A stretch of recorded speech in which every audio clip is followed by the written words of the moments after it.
Song Yunxian sees the doctor walking towards the operating room and wants to follow him. Just at this moment, a familiar voice sounds behind her. Miss Yunxian, why are you here? Nurse Wang. Song Yunxian recognizes the voice, turning back in a surprise. Not far behind her stands Nurse Wang, who has no serious wounds on the body, and only a bruise on her forehead, and her dress is a little dirty. Song Yunxian turns her head to look at her. Nurse Wang walks to her with rapid pace, then says, Miss Yunxian, why are you here? I've asked your families to tell you that I just scratched. Why did you come here anyway? But when they're at home, Nurse Li did not tell her how badly Nurse Wang was injured. Moreover, the surname and age of the seriously injured patient mentioned by the doctor are the same as that of Nurse Wang. Now Nurse Wang, safe and sound, stands here. Thus, does someone mean to mislead her? Nurse Wang blames herself with guilt. It was all my fault. When I came back, I didn't see the road clearly. I was hit by a battery bicycle behind me. Then I got a gash on my forehead. If I hadn't fainted, I wouldn't have had to go to the hospital at all. With some upset, Song Yunxian looks at Nurse Wang. Nurse Wang, the magazine. Miss, you can rest assured. The magazine has been handed over to Xiao Hong, and the money has also been returned. Here it is. With that, Nurse Wang shows her more than a dozen yuan taken from her pocket. Song Yunxian does not care about the money but feels that the whole story is a conspiracy. When seeing Song Yunxian silent, Nurse Wang thinks she is still worried about herself, so she tells her that she is pretty good. Halfway through her words she continues, Miss Yunxian, by coincidence, when I fell down, Child Chu happened to meet me. He arranged for someone to send me to the hospital. When she mentions Child Chu, Song Yunxian's face becomes serious. She asks with her steely eyes, You said you saw Chu Machin? Yes. Nurse Wang is shocked. Song Yunxian is clear that she is schemed. What color is the car he drove? Blue Porsche. It's the one that he always drives when coming to Song family. Song Yunxian remembers the blue Porsche that has been driven out from Song family before. She also remembers the servant's words, so she asks, Was there anyone else in his car? The driver seems like a teenager of 16 or 17. Nurse Wang holds her head. But I was a little confused at that time. I can't remember his appearance. Maybe he's an adult. After all, people can't drive until 18 years old. Song Yunxian does not care what the young driver looks like in Nurse Wang's impression. It's enough for her to know that Chu Machin was really sitting in that blue Porsche. So the man who gave her cookies must be the part of the conspiracy too. She frowns and looks somewhat dejected. Nurse Wang, let's go back home first. She turns back to leave with Nurse Wang, but only a few steps later she sees a tall, handsome man coming out from the neighboring corridor. Child Chu. Wang Ma whispers to remind Song Yunxian.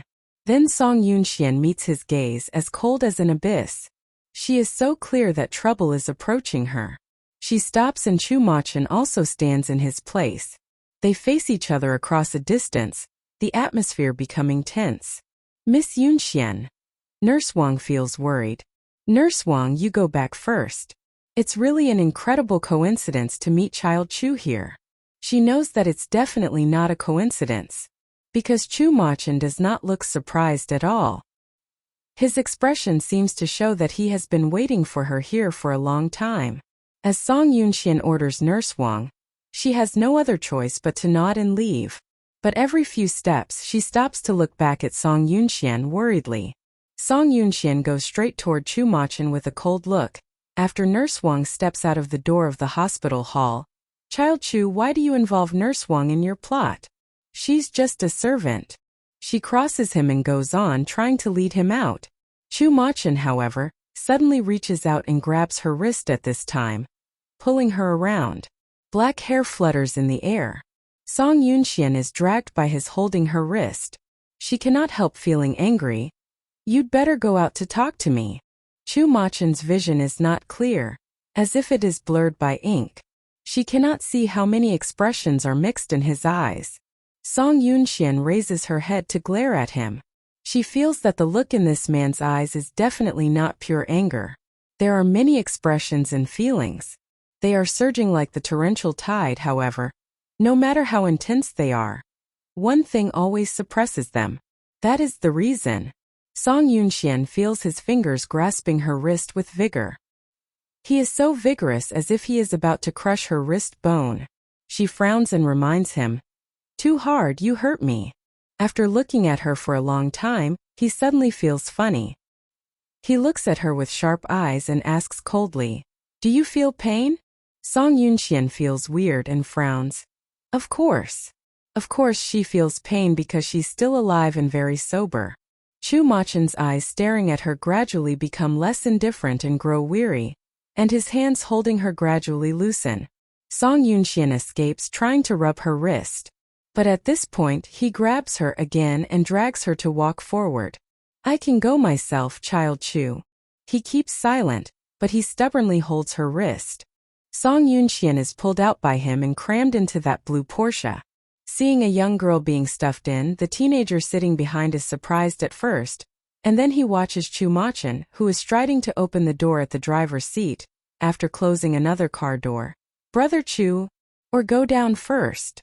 The teenager is consulting Chu Machen. When Song Yunxian looks back at the speaker, she recognizes him as the young master of the Rong family. In fact, she doesn't know him well. Calling him a young master is not because there are still other elder masters, but because he has a very special position in Rong family. As the only child of Rong family, he was born after his 5 brothers and sisters dying. When she was Guchanga, she followed her father to attend this young man's 100-day banquet. Moreover, at that time she was a teenager and this young master was a baby.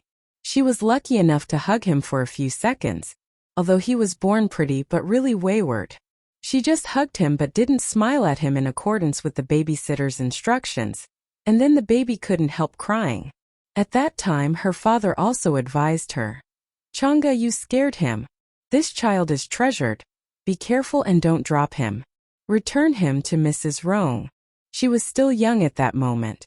She just performed formalities for formalities, and to show the intimacy. When her father asked her to return the baby, she obeyed. Now, times have passed and circumstances have changed. Seeing child Rong again, she finds that this child has really grown up. Song Yunxian glances at Rong 6 and then turns to look ahead. Rong 6 is uneasy. Chu Machen answers him, "No, you can stay here." Song Yunxian doesn't think there is anything wrong. Looking at Chu Machen's appearance, she knows he will deliberately spite her. But if there is an irrelevant man present, he will not go too far. Chu Machen doesn't allow Rong 6 to get off, but Rong 6 jitters. Chu Machen steps on the accelerator, the car rushing out like a shuttle. The luxury car has superior performance and can accelerate rapidly. Song Yunxian calmly fastens her seatbelt, while Rong 6 in the back also fastens his seatbelt and looks ahead with great care. "Brother Chu, I suddenly remember I still have something to deal with, or else, now can you let me off by the roadside?" Chu Machen doesn't answer, but Rong 6 is good at observing others' words and behaviors. He immediately presses his mobile phone by his finger. Within 3 seconds his phone rings so loudly. Song Yunxian raises her eyebrows slightly, and Chu Machen begins to make the car slow down. The car arrives at the coast road. As soon as it just stops, Rong 6 quickly opens the door and gets off. "I'm a bit carsick, I'll get off first." That's really a good excuse. Song Yunxian unfastens her seatbelt and is not in a hurry to get off. She just gazes at the scenery ahead and then turns to look at him. "Last time, you also talked to me in this place." It is true that last time he spoke to her here, Coast Road, and last time he was a little excited because he thought of Guchanga. Song Yunxian knows he has something to say, so she keeps silent all the way to think about how to respond to him. Chu Machen's fingers loosen the steering wheel. "I thought you were like Guchanga last time. So what about this time?" Song Yunxian waits for his reply. Chu Machen reaches out and takes out a scanned copy of a document from the car's locker. "I want your explanation. This is the handwriting of the Changa." The scanned copy is thrown into Song Yunxuan's arms. She screws her face into a frown. When she was still Guchanga, no one dared to treat her like that, not to mention throwing documents into her arms. Even if talking to her, they were respectful. Of course, she also remembers that she is Song Yunxian now, rather than Gu Chang'e. So, now she can't appear angry. She raises the document in front of her, glances at the handwriting on it and recognizes that it is a letter she wrote. The original copy of this letter should have been delivered by Xiao Hong by now. But how did the scanned copy fall into Chu Machen's hands? She frowns slightly.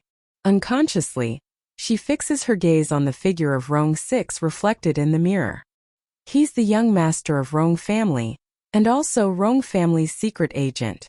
Song Yunxian slightly adjusts her attitude, closes the document expressionlessly and turns her head. What do you want to do as you intercept my letter? Chu Machen also turns his head to look at her. His eyes are as dark as an old well. You are not the real Song Yunxian, are you? Although Song Yunxian has thought many times that others would know she was not Song Yunxian herself, she has never thought that her identity would be exposed. She thought that if she had finished revenging all those who killed Gu Chang'e, she would tell others that Gu Chang'e had not died. However, Gu Chang'e hasn't died. The fact that she revives into Song Yunxuan's body can't be exposed at this time. She hasn't punished those who killed her yet. How can she let them know that in the world, there really are revengers who climb back from hell? Song Yunxian only thinks it over for a moment before bending up her lips as if she feels it funny. Chu Machen, what are you kidding about? Chu Machen looks at her with his bright eyes. You are not Song Yunxian. Song Yunxian takes a breath, regarding it as a ridiculous remark. Chu Machen, why do you think that I am not Song Yunxian? Provided that she is in Song Yunxuan's body, no one can reveal her secret. Nobody in the world can expose her anymore. What if it's a lie? It will finally become a truth if everyone believes it. In this world, there has never been an unchangeable thing. What is true can really become false or vice versa. As long as you have enough power and ability to reverse black and white. She won't know that in her eyes, obstinacy has turned into a light, which is firmly pinned onto her heart and soul like a nail. No one can pull her out of this body. Chu Machen just gazes at her with all his attention, as if trying to find some flaws in her to prove that she is not Song Yunxian. But unfortunately, her perfection is beyond doubt. Song Yunxian smiles at him. Chu Machen, words are but wind, but seeing is believing. Don't talk nonsense when you don't have enough evidence. If you suspect that I am not the daughter of the Song family, you can take my hair to do paternity testing with my father. Song Yunxian is a genuine daughter of the Song family. Before Song Yunchang took her back to Yunqing, the father of the Song family had already made a paternity test. Otherwise, Song Yuning would not spare no effort in hiring anyone to kill her on her way back to Yunqing. Looking at her self-confident figure, Chu Machen takes out another agreement from the locker with his slender finger. This is the name you signed in the hospital just now. The doctor told me that the first movement you made to sign your name was not to write the character Song. What was I going to write about? You were about to write the character Gu even in running hand style. Song Yunxuan's heart beats violently. Damn, that doctor should have observed so scrupulously. Although the body is Song Yunxuan's, the soul is still Gu Chang'e's, which is so genuine that she still keeps her code of conduct, ways of thinking and personal hobbies. Even if she writes a word, the strokes and handwriting all conforms to Gu Chang'e's habits. Her existence in this body is not impeccable because there are still details that betray her. She has become accustomed to her own name, Gu Chang'e, written in vigorous and unrestrained running hand style. Now with her new name, she has to use a blink of an eye to warn herself not to make mistakes. Being aware of her silence, Chu Machen puts the agreement beside her. He gently winds down the window with his fingers so that he can enjoy the sea breeze. He asks her, "You have Song Yunxuan's face, but who exactly are you?"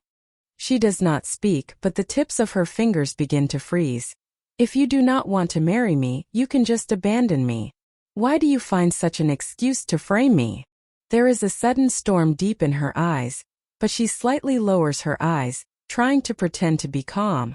"Have you ever been to my house?" No. The Chu's house is different from others. My family was built under the instruction of a Thai master. The location of the restaurant won't be easily found by the new visitors. Song Yunxian frowns and says nothing. She really forgets that Chu Machin used to have a stomachache when he was young. He was treasured by his family, and the master of Chu family especially found a time master to redesign the architectural drawings of Chu family. The old house was rebuilt and the restaurant was replaced in a special position. After the completion of the Chu house, she followed her father Gu Cheng to the Chu house to show their congratulation. Do you know Rong 6? Yes, I've heard of him. Chu Machin looks down and smiles. Song Yunxian is disgusted. What are you laughing at? Laugh at your lies. He looks up at the front. If you merely have heard of Rong 6, you would know that he is the sixth child born after his 5 siblings who died young. When ordinary people meet him, they will look at him curiously for a little while. When you met him, you were not curious at all. You just glanced at him faintly. Song Yunxuan's eyes are as gloomy as a cloudy sky. The man actually set up so many inconspicuous situations in order to try her out. Also, when I gave you the intercepted letter just now, your first reaction was to look at Rong 6. You know his background, and that Rong family is the best confidential tracing agency. Song Yunxuan's eyebrows become more wrinkled and twisted, and she almost feels cold all over her body. And Song Yunxian can't bear the sense of frustration of being seen through little by little. She suddenly opens the door and gets out of the car. Enough, Chu Machin, if you suspect that I'm not the daughter of the Song family, you can cancel the engagement. My father had already done paternity testing on me, and I don't want to see you anymore. She strides away, with her back straight and her hair flying gently in the sea breeze.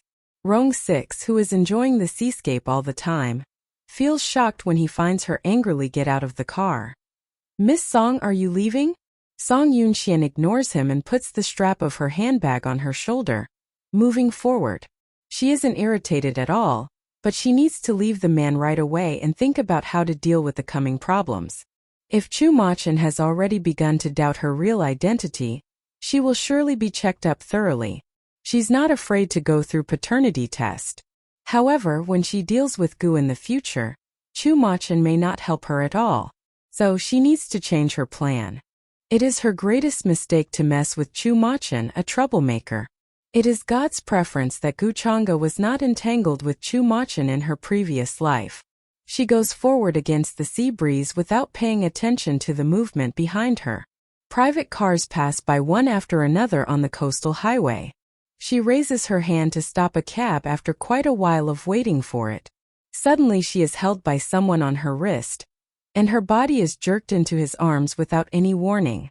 Why are you so bad-tempered, taking a French leave before I finish my word? Chu Machin's voice is close to her ear. But Song Yunxian throws off his hands and says coldly, "Let go of me." After she finishes the sentence, the back of her head is suddenly held by him, which forces her to look up, and her lips are suddenly covered by a pair of hot thin lips. That kind of hard kiss makes her hard to breathe and feel as if she is about to be crushed. The taxi driver slows down the speed in surprise when he finds a tall man grabbing the girl who waved at him just now and kissing her violently. The car is parked along the coastal highway. Out of the car's window, Rong 6 had been standing there a long time as motionless as a wooden image. Then he suddenly comes to. He opens the taxi's door and says, "Take me back to the city." He estimates that later, Song Yunxian will angrily rebels, and she will be pulled into the car by Chu Machin to continue his rape. At that time he can't watch her being raped without giving her a hand. Song Yunxian is tightly embraced by Chu Machin. Two bodies press each other. But her face blushes due to her wrath. When she is let go, she stares at him with a pair of eyes like knives and says, "Have you had enough?" "Not yet." He has a hoarse voice. When Song Yunxian is about to push Chu Machin away, he holds her again in his arms so that she is forced to stick his cheek to his chest. Chu Machin moves his mouth close to her ear and says, "Also, Chang'e does not like sweet things. She hates butter cookies the most. She will feel sick once she smells it." Song Yunxian grasps his clothes tightly, and there is astonishment as well as sadness in her eyes. When she lived as Gu Chang'e, she never knew that there would be a person thousands of miles away who remembered what she hated the most, let alone she knew the one was Chu Machin. But what's the use of knowing it now? Gu Chang'e has long been dead. As Song Yunxian, she has to be different from Gu Chang'e. She should not have been repeatedly compared with Gu Chang'e and treated as her substitute. Chu Machin, you don't like me. She hardly hesitates to tell him so affirmatively. I like you. You just need me. She takes a breath and continues. That person in your heart is dead. So you need someone who is very similar to her to paralyze yourself, someone just like me. What's wrong? Except for the different faces, you are no different from her. Even your handwriting is the same. It is written by Gu Chang'e, not by me. How did you get it? She answers smoothly, which is incredible. Xiao Shui is Xiao Tianzi's sister. Xiao Shui stole it from me when Xiao Tianzi was sorting out his old things. Xiao Tianzi would destroy such an important thing since it is the truth about Han Rujia's disfigurement. Song Yunxian shrugs her shoulders. Because Xiao Shui is my man. Her words are soft, but drive Chu Machin silent. In order to break down Gu Tianzi, she really spares no effort and implements her plan step by step. Song Yunxian seems to know what he is thinking. She looks up at him faintly. In order to knock Xiao Tianzi down, I will do anything, you don't need to be surprised. Chu Machin also gazes at her for a while in silence. As for this woman, he really can't see her clearly, let alone understand her. Now that you've told me everything, don't you be afraid that I'll tell it to Xiao Tianzi? I'm sure you won't if you need me. If Chu Machin still wants her, he won't cooperate with Xiao Tianzi. After all, Xiao Tianzi is not his good friend but a competitor. They will only compete for benefits instead of sharing them. Chu Machin smiles. You're right. I really have no reason to go to Xiao Tianzi, but... He pauses delicately and looks at her with smiling eyes. I have no reason to help you either. Song Yunxian looks up at him in dismay. But just in a moment she can't help laughing. I don't need you to help me, and I don't need you to intervene. You just take a hand in my business without my permission. Yes, she hasn't added the Chu family to her plan since the very beginning. However, after Chu Machin appears, things begin to deviate from her schedule. Chu Machin shakes his head at the sight of her indifferent reaction. He disagrees. You can give me a reason to help you. Chu Machin's last sentence makes Song Yunxian laugh coldly and say, You are bringing up demands on me. As Gu Chang'e, she had spent many years in the business circle. Therefore, she can easily know one's status, personality and nature after she merely contacts him 3 times. Chu Machin is by no means a simple man. Yunxian, if you want to defeat Gu's, you need a backer. Song Yunxian keeps quiet. She really does need a powerful supporter. If there was no one backing her up, how could she compete with Xiao Tianzi? How many decades will it take to make Venus big and the Fanqing strong enough to compete with Gu? No, it's not a matter of decades at all, but rather a delusion. Gu's 3 successive generations are all doing business. It almost can be regarded as Yunqing's century-old family of prestige. Such a family will not be easily knocked down. If she wants revenge, she can't wait. At least she can't wait indefinitely. She lowers her eyelids, and the gloominess in her pupils is like a vigorous whirlpool of black water. Her turbulent mood is infusing into her heart layer by layer. Gazing at her appearance, suddenly Chu Machin whispers, Yunxian, I give you a reason to persuade me to help you. Surprised by his words, Song Yunxian slowly raises up her head to stare at him. Chu Machin's voice is clear and serious, and he slowly utters a sentence with his thin lips. You have to give birth to a baby who must be surnamed Chu. The child must be the biological descendant of Chu Machin. Song Yunxian suddenly feels her fingertips numb. Chu Machin peacefully lifts the long hair on her cheeks to the back of her ear. He looks her in the eyes. If you manage to bear the Chu family a baby, he or she will be your most advantageous backer. Song Yunxuan's eyes shake abruptly. Then she quickly lowers her eyes and pushes away Chu Machin's hand. Don't touch me. She doesn't want to bear any more children for any man. So don't touch her. She doesn't want to use her children as a bargaining chip for her own revenge. I'll give you time to think about it. Chu Machin is patient. He looks down at her drooped eyelashes and grips her fingers tightly to soothe her. Go home first, it's cold. Song Yunxian nods. It's chilly indeed. Chu Machin sends Song Yunxian home. Song Yunxian keeps silent all the way. She is like a porcelain doll without soul. But in her eyes there are clearly calculations that others can't easily perceive.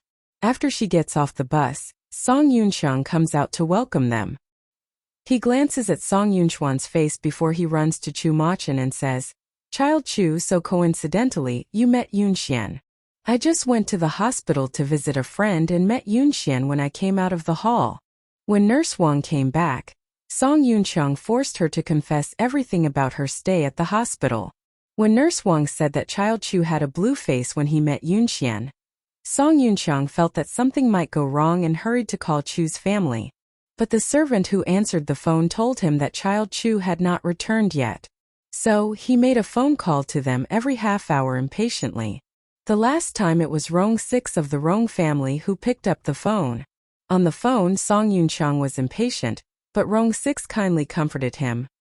Don't worry, your sister and Child Chu had a little quarrel, but Child Chu was not very angry. He'd better haven't said that. But once he said it, there was a strong sense of gloating in his words. Considering that the Chu family will benefit the Song family a lot as well as uplifting their social status, Song Yunxiang will surely not allow his sister to break up capriciously with Chu Machin. With a smile on his face, Song Yunxiang sees off Chu Machin after exchanging courtesies. Then he hurries to knock on the door of Song Yunxuan's room. Song Yunxian opens the door with a pale face. Song Yunxiang expresses his concern and asks her, Why does your face look so bad? Song Yunxian just doesn't want to say anything. Then Song Yunxiang opens his mouth and asks her seriously, Did you quarrel with Child Chu? Make him angry. Exhaustedly, Song Yunxian loosens her grip on the door. Big brother, you think too much. I don't think so, says Song Yunxiang as a brother who is taking care of his sister. Yunxian, Child Chu grows up in the Chu family as the only child. He is more knowledgeable than you. And he has more foresight than you. You should not go against Child Chu's will. Instead you should listen to his words. He is for your own good. Song Yunxian shows no expression on her face, but she is sneering in her heart. People who has been hustling in the business circle for a long time are all profit-oriented. Nobody will act for others' good without considering his own interest. Chu Machin seems to like her very much, but on the premise that he fails to get Guchanga. According to the conquering desire of men, he should want to try again when he meets a woman similar to Guchanga. Chu Machin, just being bored for too long, wants to play a game. He has the power to gamble big chips. And for Song Yunxian, the only bargaining chip is herself. Maybe it's a good decision to conceive Chu Machin's children. She lowers her eyelids with a seeming obedience, and keeps silent like a child who is confessing her mistakes. When Song Yunxiang notices that she is so obedient, he stops preaching at her. He only finally says, It's your good luck that you enjoy Child Chu's affection. You can seize the opportunity to marry Chu, which is the dream of all the young ladies in Yunqing. Yes. Song Yunxian makes a simple sound of agreement. Only then does Song Yunxiang leave. That night, she still has difficulty in falling asleep. In her dream, she goes back the year when she was pregnant with her first child. When she was still young and only 20 years old. Xiao Tianzi slept with her for the first time, and she happened to be pregnant. For the first time in her life, she experienced panic. At that time, the Gu family was facing a great crisis. Since Guchanga's father, was ill, his only illegitimate son and several illegitimate daughters returned to Yunqing from different places around the world, trying to divide up the family's property. Her mother passed away when she was still a kid. Her father raised her all by himself. In order to keep the Gu family's integrity, she did not devote much energy to the first child she was pregnant with. Even she never thought of using this child to seize Xiao Tianzi, or to force Xiao Tianzi to marry her.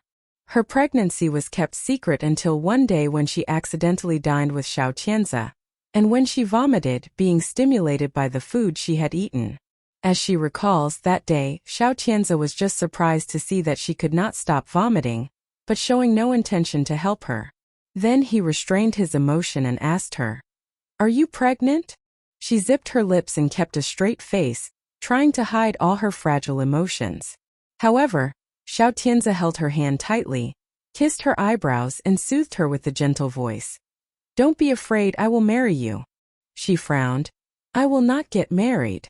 As the daughter of Gu's family, the only legal daughter of her father, and the next ruler of the Gu family, how could she allow herself to step out of the door of Gu's family and become the belongings of others?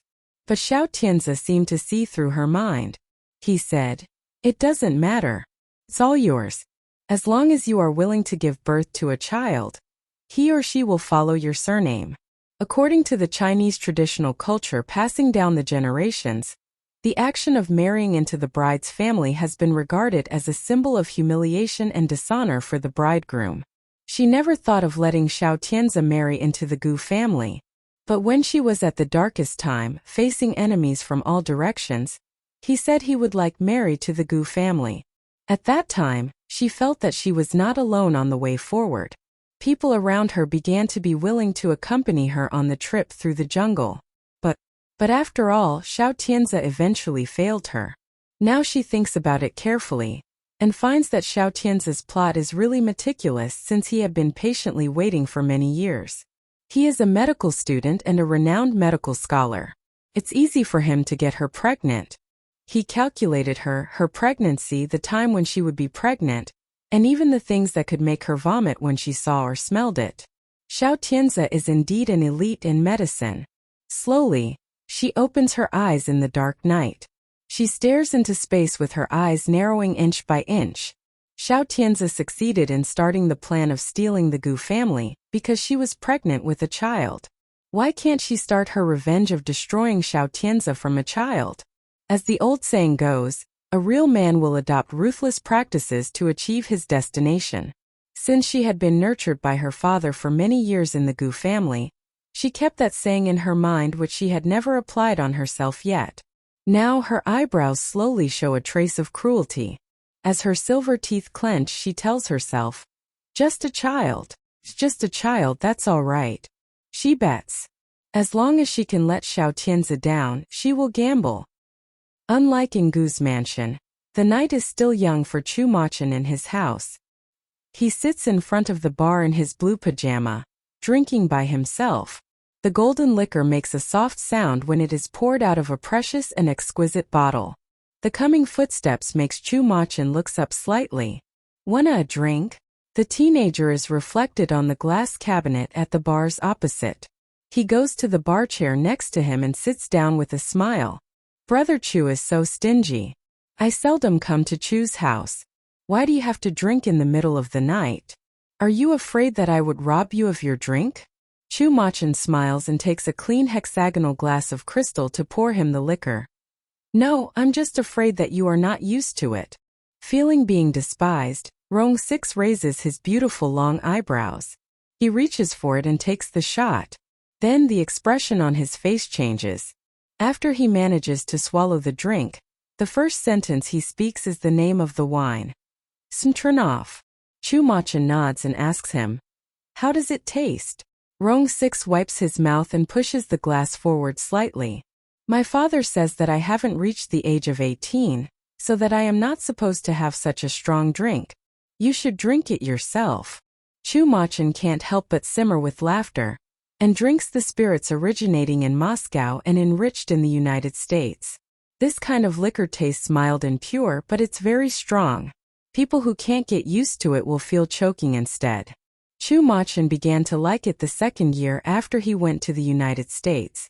But after the first sip, he turns his glass to think that if Gu Chang'e had ever drunk it, she would like the taste very much. His eyes turn slightly when he thinks of what happened many years ago. Rong 6 seldom finds such a soft expression on his face, so he is a little horrified. "Why you're so happy today? Did you threaten the little girl?" Chu Machin shakes his head. "No, it's not a threat." "Then what did you make her do?" Rong 6 is curious. Chu Machin gazes at him. "I told her to bear me a baby." Rong 6 almost jerks up from the bar chair once he hears what Chu Machin says. No way, she is just 18 years old. Is it not a threat that you ask an 18-years-old girl to bear you a baby? Chu Machin disagrees. Gu Chang'e is pregnant with her first child at the age of 20, only 2 years older than her. Rong Six says in surprise. How many wealthy ladies in Yunqing can be compared with Gu Chang'e? She is a famous vixen. Would she get married if she weren't pregnant? Towards Gu Chang'e, Rong Six has no affection but awe. After all, she used to be an overly legendary woman of Yunqing. Chu Machin takes a glance at him and continues to drink. I did not force her. She could refuse it if she wanted. Rong Six feels that Chu Machin is sinister. Since you're drinking happily here in the middle of the night instead of sleeping in bed, you must be sure that she will agree, are you? On hearing his words, Chu Machin turns his head and looks at his face. Rong Six, your father can feel relieved to hand the family business over to you. Rong Six leans back. I'm still young. The adult's world is too complicated for me. I prefer to spend another 2 easy years getting ready for it. Rong Six is the only son of the Rong family. No matter when the old man devolves power, there is no doubt that Rong Six is his only option. Rong Six doesn't need to fight for the throne at all. In this case, he prefers to stay idle for a few years until Rong's master really intends to abdicate himself. Chu Machin looks at his leisure appearance and lightly reminds him. Although Gu Chang'e is a girl, she became the CEO of the Gus at an age that is younger than you now. Rong Six instantly feels humiliated, losing his face. However, that is a fact. Gu Chang'e did reach that position when she was 16 years old. And her diplomacy was so cruel and sophisticated that she didn't look like a 16-year-old girl at all. Thinking of Gu Chang'e, Rong Six feels that there is something suspicious. Do you think Song Yunxian won't get married if she's not pregnant? Chu Machin pauses with his fingers holding the glass, then turns his head up and takes a shot. Probably. Song Yunxian is about the same with Gu Chang'e. However, Gu Chang'e had been fussed over since her childhood. She knew very early on that if she wanted to stand at the peak of Guz and overlook the crowd, she must stay strong and cool. But Song Yunxian knows from the very beginning that she is at the bottom, and that she has to stoop low in order to raise her status step by step. Compared with Gu Chang'e, Song Yunxuan's journey will be tougher. Gu Chang'e stays at home for 3 days. In the afternoon of the 4th day, Song Yunxian knocks at her door and asks her, "Do you have an appointment tonight?" Song Yunxian shakes her head. "No, brother, what's the matter?" Listening to his father's advice, Song Yunxian has sent someone to watch Song Yunxian. But since the day of Nurse Wang's accident, Song Yunxian hasn't gone out as of today. He feels it a little strange. Not until Chu Machin called him in the evening and asked him if Song Yunxian was at home did he tentatively guess. "Has Yunxian quarreled with you?" "A little." Song Yunxian suddenly figured out why Chu Machin did not call Song Yunxian directly, but made a telephone call to the Song family. He estimates that Song Yunxian has been sulking at home over the last 3 days without answering any phone call or going out. Now that he has answered a phone call from Chu Machin, he knocks on her door and tells her as calmly as possible, "Child Chu asks you out for dinner tonight. Please peacefully talk with him if you have any misunderstanding about each other." "Okay?" Song Yunxian hesitates before nodding thoughtfully. Song Yunxian sighs and then leaves. At around 5:30 p.m., Chu Machin arrives at her place by his car. Song Yunxian calls Song Yunxian downstairs and stuffs his slow-moving sister into Chu Machin's car. Only then does he see them leave with a smile on his face. Song Yunxian remains silent after boarding the car. Looking at the road condition ahead, Chu Machin reminds her, "It's cold these days. When you go out, remember to wear warm clothes." Song Yunxian looks sideways at him and says, "I'm not going out." She always stayed at the Song family all these days. How could she catch a cold due to the chilly wind outside? Chu Machin drives beyond the second ring road. And finally he parks the car outside a famous French restaurant. When Song Yunxian gets out of the car, she finds many men and women dressed in luxurious and exquisite clothes at the entrance of the restaurant. She knows a few of them. Shaoli, a scandal-ridden star of the first line, and Pei Shi, the chairman of the Pei family. Lin Hua, a young model who hasn't reached the age of 20, and Wang Xiuan, a playboy from a powerful family, and her brother-in-law Xue Tao and her former subordinate Zhang Xiao. After several months of disappearance, Zhang Xiao becomes more seductive. In this winter night, she wears a red miniskirt with snow-white fur wrapped around her shoulders. The air around her turns horny when the fur slightly slides down her shoulders, which makes her skin exposed. Xue Tao looks at her face with his eyes simmering with laughter. Zhang Xiao's long black wavy hair combines the classical beauty of the East, as well as the wildness and the hotness of the West. Somehow, Song Yunxian suddenly wants to laugh when she finds the two people approaching the French restaurant called Avery Bautile. She curls up her lips and sneers softly, disdainfully and helplessly. Looking from her viewpoint, Chu Machin also finds Xue Tao and Zhang Xiao. He lightly asks her with a tranquil expression in his eyes, "Are you angry for your sister?" No, Song Yuning reaps what she has sowed. She wants to turn around and leave, but Chu Machin stops her by holding her shoulders. "All right. Before you leave, you should dine with me in this fine restaurant since it's a beautiful night." This French restaurant is very famous in Yunqing. When translated into Chinese, its name means the Castle of Rendezvous. It is heavily French characterized. No wonder such a romantic nation will have restaurants named in a romantic way. But Song Yunxian seems to have no interest in it. After entering it and seeing the oven decorated in an old-fashioned way as well as the red carpet inside, she turns her head and looks at Chu Machin. "The thing you mentioned last time. No business today." Chu Machin interrupts her.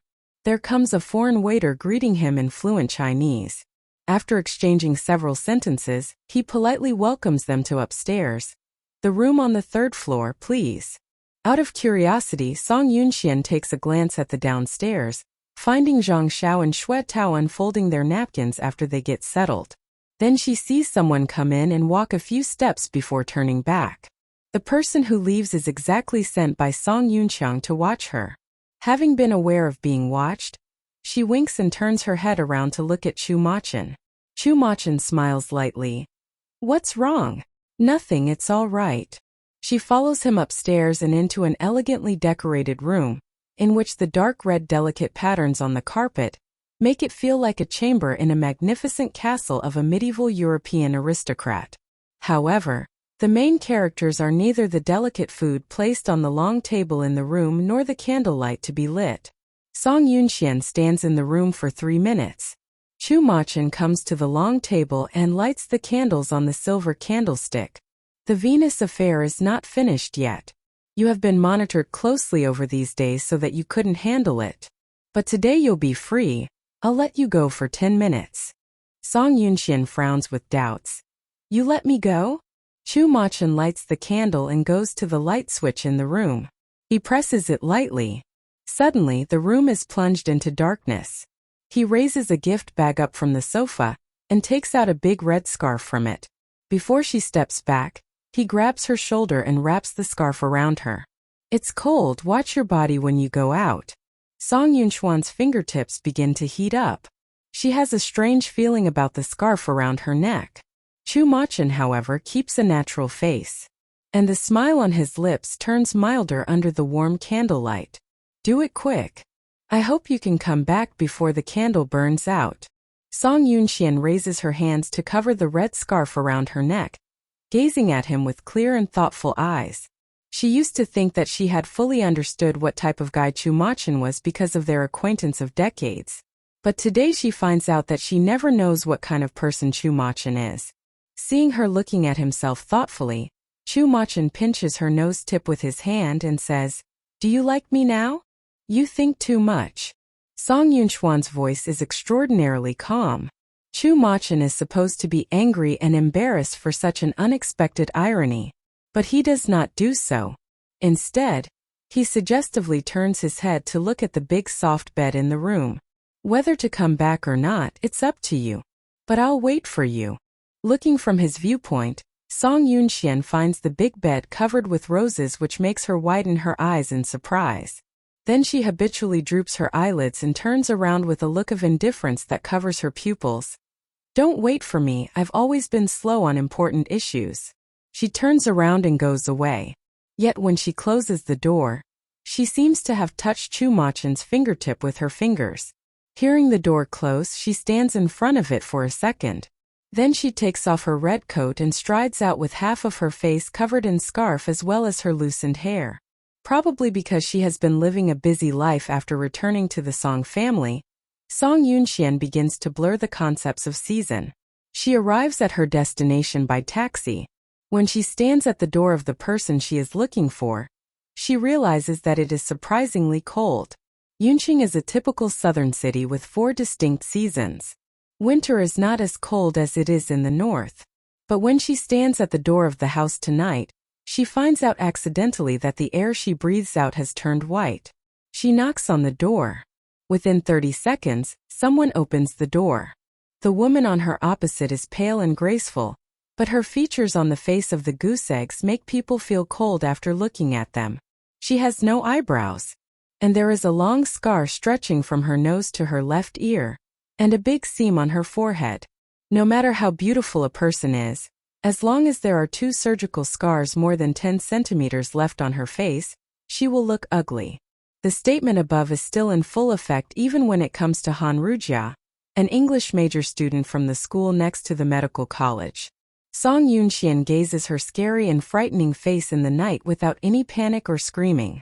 Instead, she says in a peaceful voice, "Miss Han, I declined your request that you come to me due to my family affairs recently.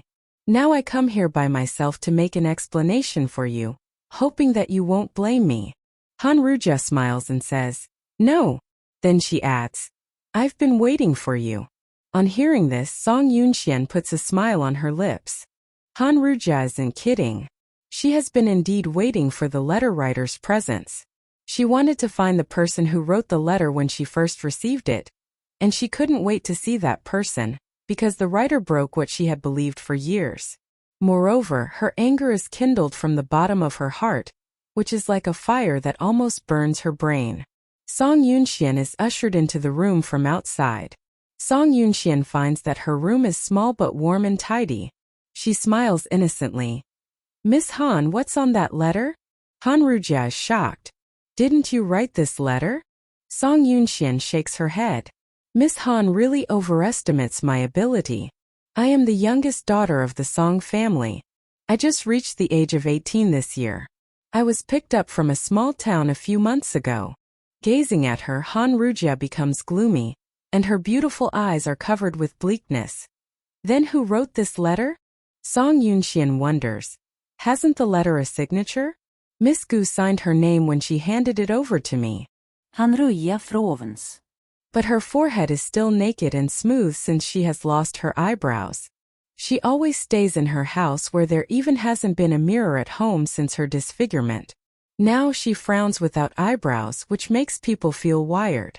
Han Rujia doesn't care about others' impressions of herself, but puts her finger on the table and slowly curls them up after a while. Surely it was written by Chang'e.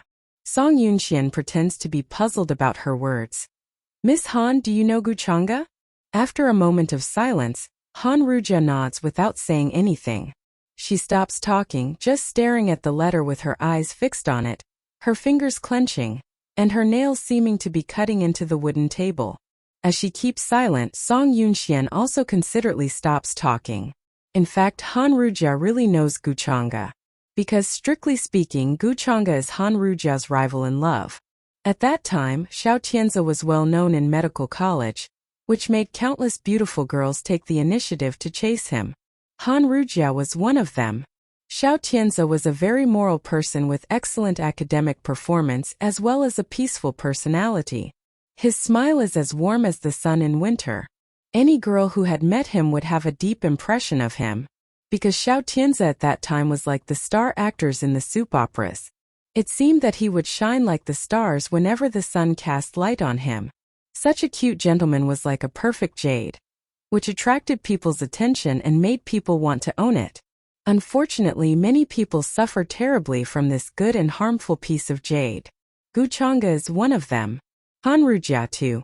Calmly and silently, she looks at Han Rujia, who bows her head inch by inch. After a while she asks her, "Where is Guchanga?" Since Guchanga can tell the truth, can't she come by himself? Song Yunxian is slightly surprised. "Miss Han, don't you know it?" "What?" She turns her head and asks. Song Yunxian says, "Guchanga has been dead for several months." Han Rujia suddenly stares at Song Yunxian without blinking her eyes. "She's dead." As if that is a piece of unbelievable news, Han Rujia numbly gazes at Song Yunxian. She immerses herself in reflection for quite a while, murmuring, "Guchanga is dead. She died." She repeats this sentence over and over again, which does not bother Song Yunxian though. She just calmly watches all the reactions of Han Rujia. Finally, Han Rujia couldn't help slowly curling her lips. And then she madly bursts into laughter. As a powerful woman, Guchanga should die young. That's ridiculous. She used to regard Guchanga as her #1 rival and oppose her in every aspect. Now that Guchanga has died, she is certainly happy. It's just, do you want to know how did she die? Sitting under the lamp, Song Yunxian suddenly asks her aloud. Han Rujia stops laughing. "Spare me the details about her death as long as she passed away." After putting the letter away, Han Rujia turns around and scrutinizes Song Yunxian's face. "Are you in charge of Venus now?" Song Yunxian nods. "Yes." Han Rujia curls her lips and says, "Why should I believe Guchanga's words to help you testify against the Gu family?" Song Yunxian shakes her head. "No, Miss Han, you misunderstood it. What you have to do is not helping me, nor listening to Guchanga's words, but helping yourself." She sits in her seat as peacefully as a Buddha with a clear and clean face. She doesn't show any intention of lobbying or any sign of pleasure. Even in a weak voice like the ice floating on the water surface, she plainly says, "I haven't read the contents of the letter, but I remember an old saying in the book, which goes like this: when a man is near death, he speaks from his heart." She wants to help you or to be fair to you, I think. Grabbing the letter, Han Rujia freezes her smile, squints her eyes and says, "I'll let you go." Song Yunxian looks at her and finds that the smile in her eyes slowly disappears. Then she leaves her seat. "Miss Han, I'll wait for you." Han Rujia doesn't reply, nor does she get up to see her off. When Song Yunxian comes out of Han Rujia's house, she looks up at the full moon slowly covered by dark clouds in the sky, squinting her eyes and smiling. "Han Rujia, I believe you will side with me, because I don't believe in the saying that the one will speak from his heart when he is dying, because I'm still alive. Since I haven't died, I must make you combat against Gus, no matter by means of telling the truth or fabricating a lie. I want you to point the barrel at the man you used to love in secret, because he doesn't deserve you. He is also not worthy of my mercy." She stops looking up and then walks slowly along the road in the moonlight, wearing a precious camel cashmere coat and a bright red scarf.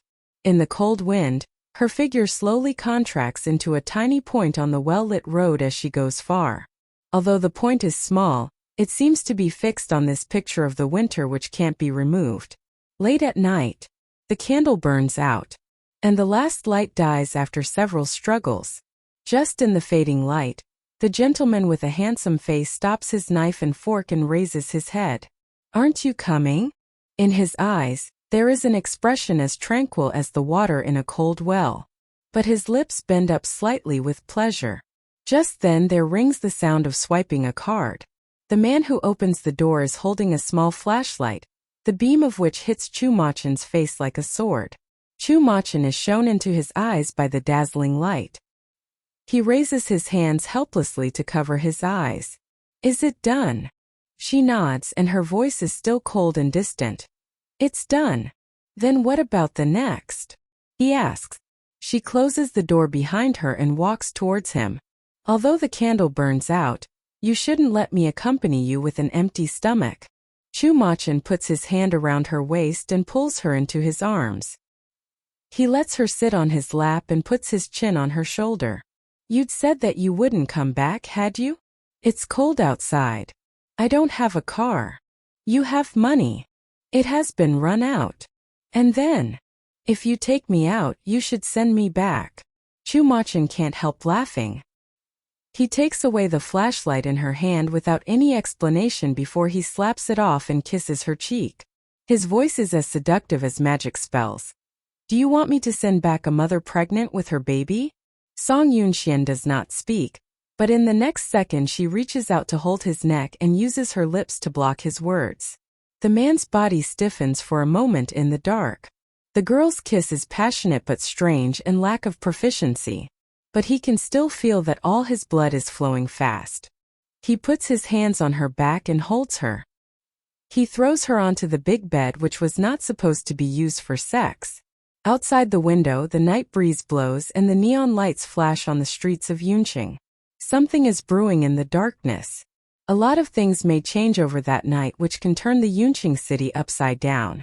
When Song Yunxian gets up the next morning, she finds herself being watched by the man who supports his head with his hands, wearing his white pajamas. She feels that the man's eyes are piercing, so she turns over impatiently and covers her head with the quilt. The man just laughs but does not pick her out of the quilt. The Song family's number quietly shows up on the screen of Song Yunxuan's cell phone. Song Yunxian stays out the night, which makes the Song family begin to speculate. On the contrary, the Chu family has no intention of questioning Chu Machin about his absence. But in the morning when he gets out of the hotel, a young bodyguard who has been protecting him for many years hands him a box of medicine. Child Chu, Yuting, a brand of the oral contraceptives. Chu Machin doesn't bother to reach out for it. He says 3 words only. Throw it away. The bodyguard lowers his voice. Child Chu, this is what the madam ordered. Throw it away. The bodyguard has to throw it into a dustbin nearby. Then Chu Machin goes back to his room and closes the door. At that time, Song Yunxian hasn't woken up yet. He hugs her across the quilt and caresses her flat belly. It just makes him feel wonderful when his fingers brush the skin of her belly.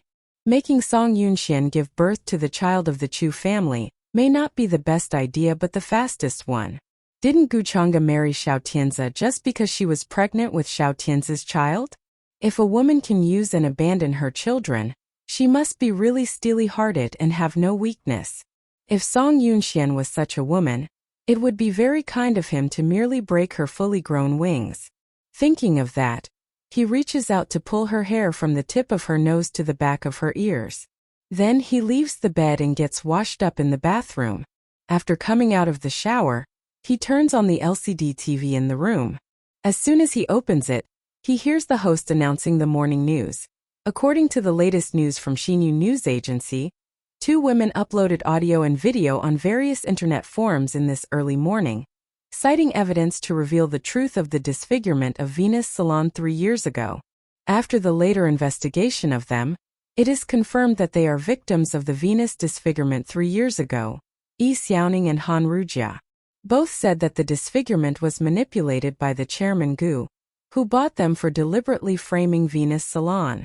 Still wrapped up in the quilt, Song Yunxian opens her eyes and grins on hearing that news. Xiao Tianzi, the retribution comes.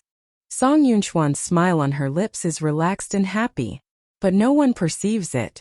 Chu Machin looks slightly sideways at her sleeping on her side, with some emotions frozen deep in his eyes. Song Yunxian did better than he had imagined, and she did it as quick as a flash. Song Yunxian has breakfast in the restaurant before being sent back home by Chu Machin. This time in the car, instead of keeping a poker face silently, she looks ahead all the way. Chu Machin observes her carefully, and finds her eyes twinkling with pleasure and happiness appearing on her eyebrows. Her smile is like a white rose in the early morning. Although it is beautiful and pale, it is clean, light, and fierce.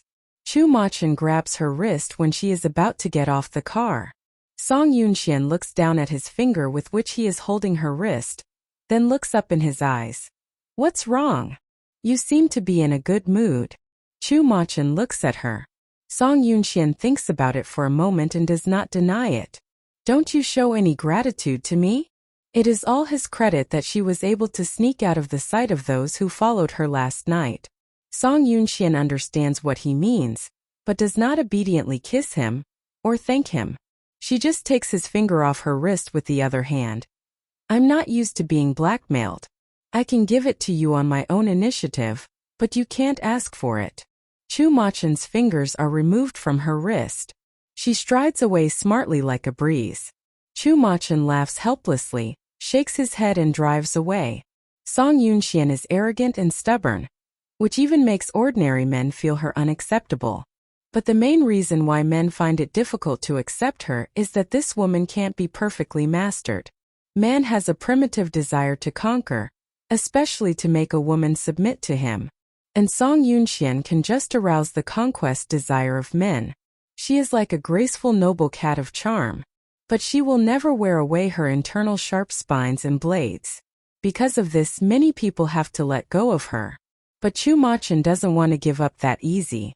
In his opinion, the wild and proud kitten is no more than a young cat after all. No matter how sharp its claws are, they can't resist lions and cheetahs. He will capture her body as well as her heart, and possess her completely. When Song Yunxian returns home, Song Yuning is going bananas. Song Yunxian just comes in and hears a crash of jade ornament. With a chilly face, she faintly looks at the woman with tousled hair in the living room. The woman does not notice her, but only hysterically shouts, "Shui Tao bastard! How dare he hook up with that kind of bitch behind my back?" Song Yunxian doesn't care about it. Looking at the broken jade ornaments on the ground, she doesn't show any pity. On the contrary, when Song Yuning madly picks up the next blue and white porcelain vase of Yuan dynasty next to her in order to throw it on the ground, she says, "Sister, look at the price of the things you're going to break. This is the treasure that our brother just bought from Christie's auction, which costs him more than 10 million yuan. Can Shui Tao be worth this price?" Song Yuning pauses her hands and looks back fiercely at Song Yunxian. Song Yunxian holds still at the place where she stands. It just happens that the door on the second floor opens. Song Yuning doesn't pay attention to it but scolds, "You're a little bitch born of a third-rate star. What do you mean?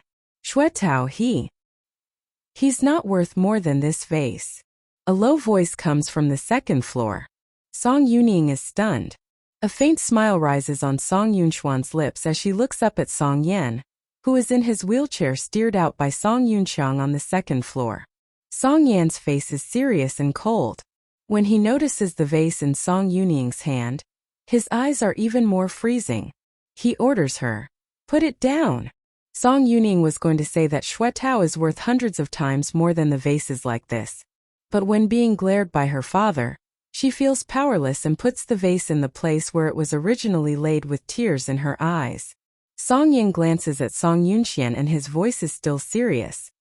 "Yuning, look at what you look like now? If you have suffered grievance in your mother-in-law's house, you should not go mad when you come back home. Instead, you are supposed to explain it to us in a peaceful manner." Song Yuning says nothing. Song Yin impatiently rebukes her. "Look at the things you smashed on the ground. Shame on you." The broken teacups, teapots and jade ornaments on the ground are of great value to ordinary families, but they are nothing to the merchants of the Song family. The reason why Song Yen talks in that way is not because he feels his heart bleeding when the treasures are smashed on the ground, but he dislikes the fact that his daughter loses her face in her mother-in-law's house. Song Yuning doesn't understand that. After her father scolds her, she immediately sits on the sofa in a sulk and begins to cry with tissues in her hand. "Dad, the thing smashed is not of value, but what Shui Tao has done is really too much. Why doesn't my brother give me the photos of that slut? I will go and ask Shui Tao whom the bitch is."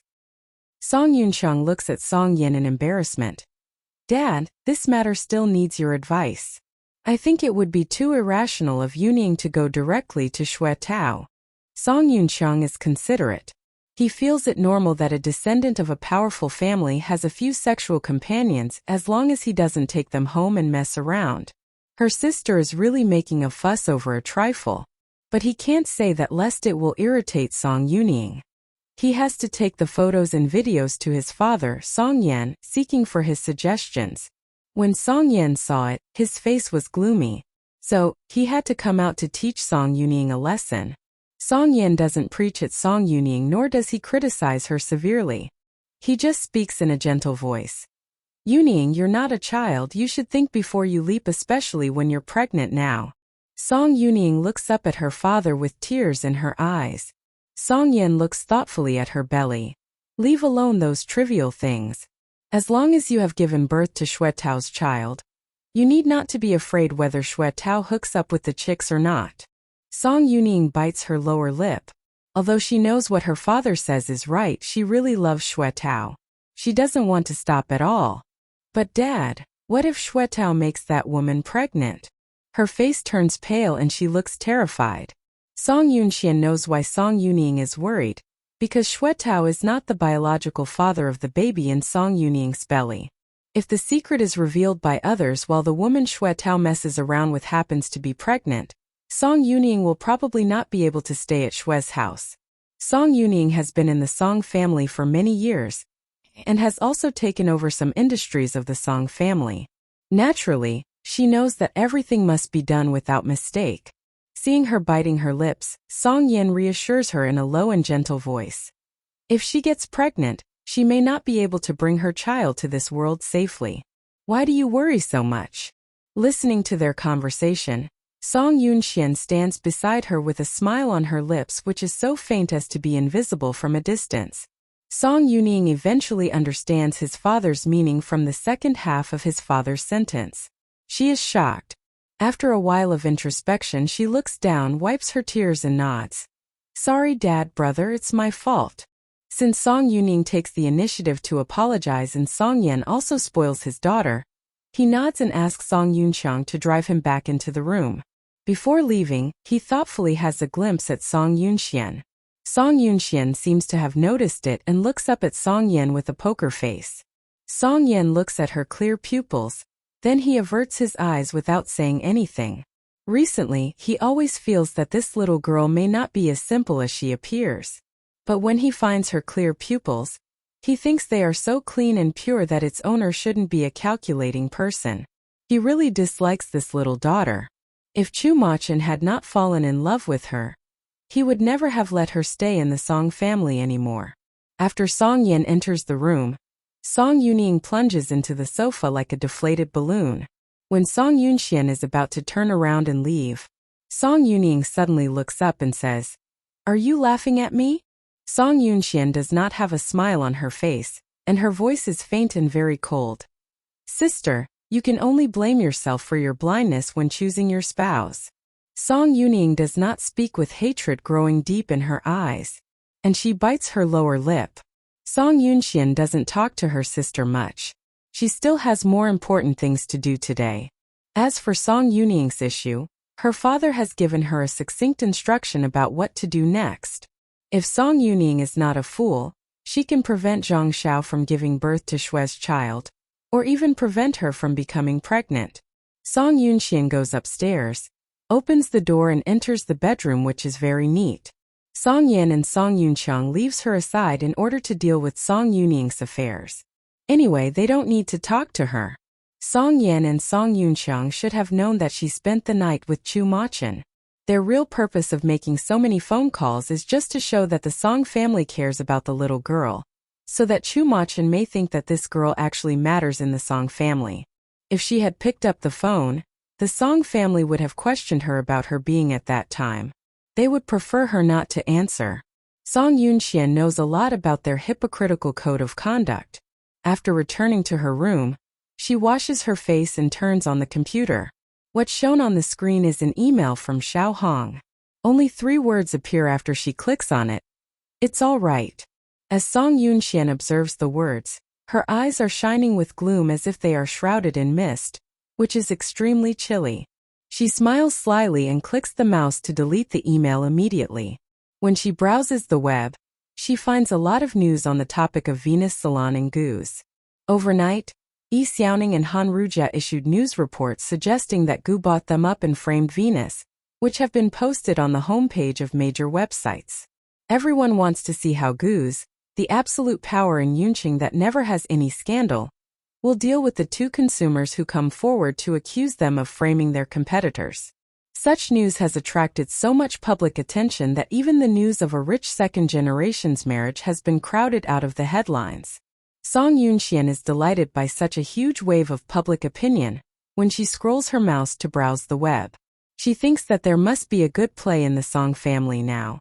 She doesn't know how Xiao Tianzi feels when he learns that Han Rujia and Yi Xiaoning comes out 2 years later to clarify this matter. Song Yunxian already feels very happy just to think about it. She smiles with satisfaction. Xiao Tianzi, you have to hold on. This is just the beginning. As Song Yunxian thinks, the drama goes well in the Gu family of now. Gu Chang'e hasn't been discharged from the hospital.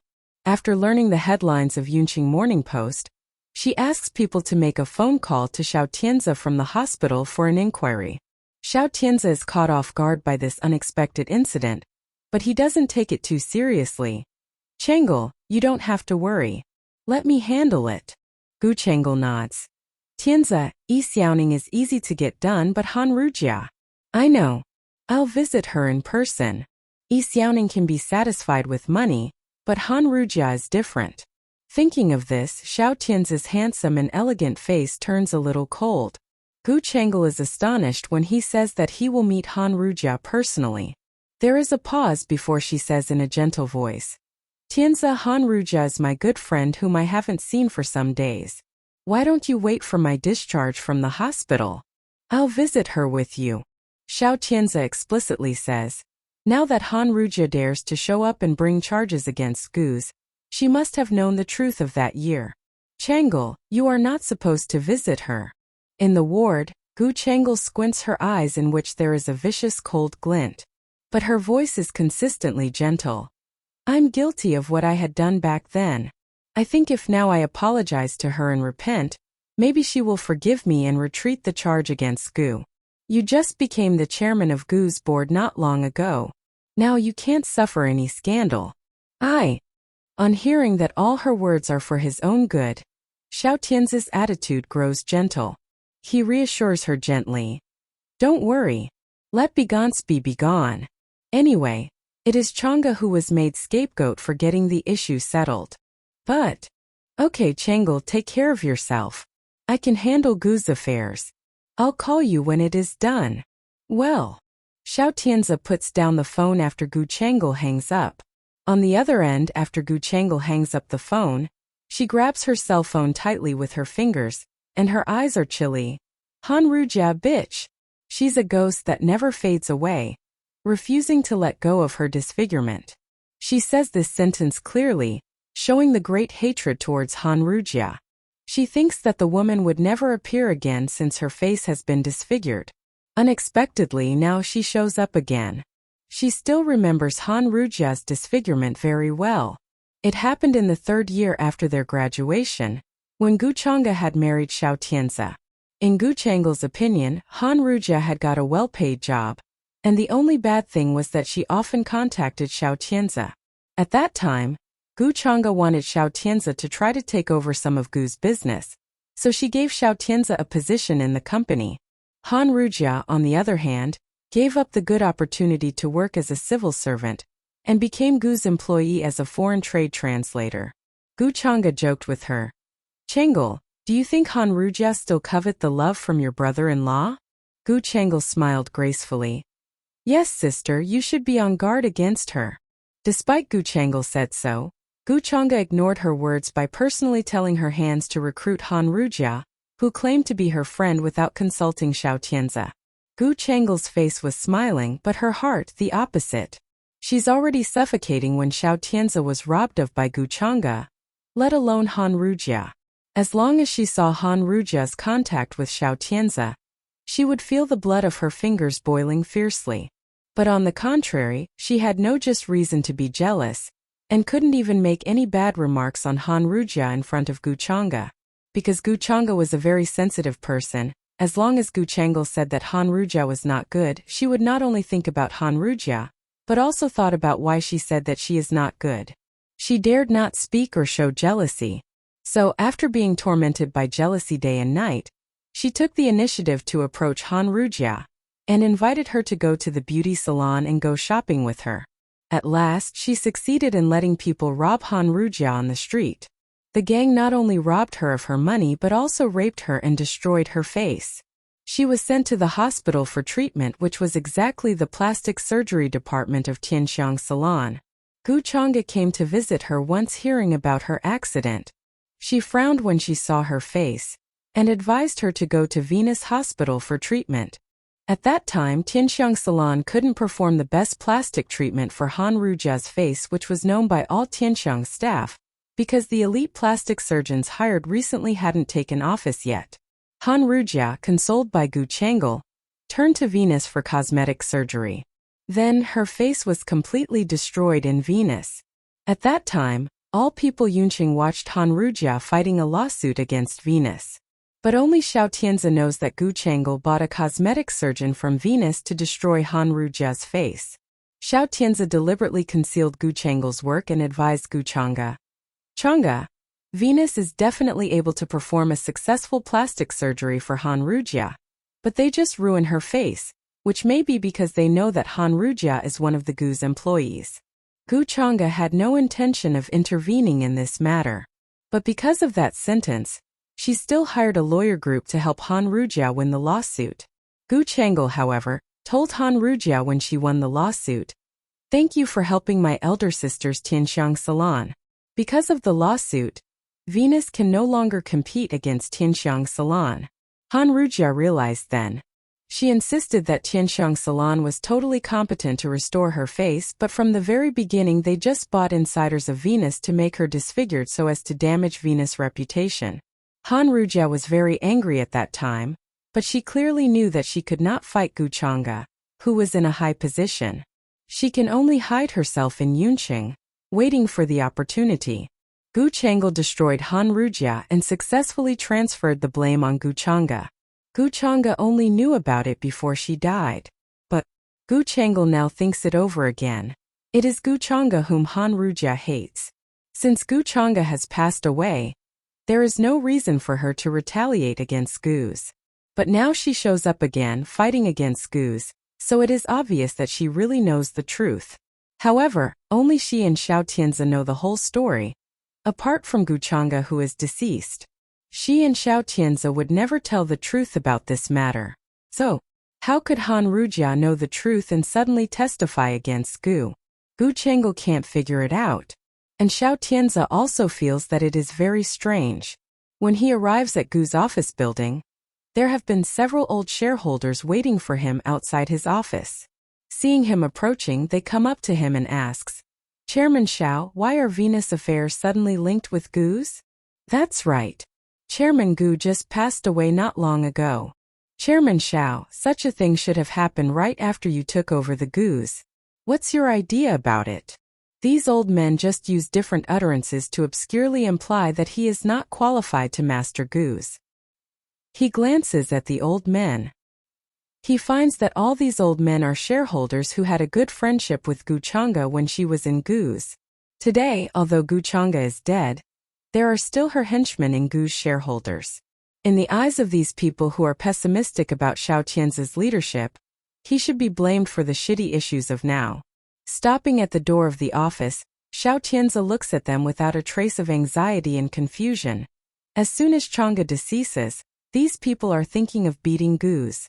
As Gu's elder members, all of you well experienced.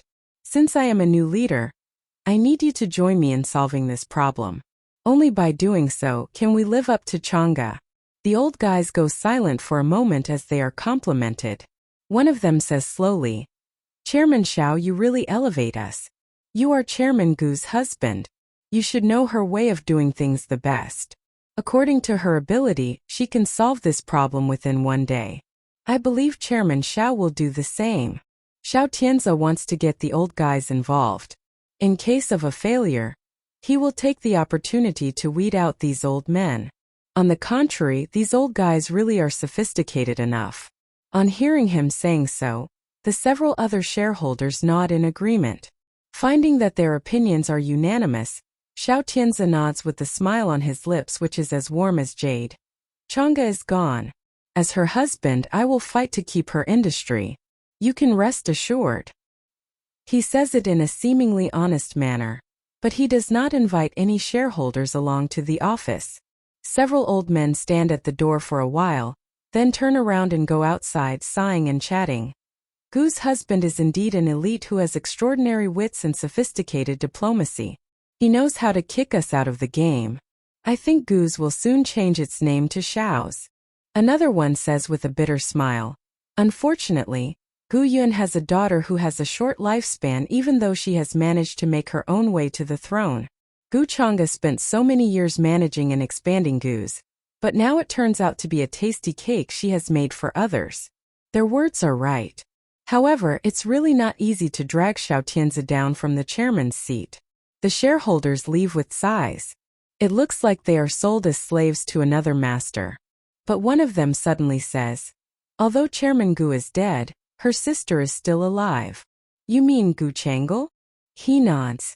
"Yes. But he is laughed at by other shareholders. Forget it, would that weak ass be as good as Chairman Gu?" Xiao Tianzi enters the office calmly with a smile, but the smile on his face disappears when he walks behind the desk.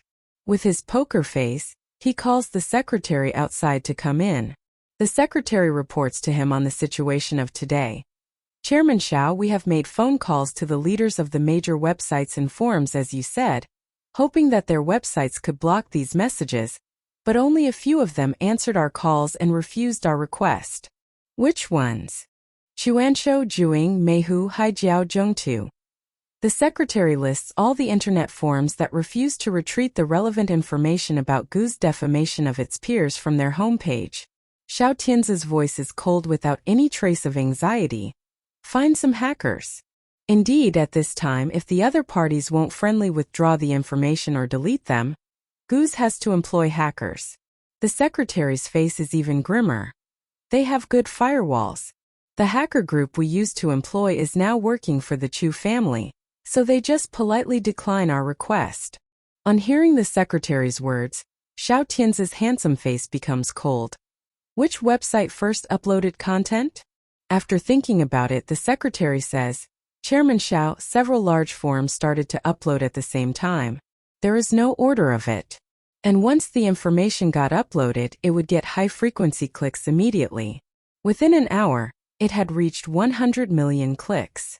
When the secretary says this, Xiao Tianzi's eyes glow dimly. He says in a sharp and cold voice, "Such a high click volume is abnormal. There must be someone manipulating behind the scene." The secretary also agrees with what Xiao Tianzi has said. "Chairman Xiao, what do you think we should do now?" Xiao Tianzi is sitting in a chair with a somber face in a moderate manner.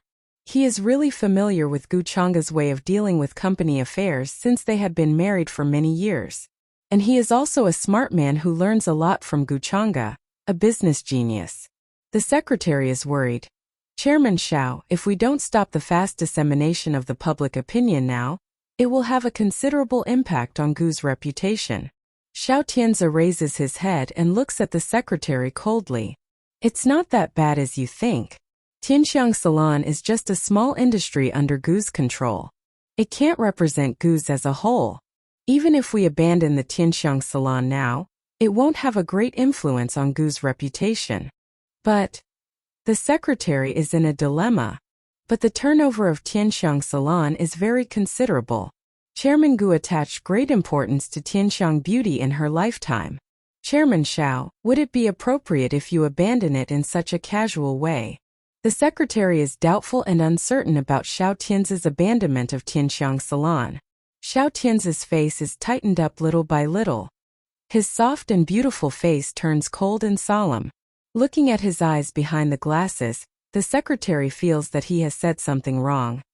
"Mr. Xiao, I didn't mean to mention that just now. Don't be so sad."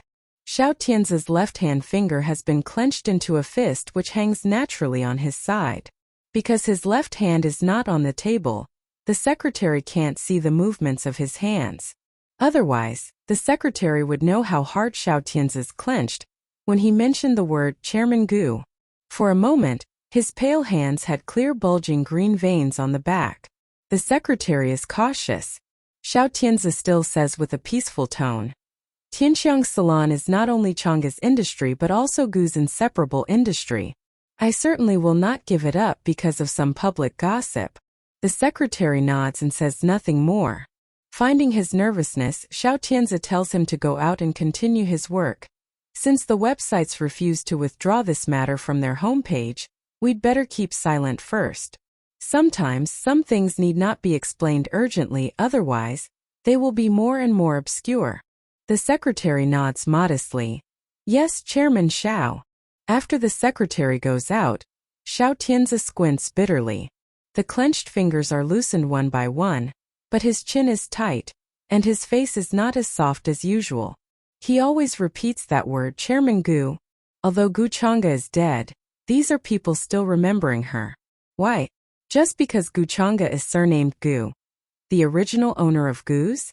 Xiao Tianzi sneers and undoes his fist finger by finger. With his hands placed on the table, he looks at the picture of Gu Chang'e on the desk and shakes his head. Gu Chang'e, you are dead. Why should these people still remember you? Gu Chang'e in the photo is still young, around 26 years old. She is beautiful and elegant. She is as white as a floating cloud in the sky which can't be stained. With his slender white fingers, he rubs the photo as gentle as touching the woman's cheeks. But his words are cold and ruthless. Chang'e, don't be too proud. Even if all staff of Gu's remember you, it can't prevent them from following my surname Xiao from now on. The woman in the picture still smiles. Xiao Tianzi feels that the woman seems to be laughing at his arrogance, satirizing his incompetence, and he could not help but throw the picture frame in the air. A snap. The crystal frame falls to the ground, and the fragments split the woman's smile in the picture. He smiles with bitter coldness and hatred in his eyes. The secretary outside hears a noise in the office and phones him anxiously. What's wrong, Mr. Xiao? I just accidentally broke something. Come in and clean it up. The secretary quickly comes in from the outside and cleans up the debris. But when he hands the photo to Xiao Tianzi takes a glance at the person on it, and then put it in between the pages of an unimportant book. After the secretary goes out, he throws the book into a trash can. Chang'e, it's time for you to leave Gu's. Like this photo which should no longer appear on the chairman's desk. Because you are no longer the chairman of Gu's board. Gu's does not belong to you anymore. On this noisy day of the Gu family, Song Yunxian is extremely calm. It was only in the afternoon when Xiao Shui suddenly makes a phone call to her. Xiao Shui's voice comes from the other end of the telephone, very clearly. Yunxian, will you come to Fanqing in these days? It depends. The guys sent by Song Yunxiang and the Song Yan still stick to their posts. At this time, Gu's is criticized by the public. She'd better stay in the Song family, going nowhere in order to keep herself away from the fire, and let people think that Venus is indeed handed over to a brainy woman. Xiao Shui nods before whispering, my brother let me move to live with the Gu family. Song Yunxuan's eyelids rise in surprise, and the blood on her fingertips stagnates slightly. On the phone, she just pauses and calmly responds, listen to him and get along well with them after moving in. After Xiao Shui agrees, Song Yunxian hangs up, saying nothing more. Just after the phone is hung up, she couldn't help opening her lips coldly. That's my home. The Gu family belongs to her, Gu Chang'e. But now, Xiao Tianzi should totally regard the whole Gu family as his own possession. The fact that he let Xiao Shui live in the Gu family is exactly what she wants. However, she had thought that such an ambitious man as Xiao Tianzi would ponder carefully before letting his sister live next to him, but hadn't anticipated that Xiao Shui was so trusted by him. Seems that this movement is right. But what will the envious Gu Chang'e think when Xiao Shui lives in? At the thought of her sister who pretended to be meek for more than 20 years, she can't help but show a despising expression in her eyes. At dinner time, Song Yunxiang comes back from the outside with sweat all over his head. The servant takes his coat off and Song Yunxiang urgently asks, where is Yunxian? The servant replies in a low voice, Miss Yunxian has been at home and has not gone anywhere. In surprise, Song Yunxiang goes upstairs to find Song Yan. Song Yunxian withdraws that expression in her eyes and continues to eat. It seems that such an event on Gu's also has an impact on the Song family. She is right that the scandal on the Gu family does also influence the Song family. Not until the fruit is served does Song Yunxiang changes his clothes and comes downstairs to have his meal. Song Yunxian asks him curiously, brother, when you came back just now you were sweating all over your head. What happened? Sitting in his chair, Song Yunxiang frowns. Gu's beauty industry has been slandered. Gu's stock profits will plummet these days. I wonder whether I should withdraw from Gu's capital at the next project. Although the Song family's strength is very different from that of Gu family, they also cooperate in some projects. For example, Gu's has just set foot in a piece of land in the eastern suburbs of Yunqing and signed a cooperation contract with the Song family after taking it. After Song Yunqiang says this, Song Yunxian chooses to remain silent for the time being. She led Gu's through more than 10 years when she was in the company. Over these 10 years, she saw the ups and downs of many enterprises from the beginning to the end. Now Gu's is suffering a crisis, and what has been slandered is Tianxiang Salon. Naturally, what comes first to people's minds is that it is set up by its competitor, the people in the same profession. And Venus is the first one to be suspected. Song Yunqiang is very unhappy. I was going to ask Dad about this, but Dad's condition is not very good, so he let me handle it by myself. On hearing this sentence, Song Yunxian understands that Song Yan just wants to test his son's ability to hustle in the business circle. She ponders for a moment, then she opens her mouth and continues to ask him, "What do you want to do with that, big brother?"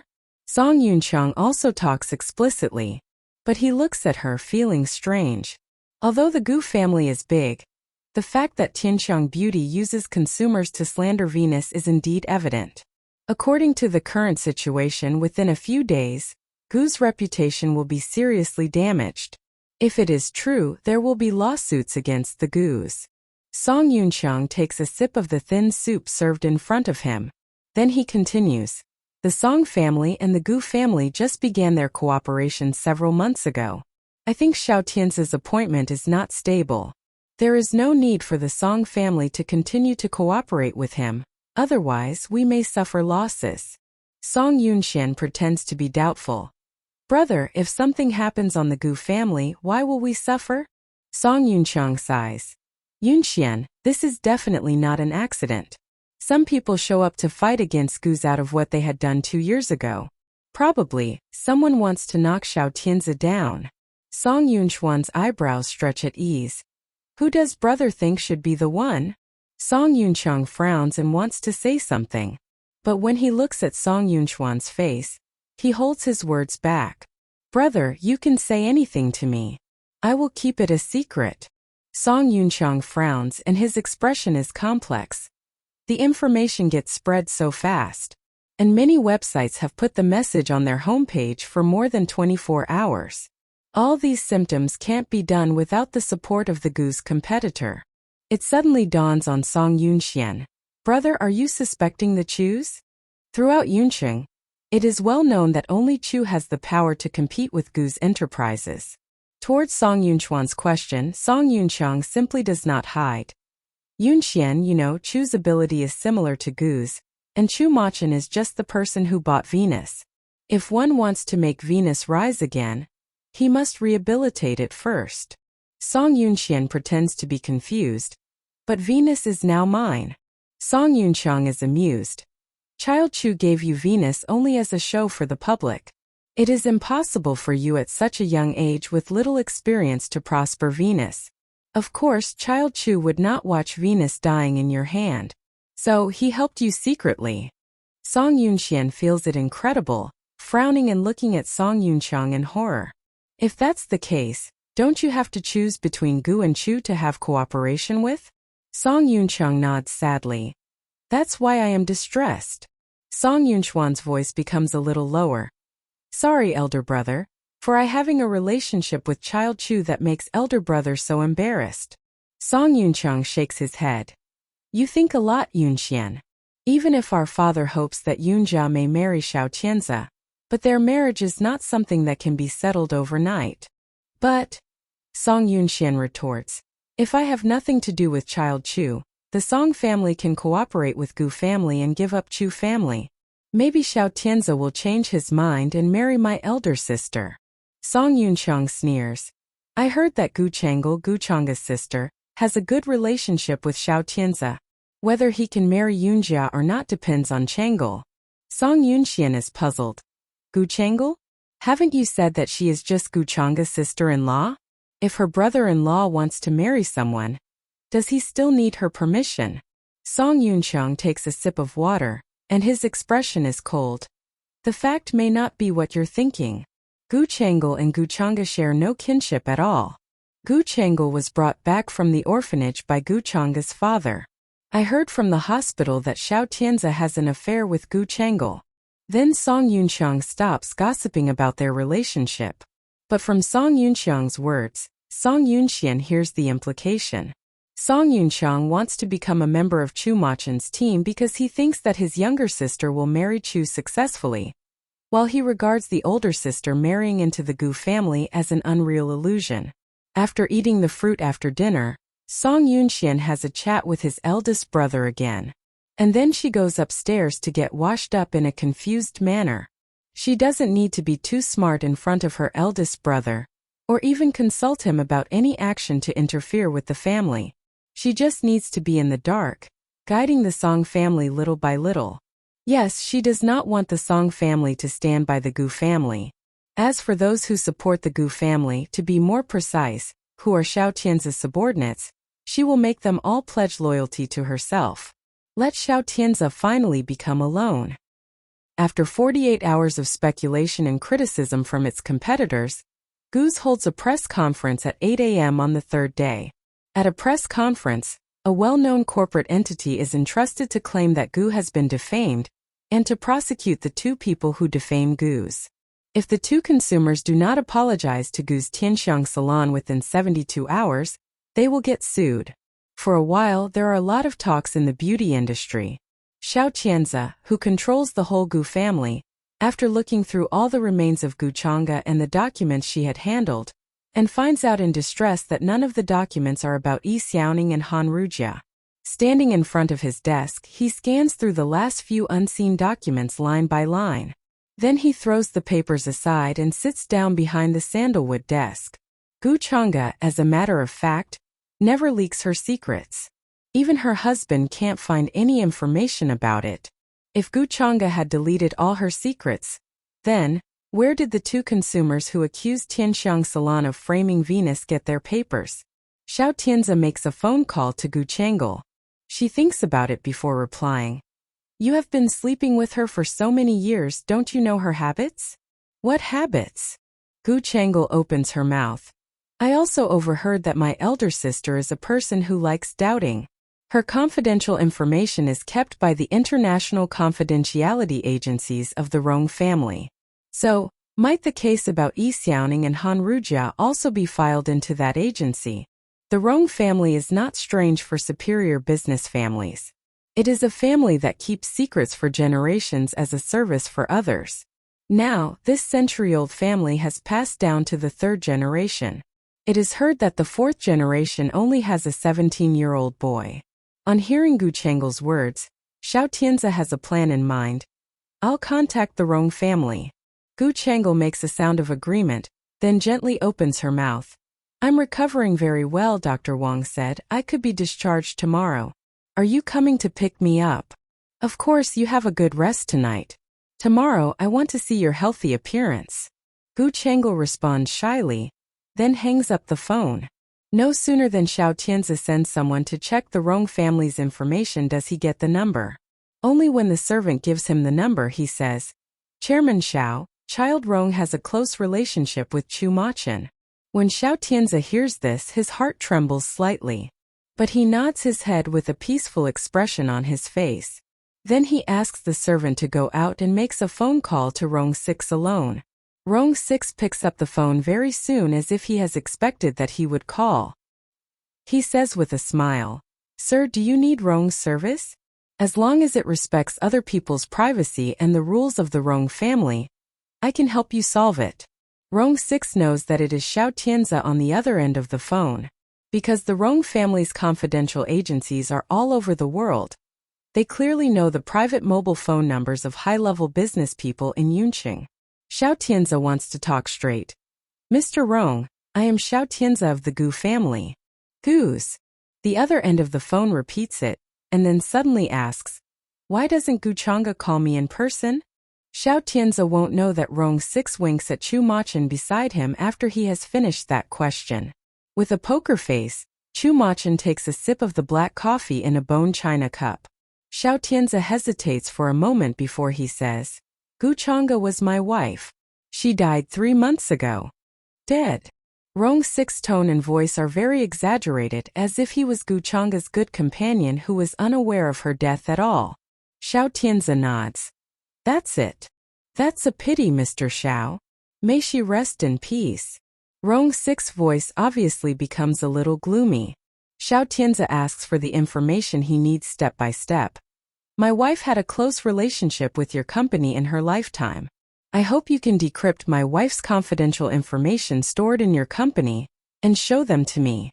Rong Six grins quietly on the other end. Covering the microphone, he talks to Chu Machin. Xiao Tianze really comes for the documents of Chang'e during her lifetime. Chu Machin raises his head and stares at Rong Liu calmly. Rong Six seems to have been frozen by the chilliness in his eyes. He coughs immediately and answers the phone. Mr. Xiao. I'm really sorry. According to the rules, if one is not the person whom the secret files belong to, he has no right to access them. Thank you for informing me that Gu Chang'e has passed away. I will send someone to destroy all her confidential documents in accordance with the procedure immediately. Rong Six's answer is so fluent that it seems like he has practiced it for dozens of times. Now that's all, Xiao Tianze just feels the muscle on his fingertips tightened. Then Rong Six politely says goodbye and hangs up the phone. But Xiao Tianze holds the phone in his hands. He only feels that the whole world is against him. Even though Gu Chang'e is dead, she still shrouds him like a huge shadow, blocking his sunshine, making him suffocating and putting him in the darkness. The temperature of his fingertips drops slightly until he turns around and looks out of the window at the sky. He steps the whole goose under his feet. Yet the confidential information of it is still like the fruit covered by hard crust. He can see it but still unable to taste it. It takes him quite a while to put down his cell phone in which there is no sound. He squints his eyes and droops his eyelashes. Gu Chang'e, you are more calculating than I thought. In fact, Gu Chang'e is not more calculating but just taking precautions. She is the only one who knows everything about herself. Even towards her husband, she still remains a little privacy. It is just this secret that makes Xiao Tianze stumble over. On the following day, all the media companies in Yunqing pays closer attention to Gu Chang'e. And they question Xiao Tianze because Gu's violation of their routine that they should have suppressed their negative news in 3 days. All newspapers are doing a comparison between Gu Chang'e and Xiao Tianze. One showed her perfect and sophisticated skills when she was in charge of the Gus, while the other just fumbles around, feeling confused when he has taken office. Gus holds a small meeting inside the company in which the participators are several old shareholders who know something about the disfigurement accident at that time. They bluntly admit, Chairman Xiao, Chairman Gu did it in her lifetime, and the evidence provided by Yi Xiaoning is true. Xiao Tianze sits on the chair at the conference table and sneers. Manager Liu, do you know what you are talking about? There are many wrinkles on his face, and the hair has also turned gray at his temples. He had been following Gu Chang'e since she became a member of the Gus. Now, although Xiao Tianze wants to get rid of him as the old followers of his predecessor, he has not found any right excuse. Manager Liu nods. Chairman Xiao, I know what I'm talking about, but now if you want to protect Tianxiang Salon and try to recover its loss, you should not focus on my grammatical mistakes, but think about how to shut the mouths of the 2 people who are charging against Gus. Finally, the man adds a sentence. If Chairman Gu is alive, she will do it. Xiao Tianze's face becomes gloomy for a moment. He has been living in the shadow of Gu Chang'e. All the time, he has been suppressed by Gu Chang'e. Shit. For a moment, Xiao Tianze clearly understands that the reason why he is sitting on the chairman's seat of Gus is not the aspiration of the people but their decision made when there is no other choice. If Gu Chang'e's son grew up, it would be the child whom these old guys are supporting instead of him. Blood has such a wonderful and powerful force. He is merely Gu Chang'e's husband, but the child is indeed Gu Chang'e's biological descendant. Half of her blood runs in his body. Having bleakness in his eyes, he ends the meeting.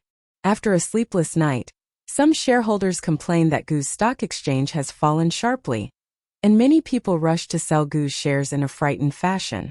Other companies that cooperate with the Gus begin to delay signing the contract for a variety of reasons.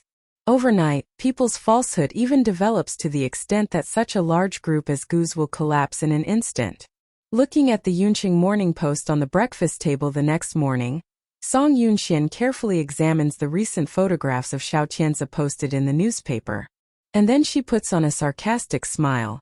Chairman Xiao hasn't lost weight since his wife passed away, and he has a better outlook. Song Yunxiang, who is enjoying his dinner at her opposite, looks up. Gu Chang'e was too strong in her lifetime. Living in her shadow, even his man was suffocating. Now that Gu Chang'e has died, his husband will surely live with more ease. That's it. Song Yunxian nods thoughtfully, and then she suddenly asks Song Yunxiang, "Brother, do you think Xiao Tianzi would hate Gu Chang'e?" Song Yunxiang thought for a moment and carelessly answers, "All men hate women who are overpowerful. With her tough diplomacy, Gu Chang'e is too hard. She was used to overshadowing Xiao Tianzi in front of the public. If Xiao Tianzi does not really love her, of course, he will hate her very much." In this way, Song Yunxiang raises his head. "Therefore, Child Chu will like such a woman as you. You also need to mind little business. Once you get married into the Chu family, you won't have to worry about the money. All you need to do is to assist your husband, teach your kid, and do spa." Song Yunxian smiles and says, "Yes, I will listen to my eldest brother." Song Yunxiang is satisfied. Then he nods and then drinks up the milk at the table. After Song Yunxian reads several pages of newspapers, she finds a murder case in Yunqing. She frowns. "Brother, look at this news. A man stabs a woman for more than 20 times after they get broken up. What a cruel person." Song Yunxiang shrugs his shoulders. Sometimes couples will regard each other as enemies. There is a trace of innocence in Song Yunxian's eyes.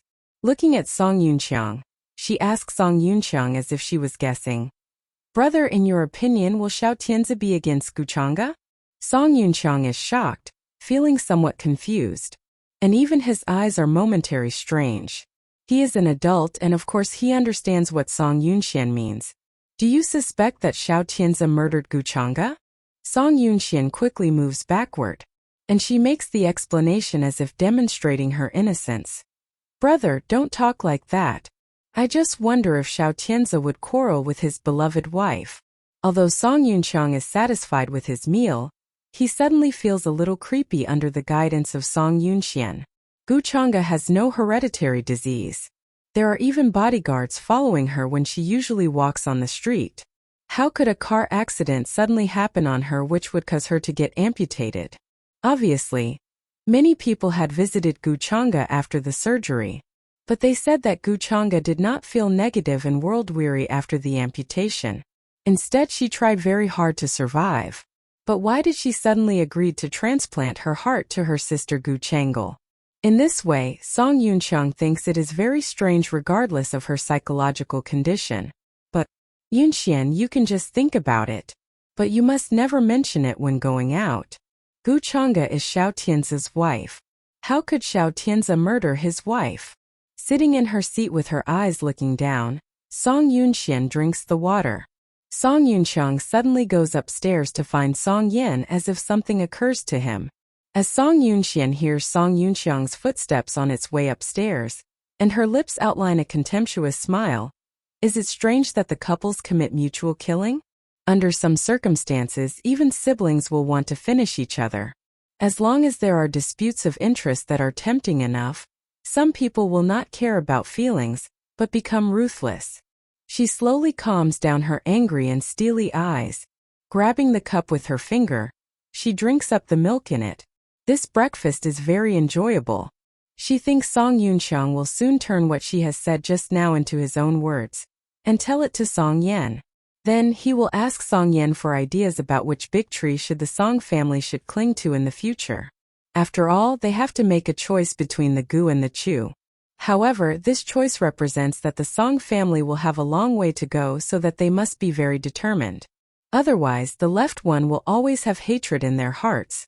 waiting for the day to grind the Song family into ashes. After drinking the milk, Song Yunxian curls her lips slightly. She wipes her finger with a tissue, gets up and leaves the table. After breakfast, Xiao Shui of Fanqing magazine receives a telephone call. It is from Song Yunxian. You can have a day off today. But I still have a lot of work to do. Xiao Shui's dedication and diligence are well known in the company. Song Yunxuan's voice is gentle. Never mind, hand your work today over to Xiao Hong who will finish it for you. You just follow Xiao Tianzi today. Xiao Shui is slightly surprised.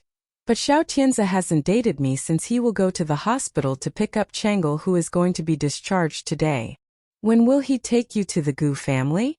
Xiao Shui thinks about what Xiao Tianzi said that day and says, he said that I should pack up my luggage after Gu Chang'e leaves the hospital when he would take me to the Gu family. A tender smile shows up on Song Yunxuan's lip corners, and her eyes glitter with cunning lights. Xiao Shui, Gu Chang'e can be called the hostess of the Gu family. If you want to live in the Gu family, first of all, you have to ask for Gu Chang'e's consent. Xiao Shui is very clever. You mean Gu Chang'e will influence my brother's decision? Song Yunxian nods. Chang'e is a very gentle person. Xiao Shui is slightly surprised. And then she hears Song Yunxian suppressing her voice with a slightly unidentified smile, saying, she is also a woman with a snake and scorpion heart hidden under her bodhisattva face. Hearing Song Yunxuan's words, Xiao Shui feels a cold wind blowing over her back for no reason. Xiao Shui, you should take good care of Gu Chang'e, understand? Xiao Shui calms down and says, I'll handle it well. Since Xiao Tianzi is such a hypocrite, the people around him must be all the same. Song Yunxuan's eyebrows are peaceful. That's right. Xiao Tianzi amputates Gu Chang'e's limbs, digs her heart out and kills her, all of which inevitably are under the assistance of Gu Chang'e. Xiao Tianzi did not intend to let Xiao Shui go to the hospital to pick up Chang'e. But when he arrives at the people's hospital, he meets Xiao Shui who has been long waiting at the door of the hospital. It is cold, and the forecast says that there will be rain and snow in the afternoon. The weather has been gloomy from the morning on. Wearing a camel coat, Xiao Shui waits at the door for Xiao Tianzi. Her nose turns red because of the low temperature.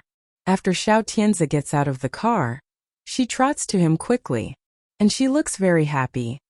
Great brother, I finally catch you at the door. At the sight of her lips which have turned purple due to the freezing coldness, he wrinkles his eyebrows with a caring expression flashing on his handsome face. He reaches for the door and then takes out his own black cashmere overcoat from the car. He drapes it over her. Are you silly? Why did you wait outside the door rather than in the air-conditioned lobby? Although the sentence he just said was showing his care for her, Xiao Tianzi is very suspicious about her intention. However, if Gu Chang'e was here, she would know that Xiao Tianzi suspects that Xiao Shui has another purpose.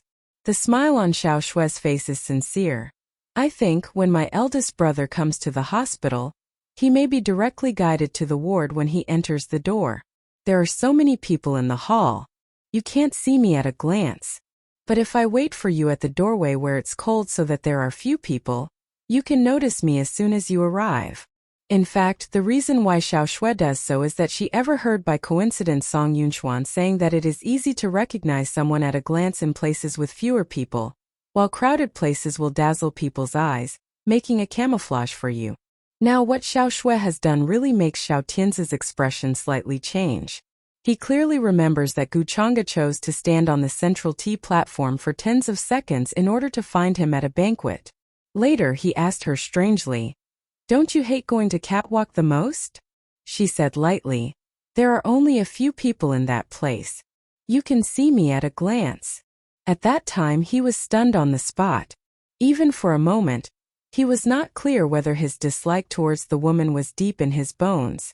When Xiao Shui finds Xiao Tianzi's distraction, she gently calls him, brother. Xiao Tianzi suddenly draws his mind back. With a smile, he tidies up the clothes on her.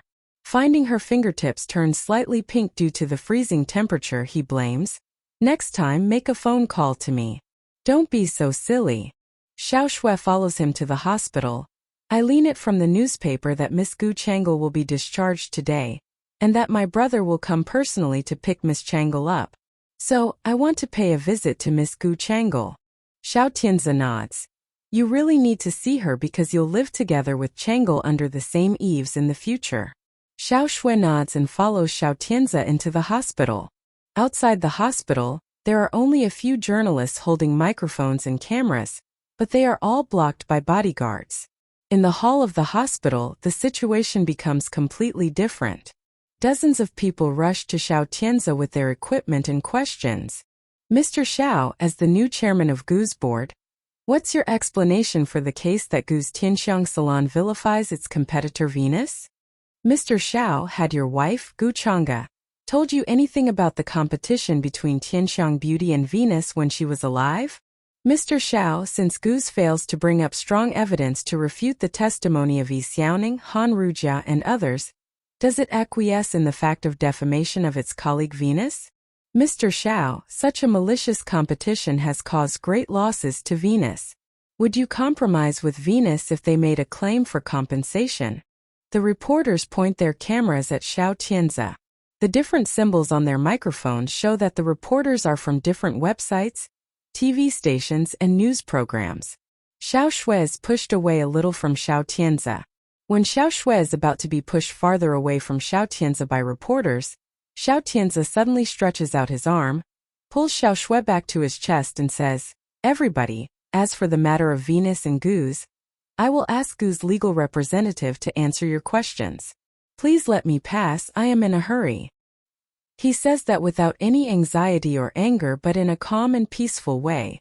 Song Yunxian, who is watching them in the live broadcast in front of the TV, has a hint of coldness in her eyes. Xiao Tianze is an excellent man. Although he started to get in touch with the business circle after graduating from college, he is smart enough to live up to the title of academic prodigy in medical school. He is calm at all times. Even when someone is holding a knife and pointing at his back behind him, he will be level-headed and figure out how to get out of it. It was because of this calmness that he finally succeeded in having the whole property of the Gu family, and getting down to operate the Gu family's industry in no time. However, he is too ambitious. His way of dealing things is rather cruel because he wants to get things done once and for all. Therefore, he killed Gu Chang'e. Because of that, he Xiao Tianze will not have a good ending, because she Gu Chang'e will not allow it. Seeing Xiao Tianze, who is surrounded by reporters, want to get out, Song Yunxian lifts one corner of her mouth. She turns on the newly bought phone and gives Mrs. Xiao a call. "Tell the reporter of your newspaper that the girl is the focus." The person on the other side of the phone answers and Song Yunxian hangs up. She lifting up her head and looking at the TV. There is some viciousness in her eyes. As expected, within 30 seconds, a young female reporter holding a microphone rushes into the crowd and gets in the way of Xiao Tianze on the live broadcast. The reporter's words are extremely blunt and come straight to the topic of Xiao Shui. "Mr. Xiao, who is this beautiful girl besides you?" Xiao Tianze answers, "This is Mai. Is she your new lover?" Xiao Tianze's words even not finished, someone immediately interrupts. "Mr. Xiao, could you please explain it? It's rumored that you are deep in love with your deceased wife. May I ask you, how does this girl come to you so soon? What's going on? Mr. Xiao, could you explain?" With a little sulkiness in his eyes, Xiao Tianze says, "This is my younger sister." "But Mr. Xiao, Gu's chairman Gu Chang'e, your wife, has announced previously that you have no younger sister. How does she relate to you? A cousin or a younger sister without blood relationship? A cousin is still a normal guess, but a younger sister without blood relationship inevitably makes people have some other speculations." Being guided by the two reporters who are questioning, other reporters around them change their focus on the girl. Since the commercial grudges between Gu's Tianxiang salon and Venus are not answered directly by Xiao Tianze, journalists inevitably choose to take another path to get some valuable news. It doesn't matter if it is a gossip as long as they don't come back empty-handed. The reporters' flashing lights shine, vying with one another. Xiao Shui raises her hand to cover her eyes.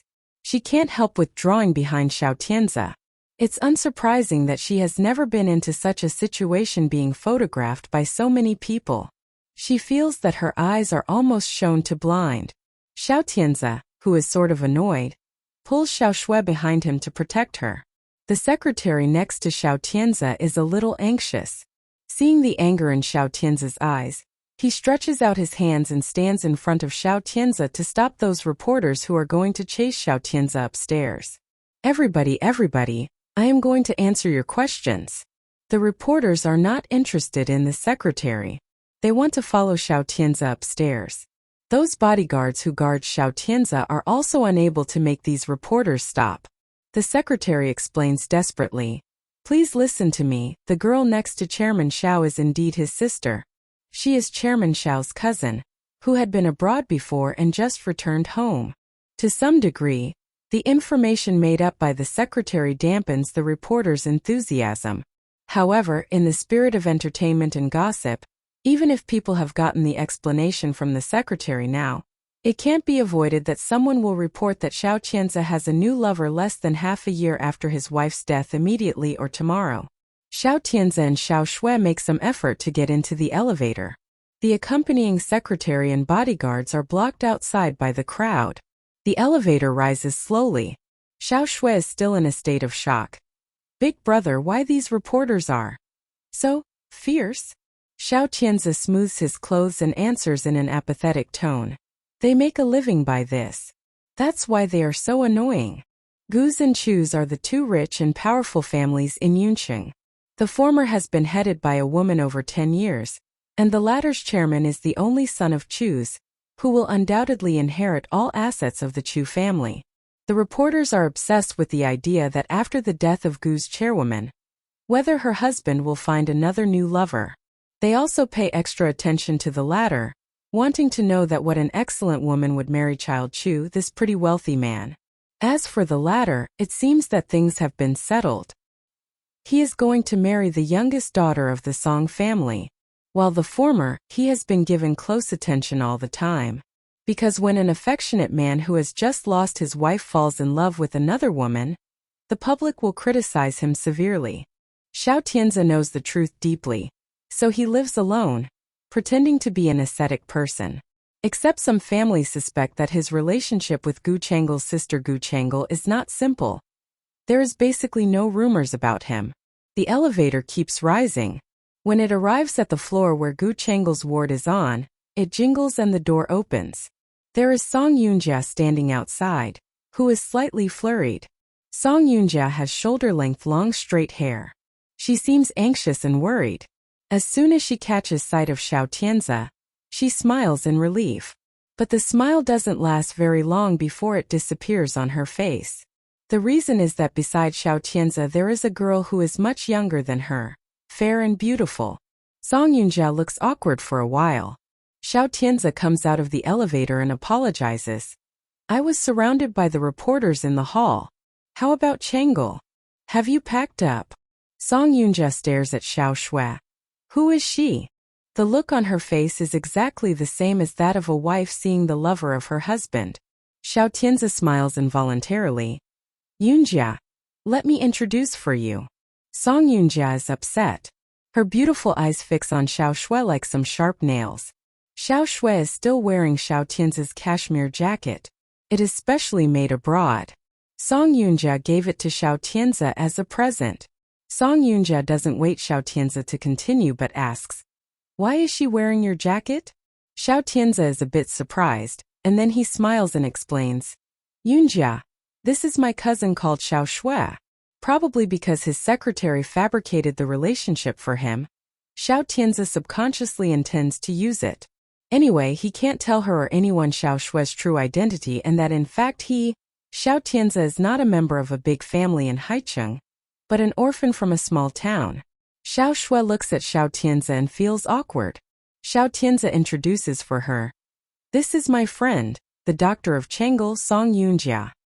Hearing that her name is similar to that of Song Yunxian, she feels startled slightly. Then she smiles and calls her sister Yunjia. Song Yunjia, knowing that Xiao Shui is Xiao Tianze's sister, her face becomes brighter. She is back to normal now. She leads Xiao Tianze to go forward and tells him Gu Changle's condition while walking. Changle has almost recovered. I gave her various checks yesterday. It seemed that anti-rejection drugs had worked well. The heart of Chang'e adapts well to the body of Chang'e. Xiao Tianze nods. Song Yunjia is proud of that. I said the heart of Chang'e would be suitable for transplanting to Chang'e. You didn't believe it. Now that Chang'e has recovered well, shouldn't I take credit for that? Xiao Tianze's eyes are brooding. I really didn't think that the heart of Chang'e would be suitable for Chang'e since they are not biological sisters. Song Yunjia shakes her head and explains smilingly. Medical science is a wonderful thing.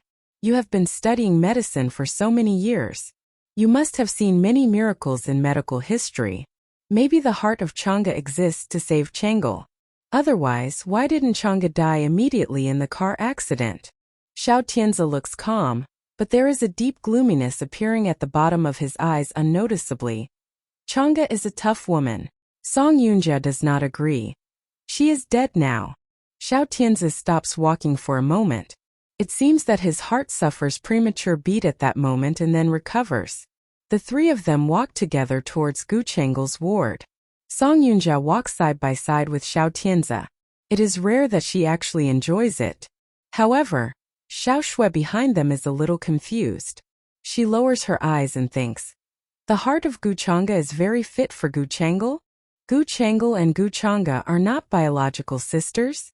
While she is thinking, the front door clicks and opens. Xiao Tianze enters into the room first. There is a soft female voice. Tianze. The voice is as soft as notes played by piano, as pleasant as the river in spring. Xiao Shui feels surprised for a while, then enters into the room.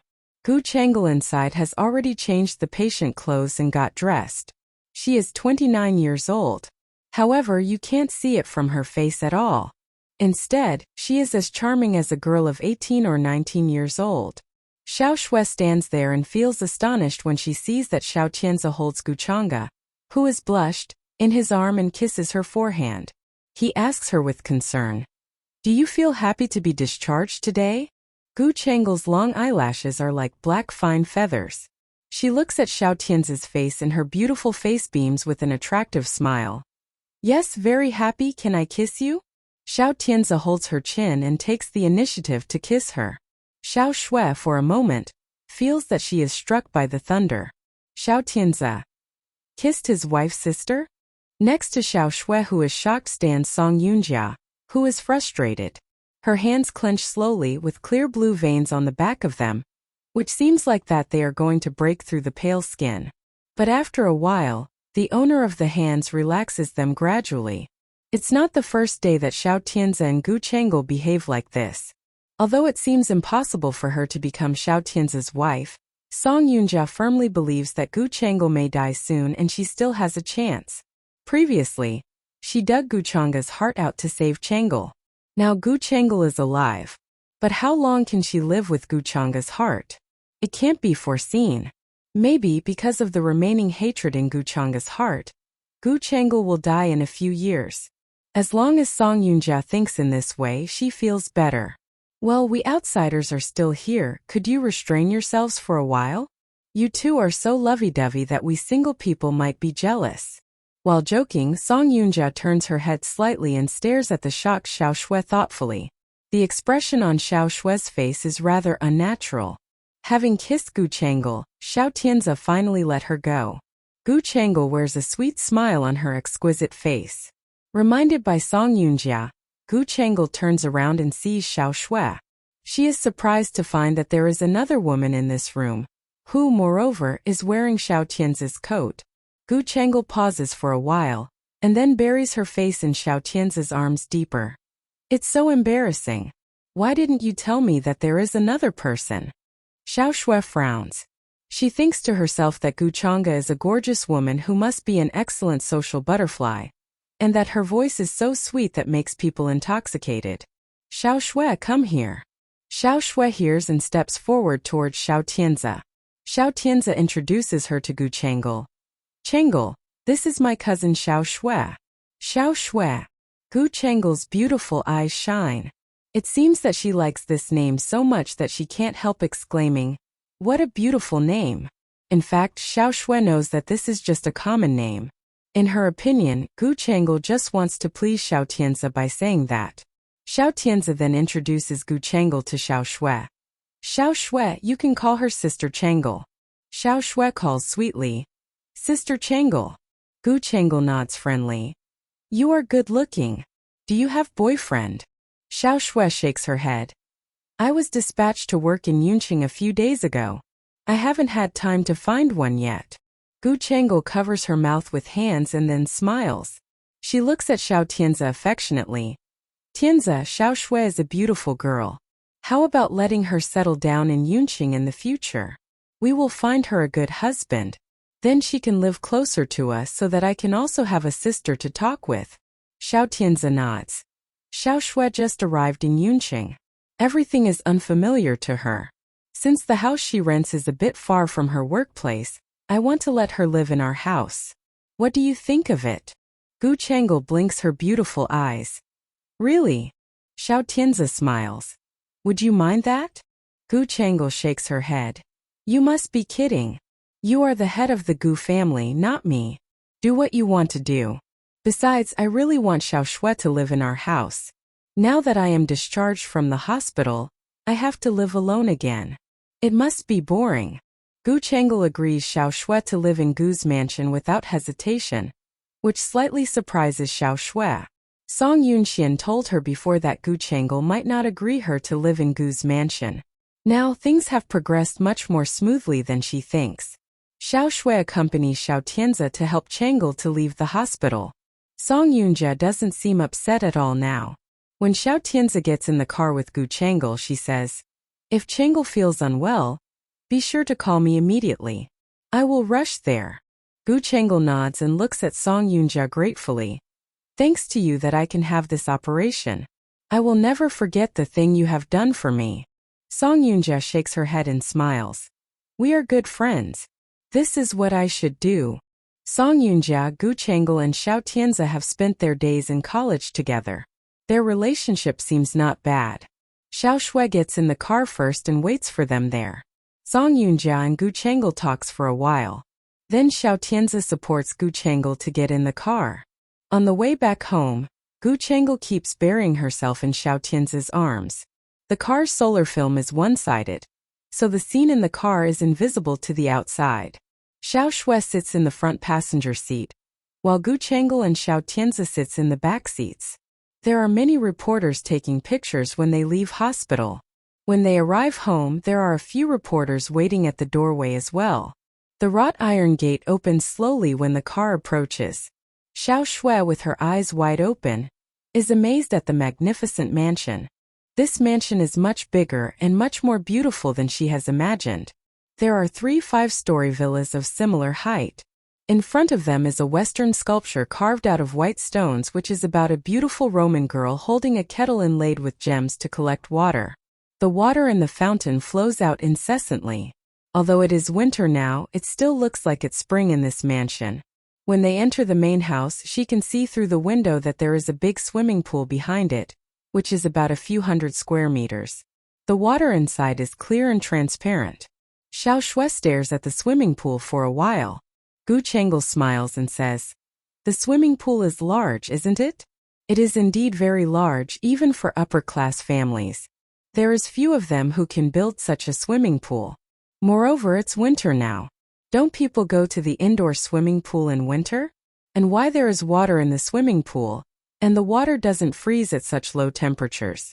Gu Changel follows Xiao Shui to pause to watch the swimming pool. You are also confused that why the water does not freeze, right? Xiao Shui nods. Today's temperature is already 6 degrees below zero. Gu Changel smiles. The water there has been circulating day and night. It is running water. Xiao Shui is speechless now. Gu Changel knows what Xiao Shui is going to say. You must think it is a waste of money. But for the Gu family, it doesn't bother them at all. But why do they let water running day and night if there is no one to swim there? Gu Changel looks at Xiao Tianzi thoughtfully, who is staring at the swimming pool outside the window next to her. Because it is said that this swimming pool can bring luck to my sister. You mean Gu Changga? Gu Changel nods. This pool was built when my sister was 8 years old. It has been 24 years. Xiao Shui is astounded. So extravagant. Gu Changel shakes her head. My sister is the eldest daughter of the Gu family.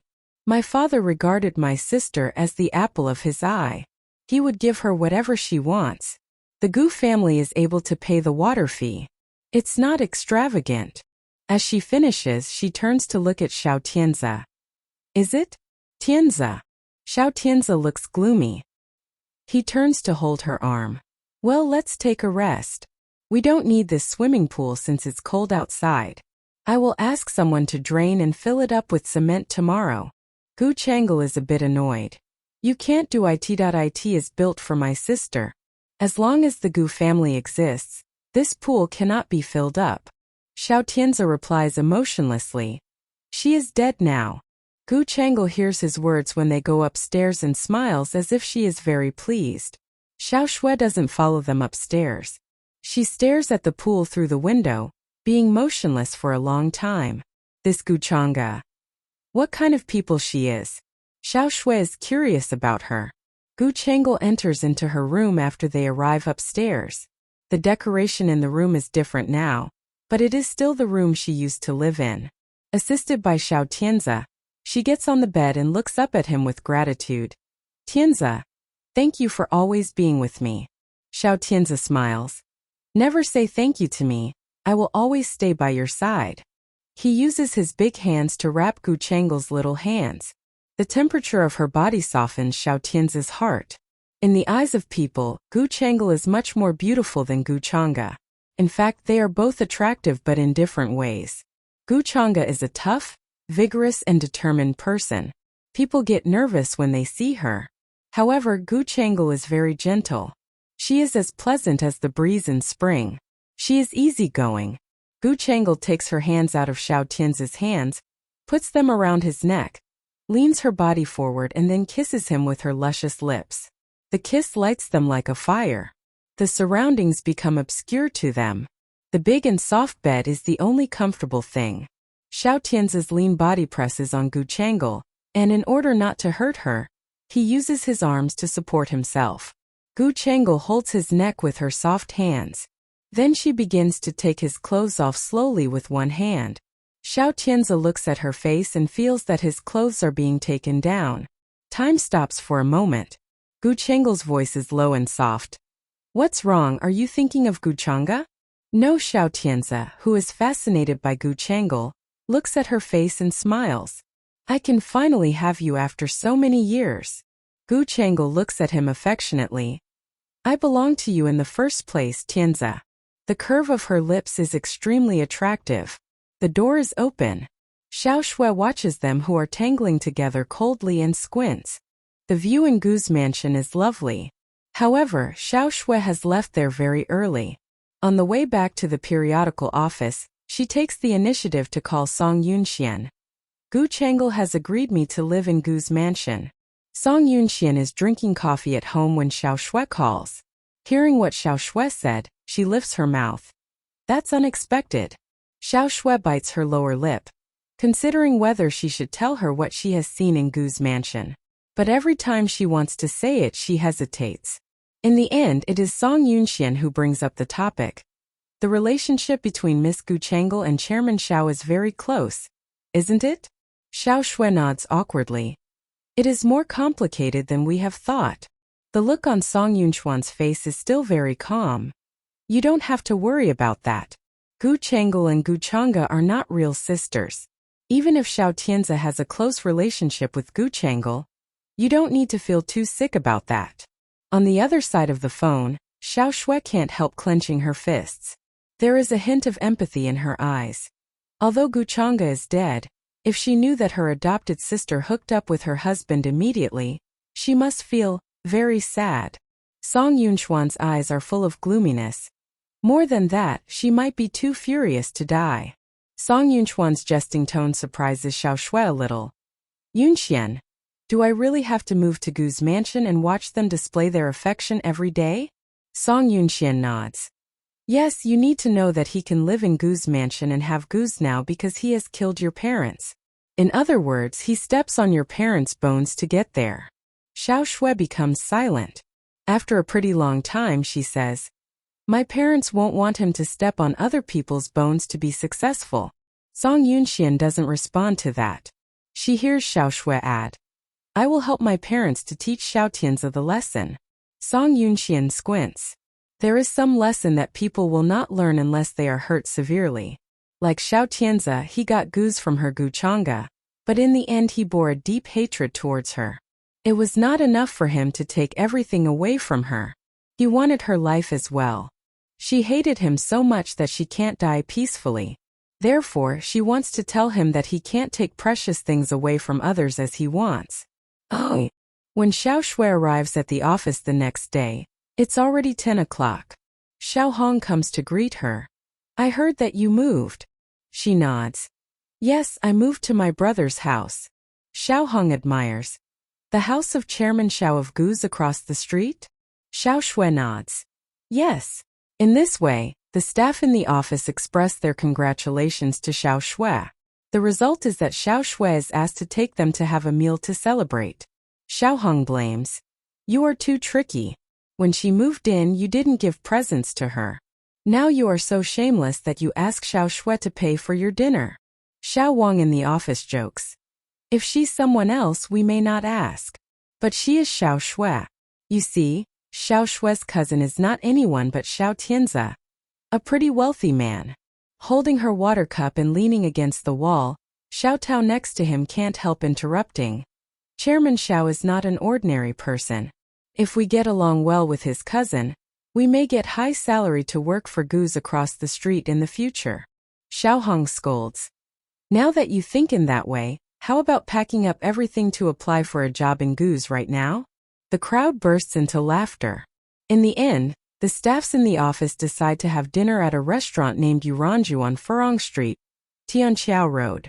Thinking that it might cost her nearly a month's salary, Xiao Shui feels distressed.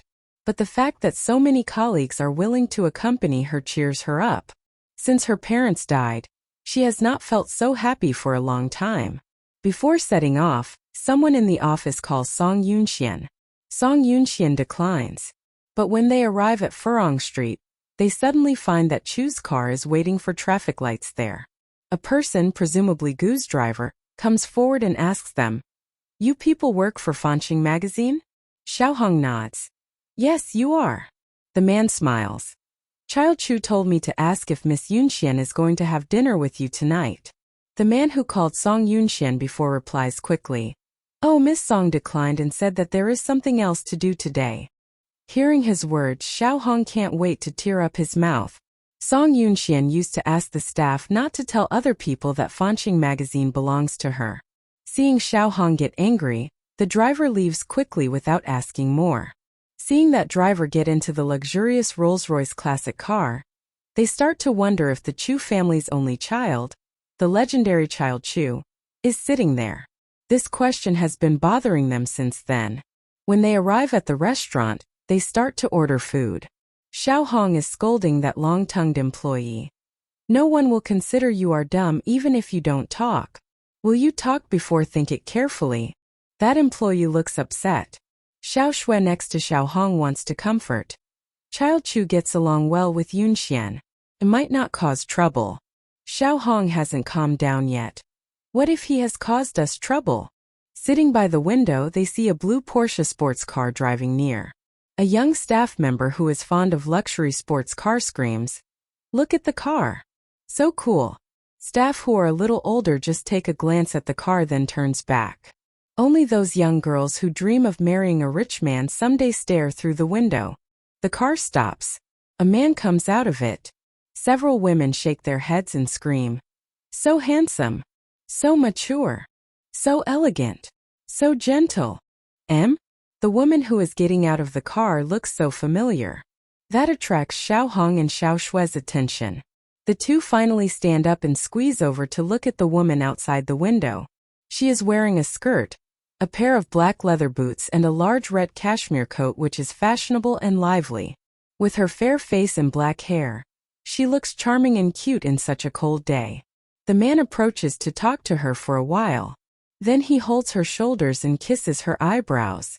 After that, he watches her entering the main entrance of Yuranju, the restaurant.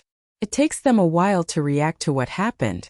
Then someone asks in surprise, "That is Miss Song, right?" Xiao Shui and Xiao Hong nod. Yes. As expected, only after dozens of seconds, a waiter opens the door and leads Song Yunxian in. "Miss Song, this way please." Song Yunxian walks in. All the employees in the room look at her with a confusing look. Song Yunxian smiles. "What happened? You don't welcome me?" Xiao Hong responds first. "Not at all, we long for you to come over." Xiao Shui then pulls her to the main seat immediately. "Today it's my treat. As you don't have dinner with us a lot, you order first this time." Song Yunxian is surrounded by the staff of the magazine soon. Frowning, she orders a few dishes on the menu. Then she looks up to the burning eyes of others. "Why do you look at me like you are going to eat me?" One employee who is about the same age as Xiao Shui smiles. "Boss, the man who sent you here. That's my fiancé." Although her voice is not loud, everyone hears it clearly. A few young employees present a heartbroken look. While they are feeling jealous about that, they make up their minds to find a handsome man to marry too. This meal ends earlier than they think. Xiao Shui and Xiao Hong sit on the left and right sides of Song Yunxian respectively. When they are talking, other employees have already started to discuss some insignificant things. It is until Song Yunxian leaves that these employees finally bring up the main topic, to congratulate that Xiao Shui has moved into Gu's mansion. When Song Yunxian leaves, she gives Xiao Shui a red envelope containing money inside. Song Yunxian smiles gently. "Congratulations on moving in a new house." "Yunxian, I can't receive your red envelope, please." "Keep it." Song Yunxian doesn't give her the chance to refuse. After saying goodbye to others, she leaves. This seaside city encountered cold front a few days ago. It has become cold these days. When Song Yunxian walks out, the air she exhales becomes white. She puts her hands before her mouth in order to defend the cold. Suddenly someone hugs her from behind. The man wraps her in his coat and says gently, "I thought that you would stay there for a while longer." Song Yunxian replies without raising her head. "You have been waiting for me outside. I can't let you wait too long. I won't mind. If it's late, you can stay at my house tonight." Song Yunxian shakes her head. "Thanks, but no." Hearing she rejects it, and seeing that she being wrapped in his coat without moving, Chu Machin raises his mouth and gently kisses her ear. Song Yunxian wants to avoid the kiss because she knows that this man is going to do some other things. However, the man doesn't do anything more but just asks suddenly, "Do you think it is going to snow this winter?"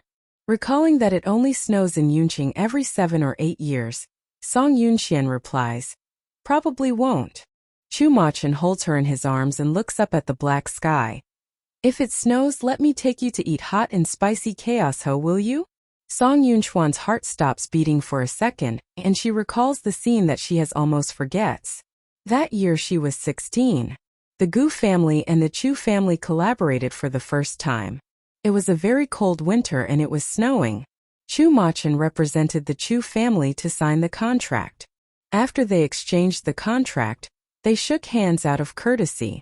When she was just about to leave, Chu Machin suddenly asked, "I heard Shima Bei's hot and spicy chaos ho tastes good. Do you want to have a try?" Gu Chang'e, who was young but mature at that time, declined without hesitation. She never ate at that place. She replied, "I have already booked a restaurant called Baberu at Chang'an Street." The implication was that she didn't want to eat the roadside food. There was a hint of disappointment in Chu Machin's eyes. Now she rethinks about it. It seems that at that young age, she had already been blinded by money. But as for Chu Machin, he hasn't lost himself. He knows that there is something else besides money in this world. When Xiao Shui finishes dinner and wants to go back, it is already 10 o'clock at night. Xiao Tianze has already made 3 calls. The last call was made 10 minutes ago. Xiao Shui drinks some wine and she feels dizzy. She steps outside supported by people. Xiao Hong does not drink too much. Seeing that Xiao Shui is staggering, Xiao Hong pats her face. "Xiao Shui, wake up." Xiao Shui waves her hand. "I can drink more." Someone says, Mrs. Xiao Shui is drunk. It is better to find someone to send her home. It's too late now and not safe for her to go back alone. When they are talking, there is a sound of car horn comes from the front. Xiao Shui notices the car and turns to look at it, only to find that the car is a bit familiar. When she looks at it again, she sees a handsome man in a black long coat with gold-rimmed glasses getting out from the driver's seat. Then he frowns and rushes towards her. Xiao Hong is a little shocked and immediately says, "Mr. Xiao, why do you come here?" I called Xiao Shui, but she has not been answering. While he is speaking to others, he reaches out to support Xiao Shui, who is going to stumble. Xiao Hong smiles awkwardly. I don't know why Xiao Shui can't stop drinking tonight from the beginning. We originally want to celebrate her move to a new home. However, she has been drunk unexpectedly. Xiao Tianzi nods politely. Thank you for taking care of her. I will send her home now.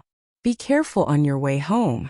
Xiao Hong nods and watches Xiao Tianzi holding Xiao Shui, who is staggering, get on the Mercedes-Benz car, and then leave. The female employees in the back are all green-eyed. Why did we see so many golden bachelors tonight? And they all have girlfriends. Xiao Hong listens to the discussion of these young people and sighs. Oh, Xiao Shui does drink a lot. She used to drink a little before, but this time she can't help drinking a few more cups. When Xiao Tianzi holds her out of the car, Xiao Shui bends and starts to vomit, probably because of the jolt in the car which causes the motion sickness. Xiao Tianzi frowns, and there is some coldness and helplessness on his handsome face. After wiping her lips with tissue, he holds her to the house. However, Xiao Shui hasn't calmed down yet. When she walks, she reaches out and shouts, "Come on, let's toast to invite the moon." Shay's reaching out to the sky when she says that. Xiao Tianzi is impatient and is going to pull her hand back. In the next second, Xiao Shui cries, "Dad, Mom, I'd like to propose a toast to you. In the heaven, please bless me and my brother Tianzi." Xiao Tianzi stops his hands for a little while. His eyes are gloomy. "Xiao Shui, you are drunk. Be quiet. I will hold you upstairs." Hearing him talking and turning her head, she acts like she has just found him. She throws herself into his arms and cries like a child who has been deserted. Brother, where have you been these years? Do you know that I have been looking for you for many years? Mom and Dad are dead. I am so scared. I am so scared. She cries heartbreakingly, and her voice almost penetrates the 5-story building. Hearing the sound, the servants at home come over to see what is happening. Xiao Tianzi holds Xiao Shui and gently pats her back. Well, I am back. Do you know? Do you know? Xiao Shui is patted by him, but she grabs the clothes on his chest. Her eyes are full of tears and she asks, Brother, do you know? My parents are dead. They are dead, you know. Xiao Tianzi thinks that Xiao Shui is drunk heavily. Waving his hand, he lets the servants who come over go back first. One of them refuses to go and asks him with concern, Mr. Xiao, Miss Xiao Shui has begun to speak drunken talks. Please let me send her back to the room to rest. You go to see Miss Changle. Xiao Tianzi responds casually. Xiao Shui is drunk and you don't know how to take care of her. I'll take care of her on my own. The servant, seeing that Xiao Tianzi is insistent, stops talking and goes out. However, the servant doesn't return to her room, but goes to Gu Changle's room. The servant says to her softly, Mr. Xiao insisted on taking care of Miss Xiao Shui on his own. Seeing her awkward appearance, Gu Changle frowns with a scary look and sweeps the hot milk to the ground. The servant is shocked. Gu Changle's chest is undulating and her eyes are squinting. With a wicked look, she says, Don't be muzzy. Clean up the debris on the ground. Hearing her words, the servant stoops to pick up the pieces. But she accidentally breaks her fingers while tidying up and makes a low cry. Gu Changle says coldly, You are such a useless person. After saying that, she walks out with a sweater draping over her shoulders. Xiao Shui is heavily drunk. Supported by Xiao Tianzi, she refuses to go to bed after getting in the room.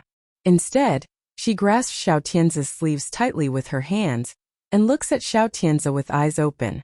She asks him, Brother, do you know how did my parents die? Xiao Tianzi sighs. There is no impatience, pity or mercy on his face. Xiao Shui glares at him and he tries to appease her. Lie down and have a rest. Your parents will rest in peace seeing that you live a good life. Xiao Shui cries and shakes her head. No, no. They won't rest in peace. You don't know. You haven't seen it. When they died, their eyes were wide open. I helped them close but they didn't want to. Xiao Tianzi stares fixedly at Xiao Shui without saying a word. It seems that he wants to find something from Xiao Shui's eyes. Being stared by him, Xiao Shui's eyes are filled with tears, and she stops speaking. But the atmosphere becomes dangerous and serious. Just like a leopard staring at a lamb, as long as it finds a loophole, it will tear the lamb into pieces. When they are looking at each other, Xiao Shui seems to have been fixed by Xiao Tianzi. In the silence, Xiao Shui's phone suddenly rings. Xiao Tianzi frowns and looks at the mobile phone of Xiao Shui. The light on the screen flashes. Xiao Shui is shocked for a while and she looks at the phone. But she just looks at it and seems to be anesthetized by alcohol. Even if the ring keeps ringing, she doesn't want to answer it. Xiao Tianzi picks up the phone, and soon there is a familiar female voice. Xiao Shui. Xiao Tianzi identifies the voice easily. Xiao Shui is drunk and has already rested. I am Xiao Shui's brother Xiao Tianzi. Mr. Xiao, Song Yunxian smiles slightly and apologizes. I left a little early so I couldn't take care of Xiao Shui. Is she drunk? Xiao Tianzi looks at Xiao Shui's vacant eyes. She is just a little dazed and is talking gibberish. Song Yunxian asks him again.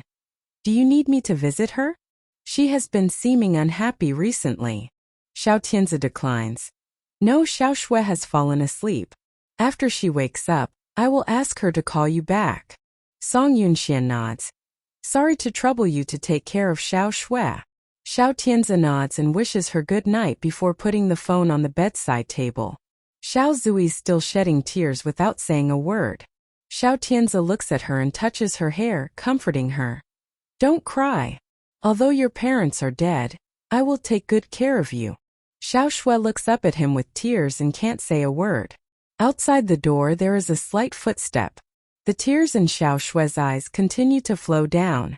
Xiao Tianzi tries to wipe the tears on her face. However, Xiao Shui suddenly plunges into his arms and hugs his waist. This action comes too suddenly, so Xiao Tianzi is shocked a little. Gu Chang'e is standing outside the room. Her eyelids convulse and her hands can't help clenching.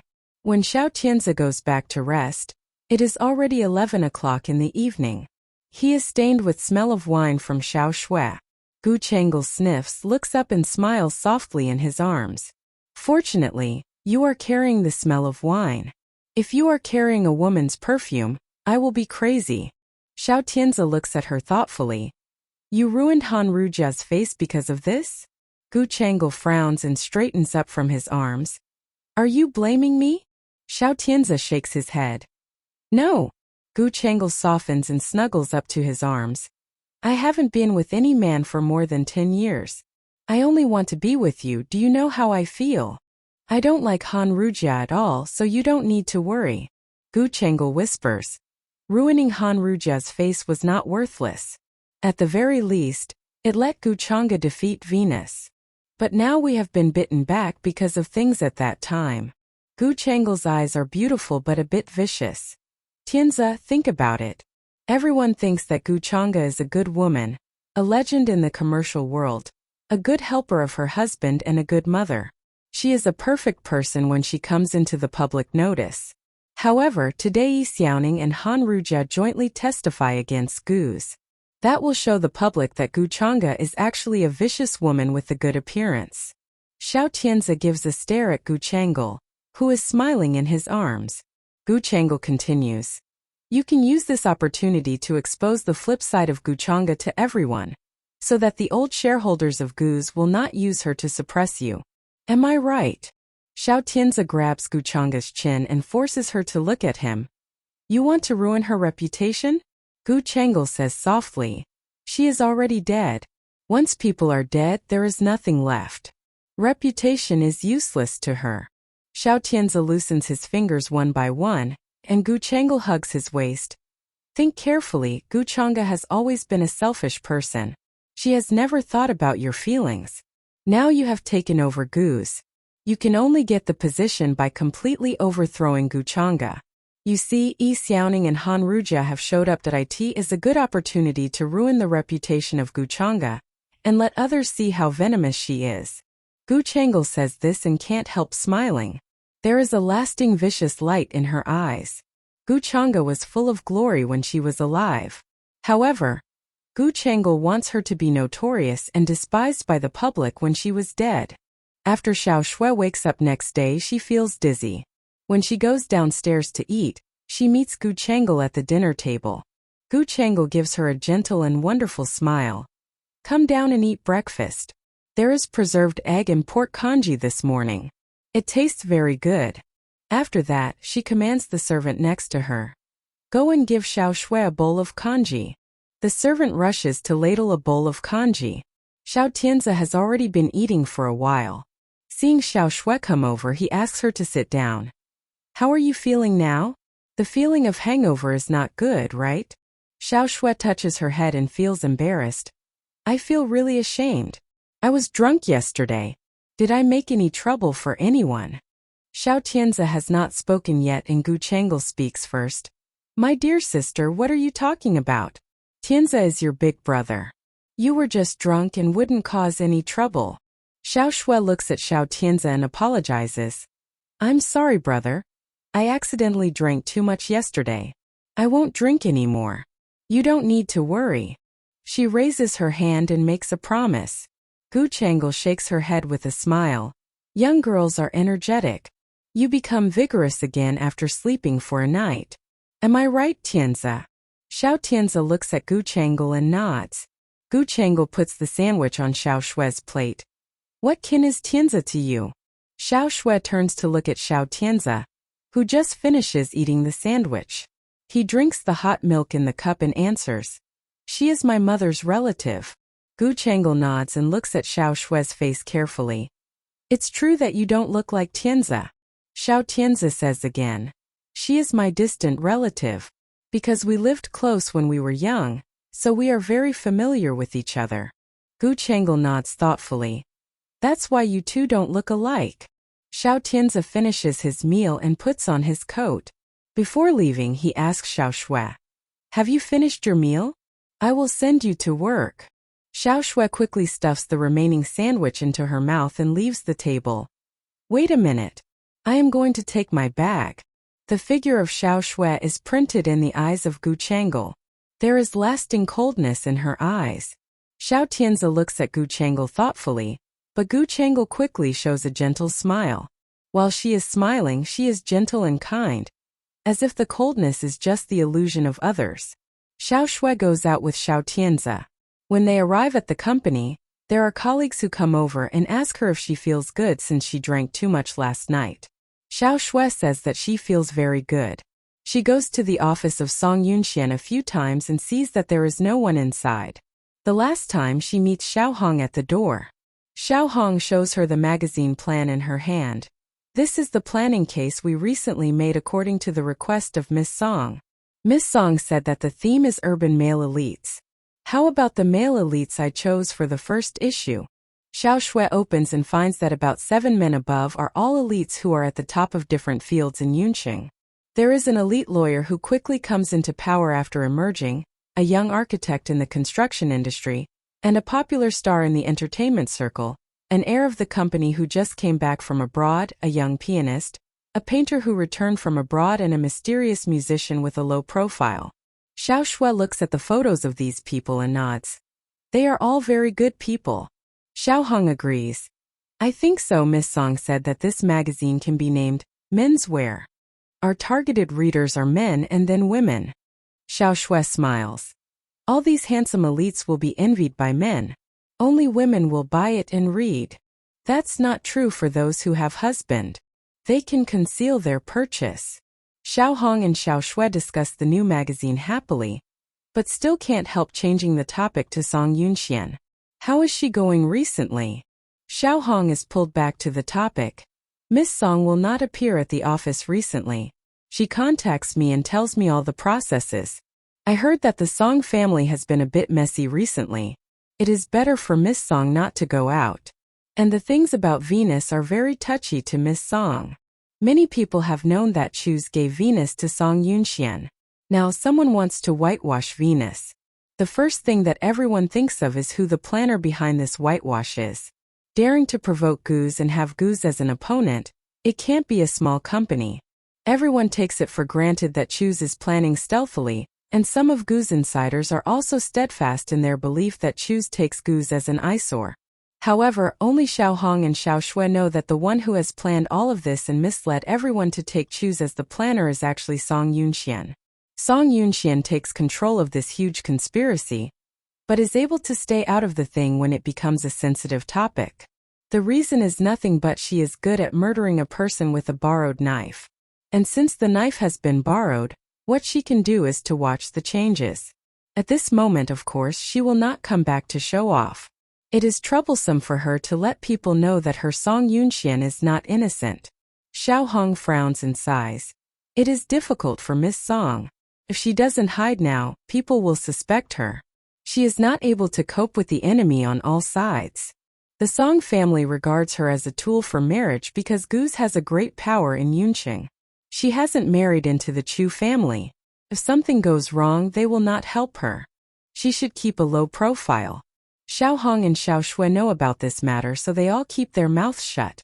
However, Song Yunxian is watched closely by her family. Song Yunchang talks with Song Yan about his guess that Xiao Tianzi turned against Gu Chang'e and then murdered Gu Chang'e. He thinks that Song Yan will be dissatisfied with this and will reprimand him when he talks about this. After listening to his words, however, he just thinks for a while and asks him, "Who said this?" Song Yunchang is stunned and says, "It is just my guess." Song Yan is a little impatient. "It is difficult for you to think about that." When Song Yunchang hears it, he feels that his father is praising him in disguise. But he is also obviously disparaging him. Song Yan is silent for a while, but then he says as if he has just thought about it, "The things of other people are not related to us. We can only care about ourselves." "But Dad, now Goose has such a problem and it can't provide strong evidence to prove that they are framed. So this must be true. If we continue to follow Goose, will we suffer losses?" Song Yan is very shrewd. "You mean we should give up Goose and turn to support Choose?" Song Yunchang does not deny. There is no doubt that Yunxian is going to become one of the Chu family because they have only one son. After Yunxian gets married, we can't show partiality to Goose. Song Yan says with a sneer. "You think there is no doubt about that. However, others don't think so. It seems that Yunxian is going to be one of the Chu family. But whether she can make it or not depends on her destiny." Song Yunchang takes a breath. "That is more likely than Yunjia to marry Xiao Tianzi." Song Yunchang doesn't have much faith in Xiao Tianzi. If Xiao Tianzi really murdered Gu Chang'e, then he won't treat anyone well. Gu Chang'e gave birth 2 children for him, gave him status and the entire Goose. If he killed even such a people, will he treat Yunjia well? Song Yan frowns and says, "Shut up." Rebuked by his father, Song Yuanchang stops his words. Song Yan warns him, "How can you be sure that Xiao Tianzi murdered Gu Chang'e? You shouldn't tell others about this without any evidence. The marriage between Xiao Tianzi and Yunjia is still possible. The Song family will keep making the contract with Goose. As for Choose, what we should do is to keep a good relation with them superficially. But Dad, we have to make a choice between Choose and Goose." Song Yan disagrees with him. "There is no firm relation in this business world. We always pick the side which fits us." Personally, he shows the partiality towards his eldest daughter Song Yunjia. As for Song Yunxian, she is just a tool for marriage. If at that time there was no need for a daughter who has a clear background from the Song family to return, then Song Yunxian would have no chance to come back from Qingqing for a lifetime. Song Yunchang knows that his father places more importance on his sister Song Yunjia. As his father's mind is determined, he does not say anything else. Song Yunxian starts jogging every morning. She gets up at 6 o'clock, runs 5 kilometers and comes back at about 7 o'clock. Song Yunchang is very concerned about her and still sends people to watch her. Seeing the newspaper in the morning, she is surprised. Why do Escu still allow the two people to talk nonsense after so many days? Song Yunchang snorts. There is a process of preparation for the fraud, and Xiao Tianzi just gets started. I guess that he hasn't handled the relationship within Gu's well. How can they band together to fight against others? Song Yunxian similes. I really don't understand the things in this business circle. When Child Chu took me out that night, he said that after we get married, he would want me to give birth to a baby for him. After I get married, I can't take control of Venus. So, I need you to help me, brother. Song Yunchang listens to her words, stops his action and looks up at Song Yunxian, who is smiling. After you getting married, Venus will naturally be given back to choose. Song Yunxian shakes her head and places her hand with the wedding ring on the table. Child Chu said it is the wedding gift for me. I am the daughter of the Song family. Of course, I am supposed to hand it to the Song family after marrying Chu Machin. Song Yunchang hears the words and he is shocked a little. But he doesn't say anything more. You have to keep a good relation with Child Chu, so that you won't be like your sister who married into another family and always has troubles. Song Yunchang refers to Song Yuning. Song Yunxian frowns and asks him, Big brother, sister has not returned for a few days. Is it because brother-in-law has an affair? Song Yunchang frowns. You should visit your second sister when you are free. However, after saying that, Song Yunchang feels that his words are needless because Song Yuning takes her as an eyesore. Knowing being treated as an eyesore, Song Yunxian probably will not visit her sister voluntarily. It is unexpected that Song Yunxian agrees. Big brother, I am going to visit sister this afternoon. What do you think? After saying that, Song Yunchang can't stop her from visiting. But he worries that Song Yuning will get angry for being taken as a joke after seeing Song Yunxian. He says, I will drop you out. They eat breakfast happily for having decided to do this. Song Yunchang goes to work at the Song family's company in the morning. He doesn't come back for lunch at noon. In the afternoon, he tells Song Yunxian that he will take her to the Shui family to visit her sister at 2 o'clock. After lunch, Song Yunxian receives a call from Chu Machin. The voice of Chu Machin is attractive for its magnetism. After answering the phone, she begins to think about why he calls her. However, he talks about Guz directly. How do you feel today? Not bad. You did a good job about Venus. Holding the phone, Song Yunxian goes back to her room. That is true. But you didn't make it a perfect murder with a borrowed knife. Song Yunxian is shocked a little. Then Chu Machin continues. If Xiao Tianzi changes his target slightly, Gu Chang'e will be the only scapegoat for ruining Venus' reputation. Song Yunxian smiles. Don't worry too much. I really appreciate Miss Gu. Although she is dead, I will not ruin her reputation. Chu Machin nods. That's good. Song Yunxian hangs up first and doesn't say goodbye. Listening to the busy tone in the phone, Chu Machin shakes his head slightly. Is she jealous? Rong 6, who stands aside like a wandering ghost, says, Of course a woman won't accept that her man cares about another woman. What Rong Lu said is actually right. Because Song Yunxian is not the only one who cares about that, Gu Chang'e cares much more than her. When Xiao Shui comes home in the afternoon, she enters together with Xiao Tianzi. Gu Chang'e just puts the dinner on the table. Seeing them enter, she smiles. Welcome home. They nod to her. The food smells good. Xiao Shui smiles happily. The food seems to be delicious. Gu Chang'e looks at Xiao Tianzi gently. I cook the food personally. Wash your hands and come to eat. Xiao Shui goes back to her room, puts down her things and goes to the bathroom to wash her hands. When she passes the window, she sees that the big swimming pool outside has been drained. She stands still there. It's a typical example that everything has changed since the one left. Gu Chang'e has died and her home has been changed beyond recognition.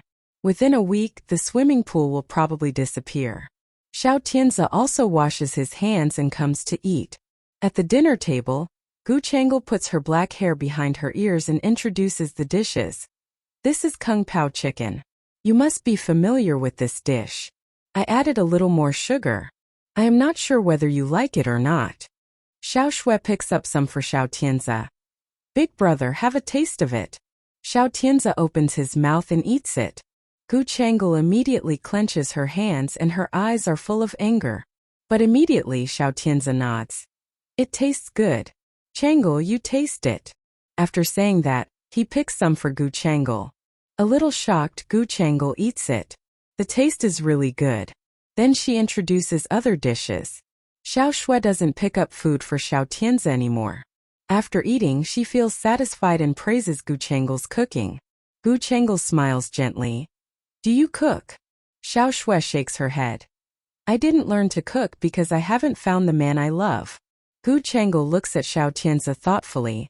I learned to cook to kill time. In the past, my sister never cooked. Sometimes Tianzi and the two children are hungry, then they will go out to eat. I don't think it is good for them, so I learned to cook. They are talking about the two children, which attracts Xiao Shui's attention. Children. Xiao Tianzi finishes the meal and wipes his lips with tissue. His movement is elegant. They are Gu Yi and Miao Miao. After Chang's death, I sent them to the boarding kindergarten because I am too busy and have no time to take care of them. They come home once a month. Xiao Shui looks at the smile of Gu Changel and feels a little nervous. Although Xiao Tianzi is the father of the two children, he still gives up accompanying his children because of Gu Changel. Seeing that Gu Changel and Xiao Tianzi are going to sit for a while after eating, Xiao Shui goes upstairs. After finishing her work brought from office, she has not fallen asleep until 9 o'clock. Out of thirst, she goes out to the dining room to drink some water. It is unexpected that at 9 o'clock, when the whole family is quiet, Gu Changel is still sitting on the chair in the dining room. When Xiao Shui comes in, she is shocked. Seeing that Gu Changel doesn't wear her usual smile, she is a little strange. Sister Changel, what are you doing here? I can't sleep. Where is my brother? If Xiao Tianzi is with her, she will not say that she can't sleep. As expected, Gu Changel gives a short smile and looks at her. Tianzi has something to deal with. He got a call and went out. After getting water, Xiao Shui is going to ask Gu Changel to go sleep. Gu Changel knocks the table and says to her toughly, like commanding her, I am so bored. Talk with me for a while. Xiao Shui looks at Gu Changel and feels that she is strange tonight. She used to be a person who won't talk without a smile. Under the light, which is as cold as the moonlight, her face looks sinister. Xiao Shui pulls out the chair in front of the table and sits down. There is a glass of milk which seems to be called in front of Gu Changel. Xiao Shui says, You have just discharged from the hospital. Drinking cold milk is not good for your health. I will help you heat the milk. Gu Changel refuses. I am not coming to drink milk. I am here to talk to you. Xiao Shui feels confused. What do you want to tell me? I want you to do something. Gu Changel looks at her coldly. Xiao Shui suddenly feels that something is wrong and her nerves can't help tightening. What? Gu Changel's eyes become soft, but her words are extremely cold. I want you to leave him. Him. Xiao Shui is bewildered. Xiao Tianzi. Xiao Shui is confused. Why? No reason. Gu Changel looks at her with disdain.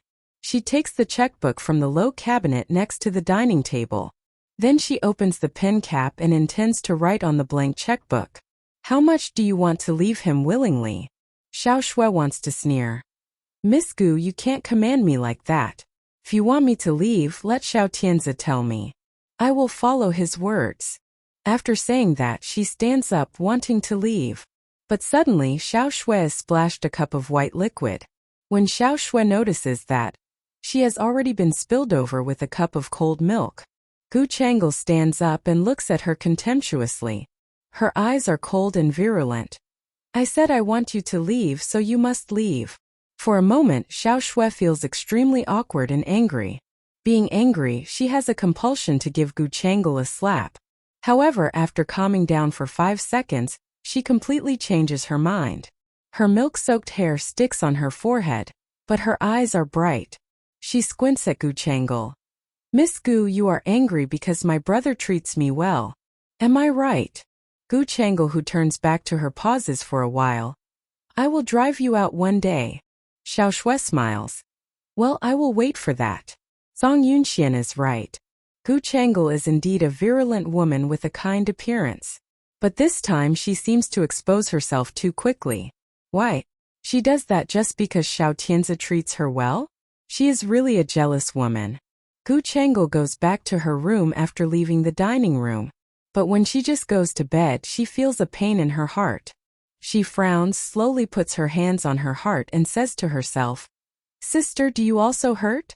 The heart of Gu Chang'e is beating in her chest, but Gu Chang'e is dead. Thinking of this fact, she can't help smiling. "Sister, I eventually win the game after so many years." Yes, Gu Chang'e is dead. Xiao Tianzi finally belongs to her. However, since Xiao Tianzi has already belonged to her, how can she allow another woman to take him away? Is Xiao Shui his cousin? Are they distant relatives? They don't look like each other at all. She doesn't believe that this girl named Xiao Shui is a relative of Xiao Tianzi. This girl must have some ulterior purposes. Xiao Shui must want to take Xiao Tianzi away, the man whom she has been together with after waiting so many years. I won't let anyone take him away. She looks ahead gloomily. No one. Maybe others will think that she is vicious and jealous, but it doesn't matter. She will not deny it, because she is indeed such a person. No one knew how she felt when she saw the man whom she loves married another woman for 12 years. No one knew how sad and jealous she was when she saw the man whom she loved kiss another woman in front of her. She waited for Xiao Tianzi for 12 years in her best years. Watching him live with another woman happily day after day, year after year, her felt painful as her heart was like being stabbed. Finally, Gu Chang'e has died and she got the man from Gu Chang'e. How can she allow a young girl to easily destroy all of her painstaking plans? No, definitely no. She wants to kill the girl named Xiao Shui. When Song Yunxian arrives at the Shui family, Song Yuning is listening to music and seems relaxed. Song Yunxiang comes to talk to her. "Yuning, I come to visit you with Yunxian." Taking a look at the servants at home, Song Yuning smiles and welcomes them. "Big brother, it is so kind of you for visiting me when you are so busy." Song Yunxiang nods, sits down, then looks at Song Yunxian. "Yunxian worries that you are in a bad mood, so we come over to accompany you." Song Yuning has taken her as an eyesore since Song Yunxian came into the house. But now she is not at the Song family where she grows up, but at the Shui family. Her words and deeds at the Shui family will be watched by the surrounding servants. These damn servants will tell her in-laws every bit of her misconduct right away, and it will make her in-laws who are not satisfied with her since she married and get more tired of her. She is tired at the Shui family because she must be careful when she makes every move. However, since she has married, she can't get divorce. Otherwise, it is an insult to the Song family, and it will also make a mockery of her. Seeing that her sister become more considerate at the Shui family, Song Yunxian urges her big brother. "Big brother, remember to pick me up at night. Maybe sister will ask me to eat dinner with her, so you don't need to come too early." Song Yunxiang nods and gets up.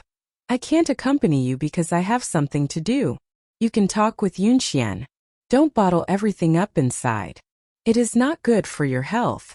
Song Yunxiang cares about Song Yuning only because they have grown up together. Since Song Yunxian has come already, she can't drive her away but nod and send her older brother to leave. Song Yunxian looks around the inside of the Shui family after Song Yunxiang leaves. "You are alone at home? Where are Uncle Shui and Aunt Shui?" Song Yuning originally wants to say, "Do you think they are as idle as you are?" However, when she is about to say that, she thinks it not appropriate at the Shui family. Thus, she says indirectly, "Your brother-in-law has gone on business these days, so they all went to the company."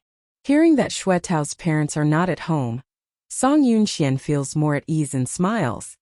"Aren't you joking? I heard from brother yesterday that he met brother-in-law at San Mentai." San Mentai is a business hotel in Yunqing that it is named San Mentai because it locates near San Mentai Mountain. Everyone in Yunqing knows that San Mentai is an entertainment place for playboys. It provides them with one-stop amusement like bathing, massage, drinking, karaoke, and mahjong. Compared to the Yuntingese bar in the center of Yunqing, this San Mentai is even more mysterious. Talking about San Mentai, Song Yuning clenches her hands. She looks furious as expected. Song Yunxian sighs and puts her hand on the back of Song Yuning's hand.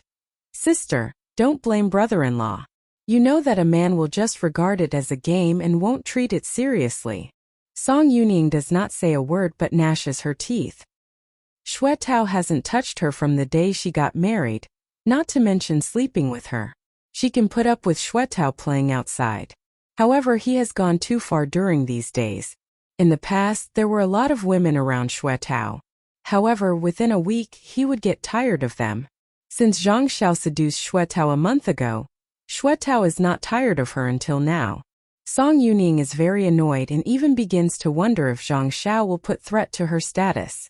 Seeing that Song Yuning refuses to take the initiative to say about Xue Tao, Song Yunxian smiles and asks, "Has my little nephew been naughty recently?" Song Yuning feels really uncomfortable in the living room. Looking at the smile on Song Yunxuan's face, she suddenly says, "I made a pair of small socks for him. Come to my room and have a look." Song Yunxian supports Song Yuning to stand up. "You are clever and deft, so the things you weaved are definitely good. Let me see." Song Yuning thinks that Song Yunxian is also good at pretending to be kind. They go upstairs like they are really close. When they enter Song Yuning's room, Song Yuning pulls her arm back from her sister's hands. She is angry. "How can you have time to laugh at me?" Song Yunxian closes the door and gently locks it after going inside. "Sister, you have mistaken me as such a bad person.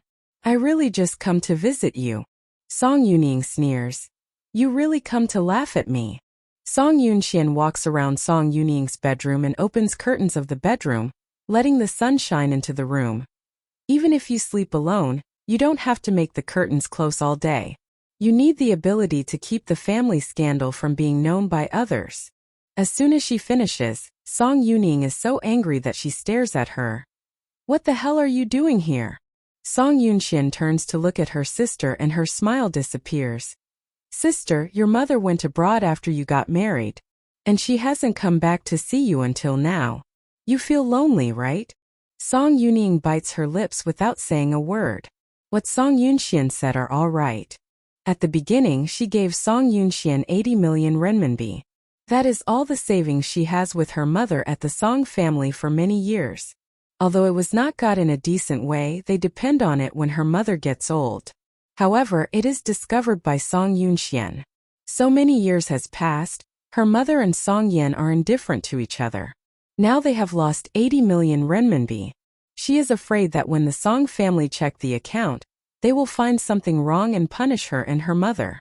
Therefore, her mother went abroad hastily. She gave her mother all the money she has raised in the Xue family after she got pregnant. She is alone at the Xue family. The only thing that she can rely on is the company controlled by her brother and sister. But now the company, her older brother and sister, none of them can't help her if something happens. The only one she can rely on is herself. It is right to say that she is in isolation. Seeing Song Yuning utter no word, Song Yunxian turns to look the books about pregnant in her room. "Sister, you are very concerned with this child, right? You bought so many books." Song Yuning feels that she is weak. She is 4 months pregnant and it is inconvenient for her to move. She is really careful, lest there is something wrong about the child. Once this child is born, she will have a good supporter at the Xue family. She is very angry because Xue Tao has an affair with Zhang Xiao. She has lost her appetite for a few days and she has no one to talk to. What can she do other than reading? Seeing Song Yuning holding her waist, Song Yunxian comes to help her solicitously. "Why do you have such a heavy hostility to me? I can't start my own magazine without your help. Sister, you helped me, so I will help you too." The last sentence is very subtle. Song Yuning, supported by her to sit down, looks at her eyes involuntarily. "What do you mean by saying this?" "I mean its literal meaning." She smiles innocently. Song Yuning understands her implication. When she wants to pull her hand back, Song Yuning suddenly grabs her hand. "Yunxian, although we are at odds with each other, we are of the same blood if you can help me." Song Yunxian raises her hand and puts a finger on Song Yuning's lips. Her eyes suddenly become a little brighter. Sister, the idea should be kept in your mind, not in your mouth. Song Yuning looks at her countenance and is suddenly shocked. Something is spreading gradually in her heart. Song Yunxian makes her feel a little cold. What do you want to do? Song Yunxian shakes her head. Sister, I don't want to do anything. Then why do you? Song Yunxian grabs Song Yuning's hands and looks at the wedding photo hanging over the bed. Sister, it is normal that there are women fall in love with brother-in-law because he is outstanding. It is not about what I want to do, but what do you want to do? Being reminded by Song Yunxian, Song Yuning frowns. I am pregnant now, what can I do? How can others help you if you can't help yourself? But, seeing her being so hesitant, Song Yunxian smiles. Sister, no matter what do you want to do, you must have a helper. It is the same for brother-in-law's affair. When will your in-laws come home to have dinner? I want to have dinner with them. Song Yuning looks at Song Yunxian's expression and pauses for a moment before saying, at 5 o'clock. Song Yunxian really waits until 5 o'clock. At 6 o'clock, Xuetao's parents come back from the company by car. Hearing that the youngest daughter of the Song family has come to visit her sister, they are both surprised. Song Yunxian is chatting with Song Yuning. Hearing someone come back, she quickly stands up and says, Uncle Xue, Aunt Xue, you are back. This is Yunxian? Xuetao's father points at Song Yunxian and asks Song Yuning. Song Yuning nods. Yes, Dad. The relationship between the Xue family and the Song family is not very close. Although they are relatives, Xue's parents originally disagreed with Song Yuning marrying into the Xue family. They are not supposed to treat Song Yunxian so well. Seeing Song Yunxian, they are enthusiastic. Miss Song is really pretty. No wonder Child Chu fell in love with Miss Song at the first sight. Xuetao's mother takes a look at Song Yunxian and praises her. In fact, Song Yunxian knows very well that the Xue family always wants to cooperate with Chu's. But Chu's is always impersonal and the bid is always fair. Now, seeing the fiancé of Chu Machin, they want to know that if this fiancé can help them. They has been beating about the bush when talking with Song Yunxian since most of the content is related to Chu's. When they are having dinner, Song Yunxian reaches for foods and the true love ring on her finger shocks them a little. Miss Song, is this the ring that Child Chu gave you? Song Yunxian smiles and says, yes. He gave it to amuse me. She speaks it calmly. However, it startles Xuetao's parents. Ordinary men can only buy one of that kind of ring for a lifetime. He gave her just to amuse her? This little girl is indeed modest and innocent. However, it is her innocence that may bring them some benefits. Xuetao's parents speak a lot with Song Yunxian during the dinner. Song Yunxian always answers with a smile, which makes Xuetao's parents have a good impression of her. While they are eating fruit after dinner, Song Yunxian picks out the longan and puts it aside. You are too careless, sister. How can a pregnant woman eat longan? After that, she asks Xuetao's mother casually, am I right, Aunt? Xuetao's mother immediately throws the longan that is picked up by Song Yunxian on the table into the wastepaper basket next to her. She calls and blames the servant. How can you do that? Yuning is pregnant, and how can you choose the fruit so carelessly? Can she eat longan? The servant quickly takes the plate away. I am going to change some other fruits right now. I am sorry, Mrs. Song. Song Yuning is not angry about that but just nods blandly. Song Yunxian puts the chopped apples on a small plate and puts them in front of Song Yuning. My second sister is too careless. She acts the same at home, so my dad said that my eldest sister used to bully her when she was a child. Xuetao's parents smile and say, Yunjia becomes very gentle when she grows up. Song Yunxian nods. But my second sister has not changed. Will the second brother-in-law bully my sister? Xuetao's father immediately denies. It is impossible. After people get married, the man will always take good care of his wife. He can bully anyone but his wife, let alone Yuning is still bearing the child of the Xue family. Song Yunxian nods. That's right, Machin also told me like that. Xuetao's parents are smiling. But immediately Song Yunxian asks, where is the second brother-in-law? Hasn't he come back? Xuetao's father is a bit embarrassed. Xuetao's mother answers quickly. Xuetao is busy with his business. He said that he would raise his son himself. We can't stop him from earning money for his own child. The second brother-in-law is really a good husband, Song Yunxian says. If there is anything about brother-in-law's business I can help, please let me know. After hearing this, Xuetao's parents immediately give a laugh. And the topic turns directly from Song Yuning and Xuetao to the official business. I heard that Child Chu had just taken the land of a science and technology city project in Yunqing. I wonder Child Chu will choose which company to build this project. Song Yunxian is shocked for a while. I can't tell you this. He said that it is a business secret. I can't reveal any information before the decision is made.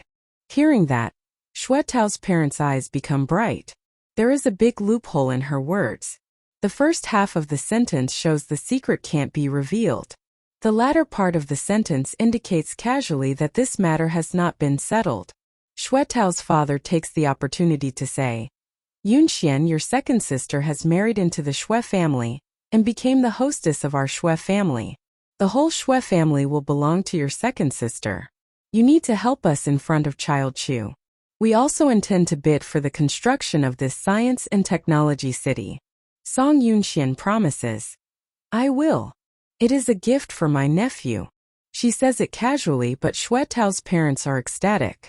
When Song Yunxian is about to leave, they are still planning. Song Yunxian also jokes when she says goodbye. Uncle, Aunt, you need to remind my brother-in-law to go home early, so that other women with bad purposes won't take him away from my second sister. My second sister can't defeat other women. Xuetao's father's face becomes serious. Xuetao will not do this. If he does this, we will punish him first. Xuetao will only have your sister as his wife for a lifetime. We will not accept other women. Song Yunxian nods. Sister, you see, uncle and aunt are so kind to you. Song Yuning nods and shows a half-true smile. Song Yunxian makes her in-laws become her supporters. As long as Xuetao's parents feel that she is useful to the Xue family, they will protect her. Once she is useless, they won't protect her anymore. Now, Xuetao's parents think that her little sister is going to become rich and powerful. They treat her well and accept her because they want to ride on Song Yunxuan's coattails. After Song Yunxian leaves, Song Yuning says, Dad, Mom, Yunxian is just a little girl in front of Child Chu. Her words won't be useful. You'd better not to hold out much hope. Xuetao's mother is happy. Your little sister is so cute that no wonder Child Chu likes her so much. She is too innocent. I am afraid that her words can't change Child Chu's mind. She feels uncomfortable when she says that Song Yunxian is innocent. Song Yunxian has nothing to do with innocence. Xuetao's father shakes his head. I think that Child Chu loves her very much. Her words must be useful. Song Yuning shakes her head but says nothing to the two old people as they are cheated by Song Yunxian. At 12 o'clock in the middle of the night, Xuetao is called back by his parents. For the first time in his life, he sleeps together with Song Yuning on the same bed. However, smelling other women's strong perfume on Xuetao, Song Yuning feels so angry. After lying in bed and staying awake all night, she goes out very early next day with her pregnant belly. Song Yunxian goes to the magazine on the day that Song Yuning goes out. She finds that the group of people who has been following her suddenly disappear. In the magazine, Xiao Shue's face is pale. Song Yunxian stays in her office for a morning. When Song Yunxian is going to leave in the afternoon, Xiao Hong suddenly comes with the planning case. Miss Song, Gu's held a press conference about the slander of Venus. They claimed that Gu Chang'e had bribed Yi Xiaoning and Han Rujia arbitrarily when she was in power. How did Yi Xiaoning and Han Rujia respond? Xiao Hong shakes her head. They haven't responded yet. They really want to let Gu Chang'e take all the responsibilities. Song Yunxian sighs and gets up. Xiao Hong, you drive. Let's go to visit Han Rujia. They put their coats on, walk out through the back door and get on the car. Before they drive out of parking lot, they are stopped by Xiao Shui. Xiao Hong lowers car glass. Why do you come here? You should have gone home. I want to go with you. Xiao Hong turns to look at Song Yunxian. Song Yunxian nods. Let her get on. Xiao Shui eventually gets on the car, but she doesn't speak immediately. Seeing that her expression is a little unnatural, Song Yunxian asks her, "Do you feel comfortable living in Gu's mansion?" Xiao Shui smiles awkwardly. "Gu Chengel doesn't like me." Song Yunxian looks out through the window. It is normal. She is easy to get jealous. If she raises a dog, it must be a male dog. That is the only way to make her unworried. It is natural for her to dislike you because a woman suddenly moves in her house. But I am Xiao Tian's sister. Song Yunxian smiles. Are you real relatives? Xiao Shui shuts her mouth up immediately. Song Yunxian asks her, "How much did Gu Chengel give you to let you leave Gu's mansion?" Xiao Shui is very surprised. "How do you know she gave me a check?" Song Yunxian speaks without thinking. Gu Chengel only has Xiao Tianzi and her money. She can't give Xiao Tianzi to you. So, she can only use money to let you leave. What Song Yunxian said is absolutely true, which makes Xiao Shui feel a bit strange. Why do you know her so well? I know her because I have just met her. Xiao Shui doesn't understand what this sentence means. Song Yunxian doesn't explain it anymore because she knows what it means. She used to consider Gu Chengel as a gentle and kind girl in the past 10 years until she saw Gu Chengel in her true color on the day she died. Gu Chengel knows to hide her inner desire when she faces difficulties. She even has pretended to be kind for more than 10 years. To some degree, she is the same as Xiao Tianzi. They are both restrained. However, Gu Chengel's goal is to expel the women around Xiao Tianzi and then own Xiao Tianzi completely. Xiao Tianzi's goal is to get rid of Gu Chang'e and then take control of Gu's. On the surface, one person gains benefit for love and the other gains love for the sake of profit. But what is the truth? She still can't work it out completely. They leave Yunqing and rush towards the eastern suburbs. At the same time, the luxury car of Gu's is also rushing towards the eastern suburbs. In the luxury car, Gu Chengel admires the scenery outside the window quietly. Seeing buildings in the eastern suburbs out of the city which are about to be demolished, Gu Chengel sighs. Tianzi, do you know when I was young? I lived with my mom in a same dilapidated house? Xiao Tianzi drives and looks at the road ahead. He just takes a glance through the window and says, "The house you live in now is 100 times better than those houses." Gu Chengel's eyebrows stretch. My sister has lived in such a good house since she was born while I went back to Gu's when I was a teenager. She is the only child of Gu Cheng's wife. She has been proud for so many years just because she is the child of Gu Cheng's wife? Xiao Tianzi doesn't speak. Gu Chengel doesn't talk anymore. Looking at the street scene flashing away outside, she smiles. I don't know how much Han Rujia wants this time. If she knows the truth, she probably won't ask for money. Gu Chengel laughs at him. Tianzi, in this world, money can solve any problem. Gu Chang'e was so powerful just because she had money and good luck. Nowadays she has got everything of Gu Chang'e, and she can have the same money and good luck as Gu Chang'e. Gu Chengel has lived for 29 years, and she always can't compare with Gu Chang'e. From the day she entered Gu's mansion and saw that this huge family all belongs to Gu Chang'e, she felt that the world is unfair. Why does everything belong to Gu Chang'e, and why does she have nothing? She has to endure that because she doesn't have a good father with power? She has to endure that because her mother is not a fair lady? No, she is not willing to accept that. She must get what Gu Chang'e owned. She not only wants to get everything that Gu Chang'e owned, but also wants to ruin Gu Chang'e. Even Gu Chang'e died. She will ruin her reputation. Her hands are clenched unconsciously. Looking at the scenery outside the window, she involuntarily squints her eyes. It is already noon when they arrive at the place where Han Rujia lives. Gu Chengel gets off the car and looks up at the overcast sky. She feels a little annoyed. However, Xiao Tianzi holds her shoulder with his hands and whispers to her. What are you going to say when you meet Han Rujia? Gu Chengel smiles. Take it easy.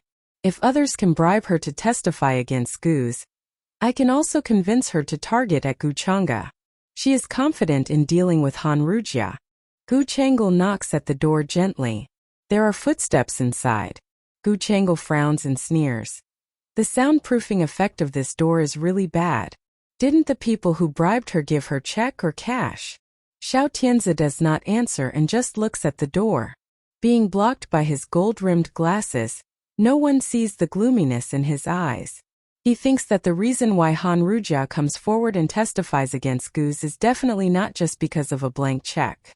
He is wondering who instructs her to testify. The sound of the slippers is clear behind the door. Gu Chengle's eyelids suddenly convulse at the moment the door opens. Then she shouts, "Jujia!" She covers her mouth with her hand and looks at Han Rujia. Her becomes tearful immediately, as if she sees an old friend after so many years and can't control herself because mixed feelings come up to her. Han Rujia takes a glance at Gu Chengle, her eyes wide with shock. But she gradually calms down and turns to look at Xiao Tianzi behind Gu Chengle. The last time she saw Xiao Tianzi, he was 29.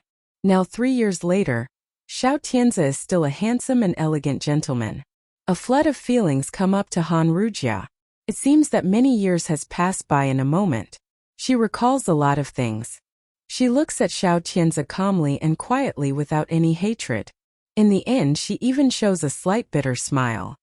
"You are looking for me?" Xiao Tianzi nods. "I am looking for you."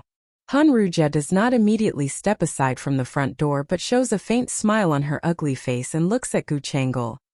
"Chengle, are you coming for me by yourself or coming with Tianzi?" Han Rujia is still familiar with Gu Chengle after so many years.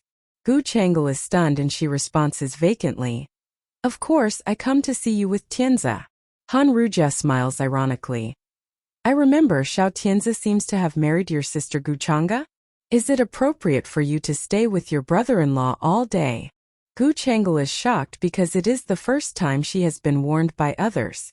Other people usually don't speak to her so directly. They even fawn on her because of Xiao Tianzi. Seeing her being shocked, Han Rujia smiles and looks at Xiao Tianzi. "Xiao Tianzi, come in alone and let your sister-in-law wait outside." "Jia." Han Rujia raises her hand. "Gu Chengle, don't call me like that. You'd better wait outside because I am not qualified to be your friend with such an ugly face." After saying that, Han Rujia looks at Xiao Tianzi. "Would you like to come in?" Xiao Tianzi nods and comes in. "Sorry to bother you." "No, I have been waiting for you for many years." Hearing this, Gu Chengle behind Xiao Tianzi clenches her fist suddenly. Her eyes are so cold that people being watched by her may feel they are stung. After Xiao Tianzi enters the door, he turns to look at Chengle. "You are not in good health. Don't stand outside the door, go to the car and wait for me. I will find you immediately after talking to her." He treats her in a tender and gentle way like treating a child. Hearing his voice and seeing his appearance, Gu Chengle slowly loosens her fingers.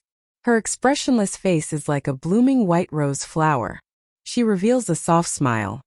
"Well, come out early." Hearing her words, Han Rujia sneers and closes the shabby door inside. Gu Chengle grinding her teeth, wanting to tear Han Rujia apart right away. Although Han Rujia has been disfigured, she has loved Xiao Tianzi deeply for many years. She really worries about that they stay together alone. Oh. The room inside the door is neat and orderly. Although most of the furniture is worn out, the owner cleans the furniture very carefully. Xiao Tianzi is tall. He does not sit down immediately after entering the room. Instead, he looks at Han Rujia and asks her, "How are you doing over the past few years? Because of the thing you had done to me, I would rather die than live." After saying that, she points at the sofa. "Please sit down. Would you like tea or coffee?" Xiao Tianzi smiles bitterly. "You don't look well. Drinking tea and coffee leads to insomnia. You should drink boiled water or milk." "I'll give you some coffee." Han Rujia arbitrarily decides and bends over to put a cup of instant coffee in front of him. Xiao Tianzi does not disdain it. He takes a sip from the mug and then begins to get to the point. "You must hate us very much." "You?" Han Rujia logs. "Who are you referring to?" "I am referring to Chang'e and me." Han Rujia sits on the sofa opposite Xiao Tianzi. "Why don't you think that I hate Gu Chengle? In the past, only Gu Chang'e was able to do so, but you doubt Chengle?" Han Rujia looks up at him and the smile on her face has almost disappeared. It is the matter of Gu Chang'e that she is willing to be the scapegoat of Gu Chengle. And I am free to hate whoever I want. Now Guz belongs to neither Gu Changa nor Gu Changle but me. Do you want to hurt me? Han Ruja shakes her head. My love to you has never changed and I have never thought about hurting you. Then why are you doing this now? I do this because I haven't seen you for a long time. If I hadn't done this, will you come to see me? Xiao Tianzi suddenly frowns. Han Ruja touches her face smilingly. Talking with someone like me who is so ugly must be an insult to you and it makes you feel sick, right? Xiao Tianzi takes a breath. No, I am sorry that I didn't stop the Chang'e from doing this to you. Han Ruja smiles. It's okay. I can still recover because she promised to send me to do the best cosmetic surgery abroad. Who said that? Xiao Tianzi becomes excited suddenly. As long as he knows this person, he will know who wants to subvert Guz. Is she the people in shoes? Han Ruja shakes her head. I am sorry, I can't tell you. Xiao Tianzi does not continue to ask who this person is because Gu Changa once said, the more you want to know the problem, the more likely others will not tell you. He knows that Gu Changa is right. He calms down and looks down. Now I am the head of Guz. I can also send you to do the best surgery abroad. Guz did a wrong thing before. I am willing to make the decision to send you abroad. Han Ruja smiles and looks at him. So why are you willing to do this? I just feel guilty about what Chang'e has done to you. As long as Han Ruja promises and declares that she is willing to accept the help and compensation provided by Guz, Xiao Tianzi will tell the public that he feels embarrassed and makes up for Han Ruja because Gu Chang'e has harmed her so deeply. At that time they don't need to say anything else to put the blame on Gu Chang'e, who is already dead. Gu Chang'e is a businesswoman. He can tell others indirectly that this arbitrary and vicious woman will do anything for benefit. He quietly waits for Han Ruja to give him a reply. There is a sound of alert tone of email in Han Ruja's bedroom. Han Ruja puts down the coffee cup and smiles to apologize. I am going to check my email. Then she enters the bedroom. 3 minutes later, Han Ruja comes out of the bedroom.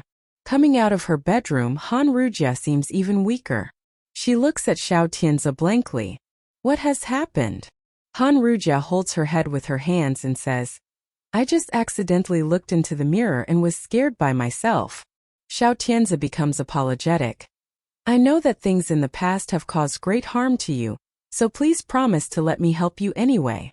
Holding her forehead and listening to him, she suddenly sneers. Then she raises her head slowly and looks at him. Xiao Tianzi, I haven't seen your true color for so many years. Now I finally see it clearly. What do you mean? Xiao Tianzi has a bad feeling suddenly. Han Ruja takes her hand off her forehead.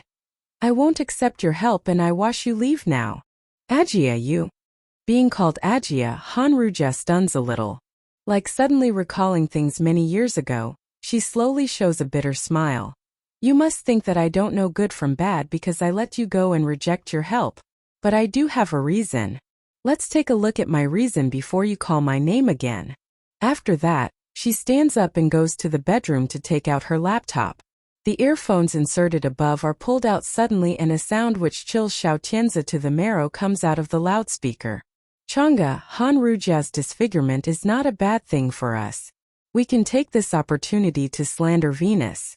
Venus is sued for disfiguring its consumers. Who else will go to Venus for plastic surgery? But the person who bribed the doctor to disfigure Han Ruja is in Guz. Who is that person? It's me. The simple sentence makes all the surroundings become quiet. Xiao Tianzi only feels that there is a thunder near his ears. Then he stares at the laptop that playing the audio, his eyes wide with shock. This is impossible. This is absolutely impossible.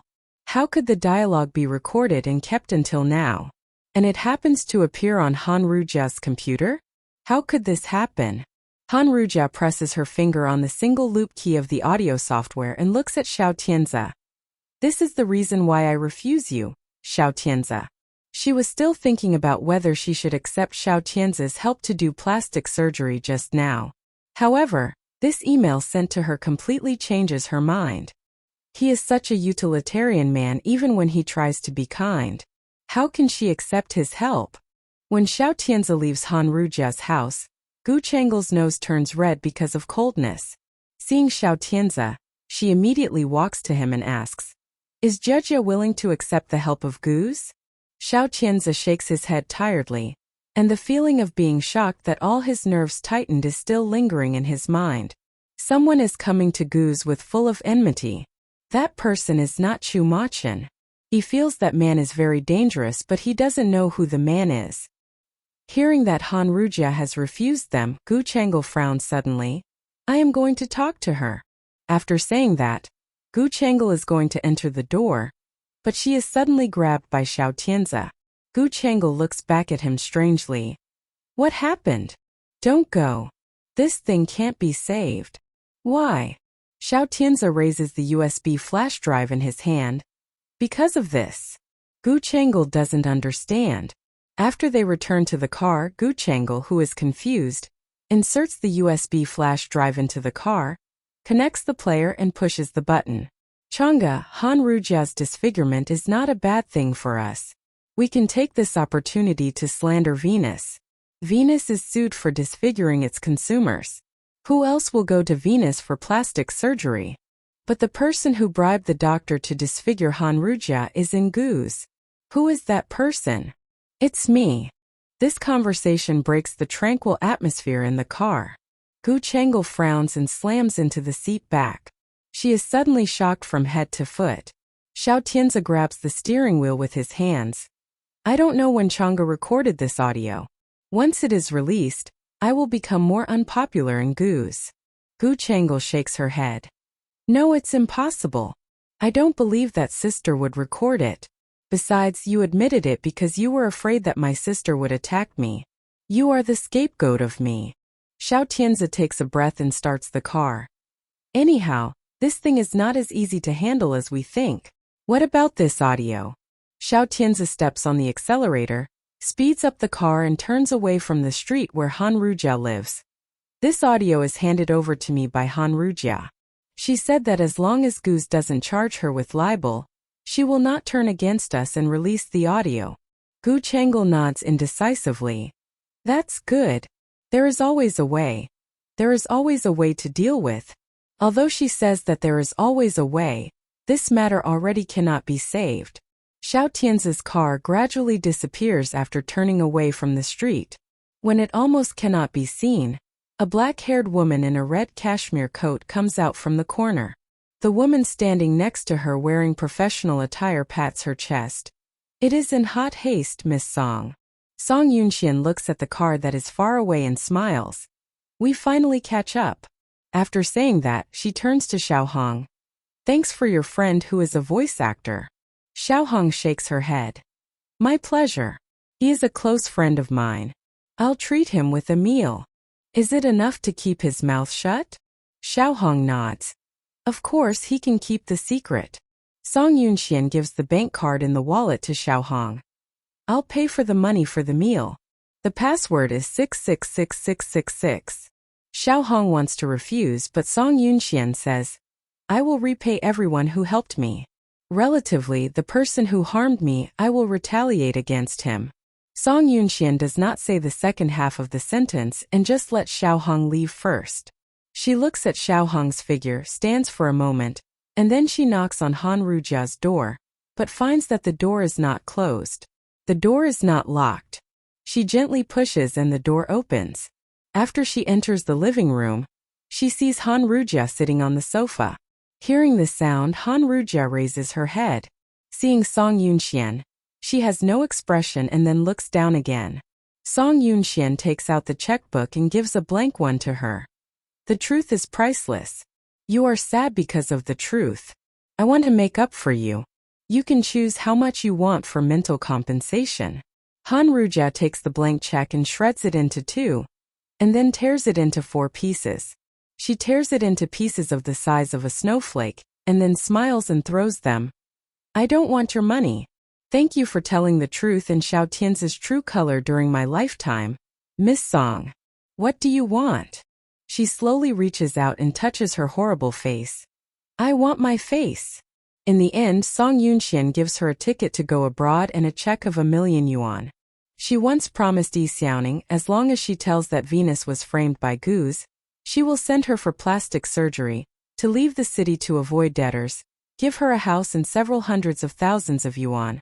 When she leaves, she only feels that Han Rujia won't need a property because she must want to get away from this city and Xiao Tianzi. Therefore, the property is better to be chosen by her.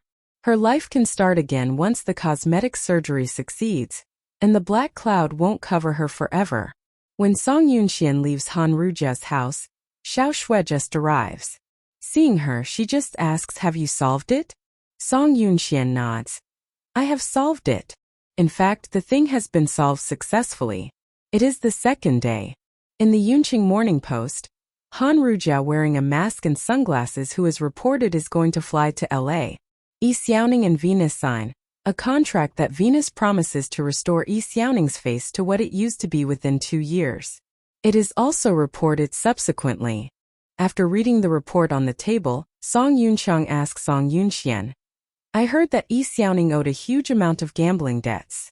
Song Yunxian shows 5 fingers. Song Yunqiang guesses, 50 million? Not so much, 5 million. I have let Child Chu to pay back. Song Yunqiang shakes his head. 5 million can be called a huge amount? She is really poor. After reading the financial section of the morning paper, Song Yunxian puts down the newspaper and starts eating. 5 million is a huge amount for ordinary people, but not for you. Using an A-lister will only cost a couple of million yuan. Why don't you propose that Child Chu find an A-lister to endorse for Venus? Venus has been whitewashed anyway. Song Yunxian sneers. Is an A-lister willing to let me ruin her face and then restore it? Song Yunqiang is speechless. Although Venus has been whitewashed, there is an urgent need for an opportunity to establish a brand and public reputation. If Yi Xiaoning's face is recovered, it will be the best chance to build a brand for Venus. Song Yunxian has thought clearly about the pros and cons of this matter, so she paid the 5 million gambling debts for Yi Xiaoning. She tells others that Child Chu paid the money because she wants the Song family to think that it is Child Chu's idea and action. Xiao Tianzi does not give up whitewashing the suspicion of destroying his peers for Tianxiang Salon. But the idea of destroying Gu Chang's reputation has been given up. Xiao Tianzi looks for a doctor who had surgery for Yi Xiaoning and Han Rujia, and bribes them to announce they were disfigured because of their mistakes. They apologize to Yi Xiaoning and Han Rujia respectively, and ask them not to misunderstand Goose. Goose also says generously that they will not sue Yi Xiaoning and Han Rujia for slandering them. The reporters analyze the words and deeds of the 2 doctors and don't trust them. They still believe that Goose is fooling people in order to protect Tianxiang Salon.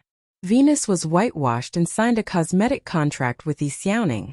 The public begin to pay attention to the rise of Venus. On the contrary, because of the damage of the reputation, Tianxiang Salon gradually begins to be cast aside, and people even suspect Gu's new chairman's ability and character.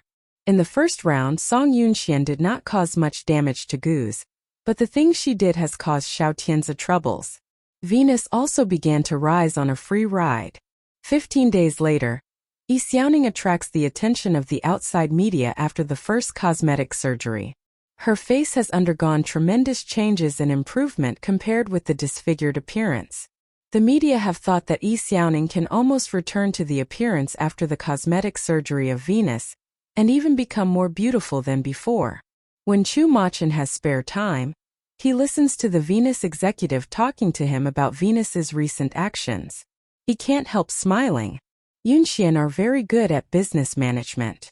The executive was not optimistic about seeing Yunxian at first. However, after a series of changes, he recognizes the 18-year-old girl's ability. Child Chu, Miss Song is a very competent girl. Chu Machen nods. I think so. After saying that, he suddenly says, I haven't seen her for a long time. The executive smiles. Child Chu, I heard from the staff who contacted with Miss Song a few days ago that Miss Song's birthday happens to be on Christmas Day. Chu Mou is a little surprised. Is it? The executive nods. Venus's female employees have already begun to prepare gifts for Miss Song, and want to invite Miss Song to have a dinner at her birthday. I'm afraid she won't be free. Help her to refuse. Około. The executive nods immediately. Oh. When Song Yunxian receives a call from Chu Machin, she has taken a shower and is reading the newspaper out of boredom. She suddenly sees the news about the Xue family. The title above is, The Wife Met the Mistress. Mrs. Xue had a strong supporter to win the game completely. Song Yunxian smiles, and there is a call from Chu Machin when she wants to call Song Yunying. After she picks up, Chu Machin speaks first. Did you eat dinner? Song Yunxian is in an unusual good mood and nods. I have just eaten.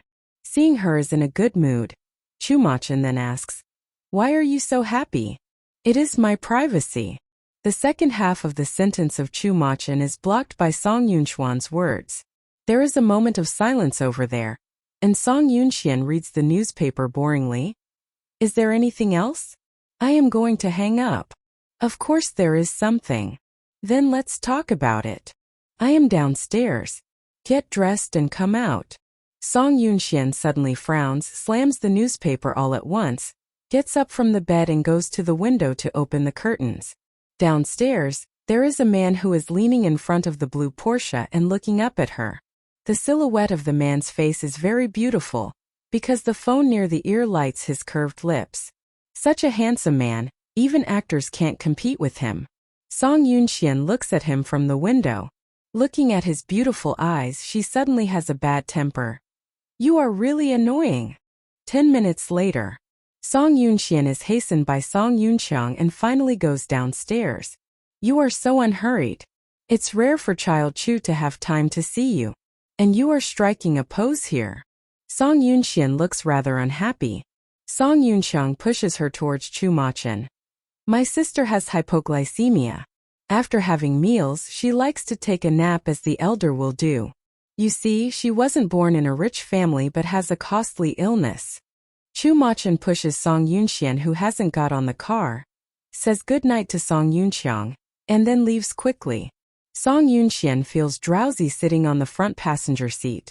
And since she just took a shower, she is a little tired, holding her head and half squinting her eyes. She looks attractive in this way. Chu Machin stops the car by the riverside. The night scene in front of the window does not make Song Yunxuan feel sober. Chu Machin doesn't wake her up, just watching her holding her head with her hands and half squinting.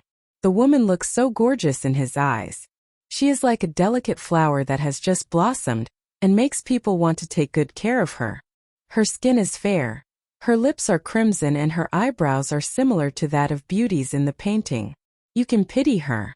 However, if you want to touch her, you'll be hurt and stopped by her thorns. He recalls carefully. It's the first time he has encountered such a delicate lady. Chu Machin gazes at her for a long time. Song Yunxian seems to become awake. She raises her eyelids sluggishly to look up at him. Why do you always stare at me? The night view of the riverside is very beautiful. Why don't you have a look? It has been the same for so many years. It's not novel to Song Yunxian. Yunqing's night view is as beautiful as usual. Chu Machin reaches out his hands and rubs Song Yunxuan's fair cheeks with a thumb. Then Song Yunxian wakes up gradually. When Chu Machin leans over to press on her, Song Yunxian immediately turns her head. Look, the neon light of the Pearl Tower is on. The atmosphere that Chu Machin has just made is ruined by her. He has no choice but to withdraw. Song Yunxian seems to fall in love with the night scene by the street. She is engrossed in appreciating it. Chu Machin takes a deep breath to calm himself down. Song Yunxian looks at the neon light on the Pearl Tower. When the pearl on the top of the Pearl Tower becomes bright, she suddenly smiles. I have never found this tower to be so beautiful. What have you been doing before? Song Yunxian turns back and glances at him. Nothing. She used to be busy analyzing the pros and cons and leading Goose to develop quickly. She felt that since her father had left Goose to her, she should make it run well, even only by herself. She couldn't be lazy just a while, and she couldn't cry when she falls but had to stand up and move on. Even if the road ahead was full of thorns, she would go on even by kneeling. This belief had always supported her. She didn't dare to relax, to rest, and to play like her peers. She went back to work even when her son was under 3 years old. What she got was that people in Yunqing had to look up to see the skyscraper where the office of Goose is in. People admired her as well as Goose. She not only inherited Goose from her father, but also made it more prosperous. However, she did not have time to pass on Goose before her death. The life of her was so short. She worked hard all the time, but she never appreciated the scenery around. Now she has a chance to live again. She looks around and finds that the roadside scenery is much better than what is in front of her. Chu Machun sits in the car and watches the neon light before him. Song Yunxian becomes quiet. She has been quiet for less than half an hour before she is back to normal again. The whole Yuqing knew that you had won the project to build the science and technology city. Chu Machun glances at her. He is unhappy because she brings up the work suddenly. Song Yunxian loses her interest in watching the night scene. Sitting in the leather seat, she says, "Could you tell me what do you think about the bidding of the Shui family?" Chu Machun frowns. The Song family did not participate in this bidding. What I asked was the Shui family. Chu Machun shakes his head. Do you want to intervene in the Shui family's business? Song Yunxian turns her head back to look at him. The Shui family's daughter-in-law is my second eldest sister. She is a member of the Song family, so her business is my business. There is a hint of coldness in Chu Machun's eyes. Then wait until you become the daughter-in-law of the Chu family to ask me about my work. All right. Song Yunxian nods, reaches out to open the door and wants to get off. Chu Machun feels that he is unreasonable when she opens the door. She is always so ruthless to him that she never compromises with him. It's really frustrating and annoying. He reaches out his hands to grab her wrist. Where are you going? If you don't tell me, I will ask someone else. Anyway, you are not the only one in the bidding evaluation team. But you should know that it's me who play the decisive role. Song Yunxian thinks about it and then asks him. Then please tell me what should I do to please you and you will let me know it? Chu Machun glares at her. Is it worth your effort to please others in order to know such an unimportant thing? Yes.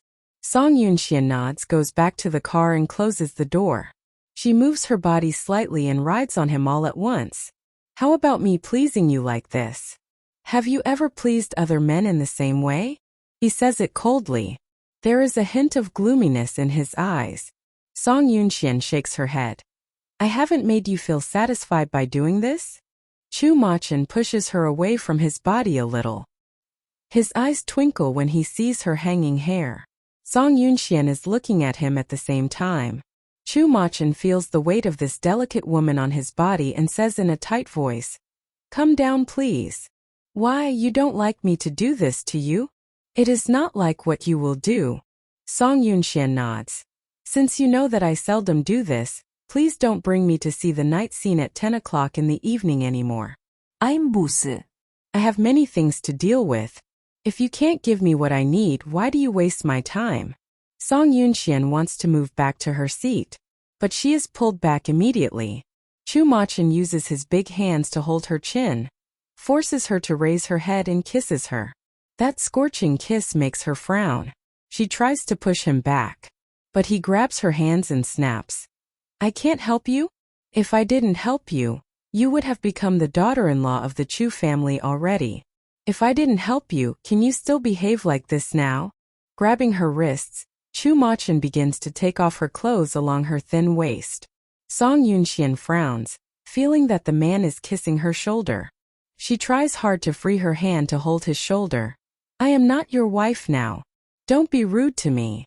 Do you want to know if the Shui family can win the bidding? Song Yunxian thinks for a moment. I am not going to influence your decision. I only hope you to tell me whether their bidding is in line with your intentions, so I can deal with the Shui family better. Chu Machun presses his body on her. It depends on you tonight. Wait, someone calls me. Not until Chu Machun finishes his words. Song Yunxian has raised her hand to cover her breasts and turned around to answer the phone calmly. Hi, sister. Chu Machun doesn't move. Under Chu Machun, Song Yunxian puts a finger on his lips to give him a hint to be quiet. Chu Machun wants to take some deep breath. However, Song Yunxian probably is afraid that his breath will be heard by someone else, so she uses her hand to cover his mouth and whispers to him, "Be quiet." Song Yuning says on the other side of the phone, "Yunxian, thanks for your idea. I am very happy that you have saved your marriage. You don't need to thank me." Song Yuning is about to say something else when Song Yunxian smiles slyly and says first, "But my sister, you have to remember that although we have made peace with each other, this time you owe me."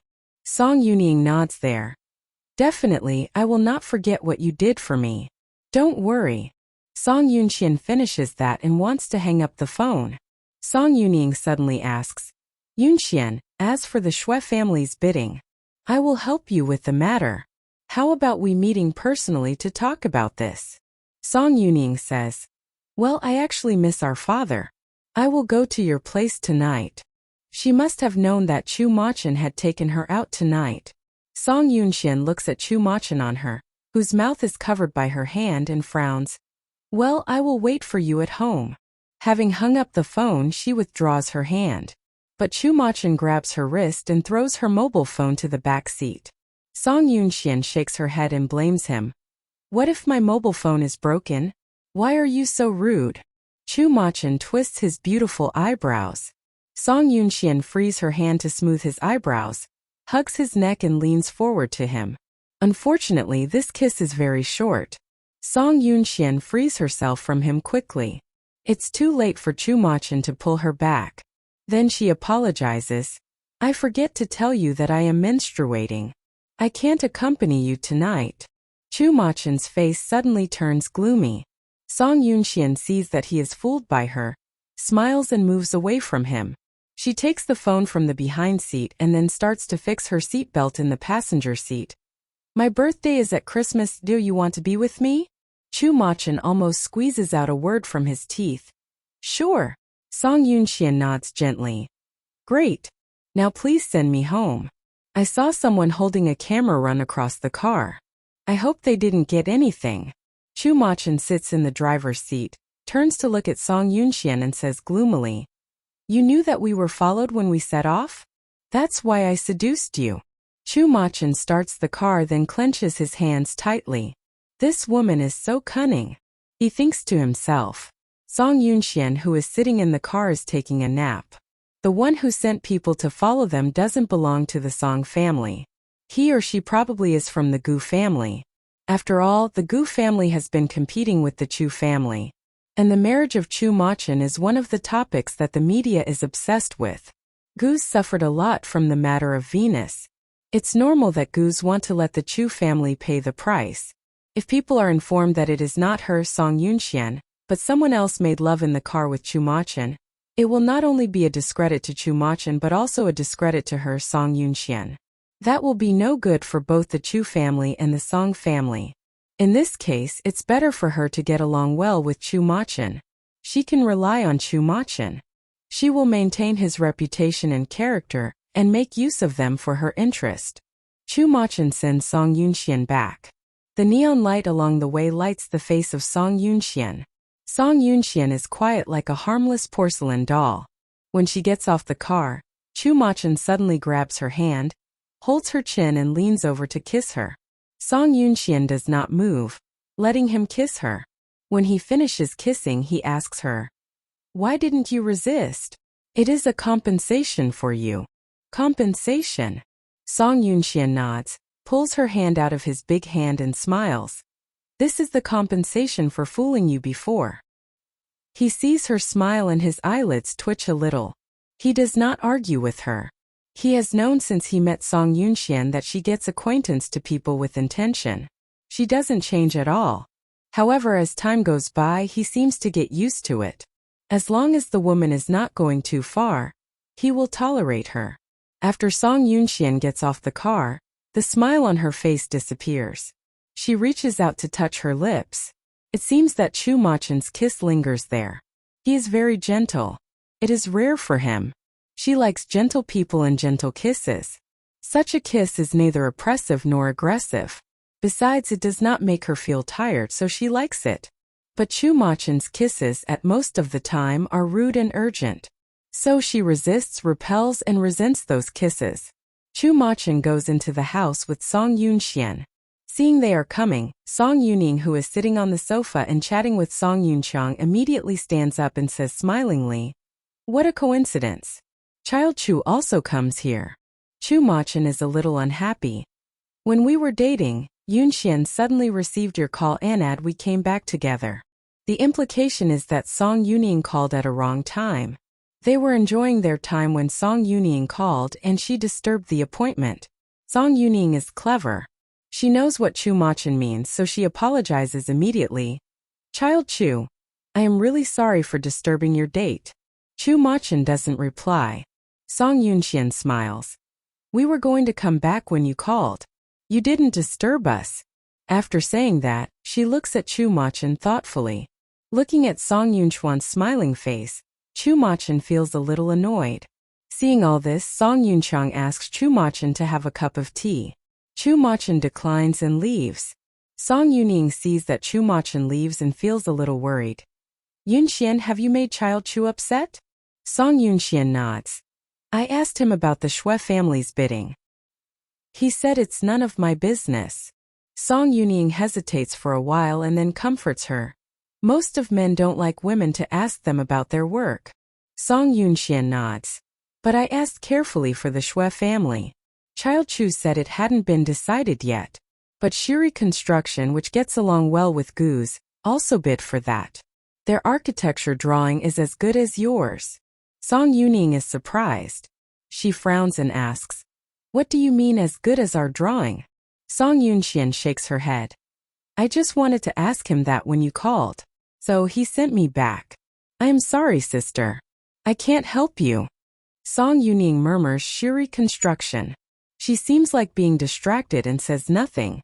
Song Yunxian is confused.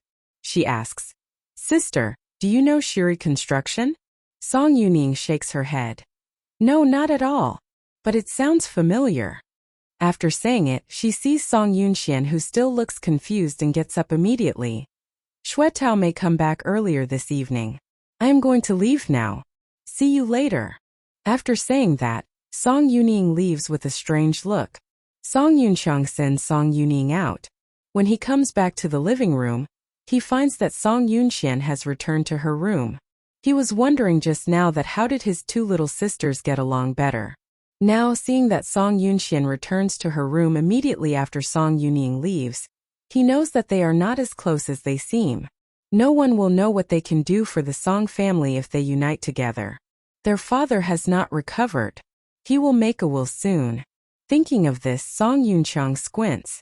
There are only few days left to their father.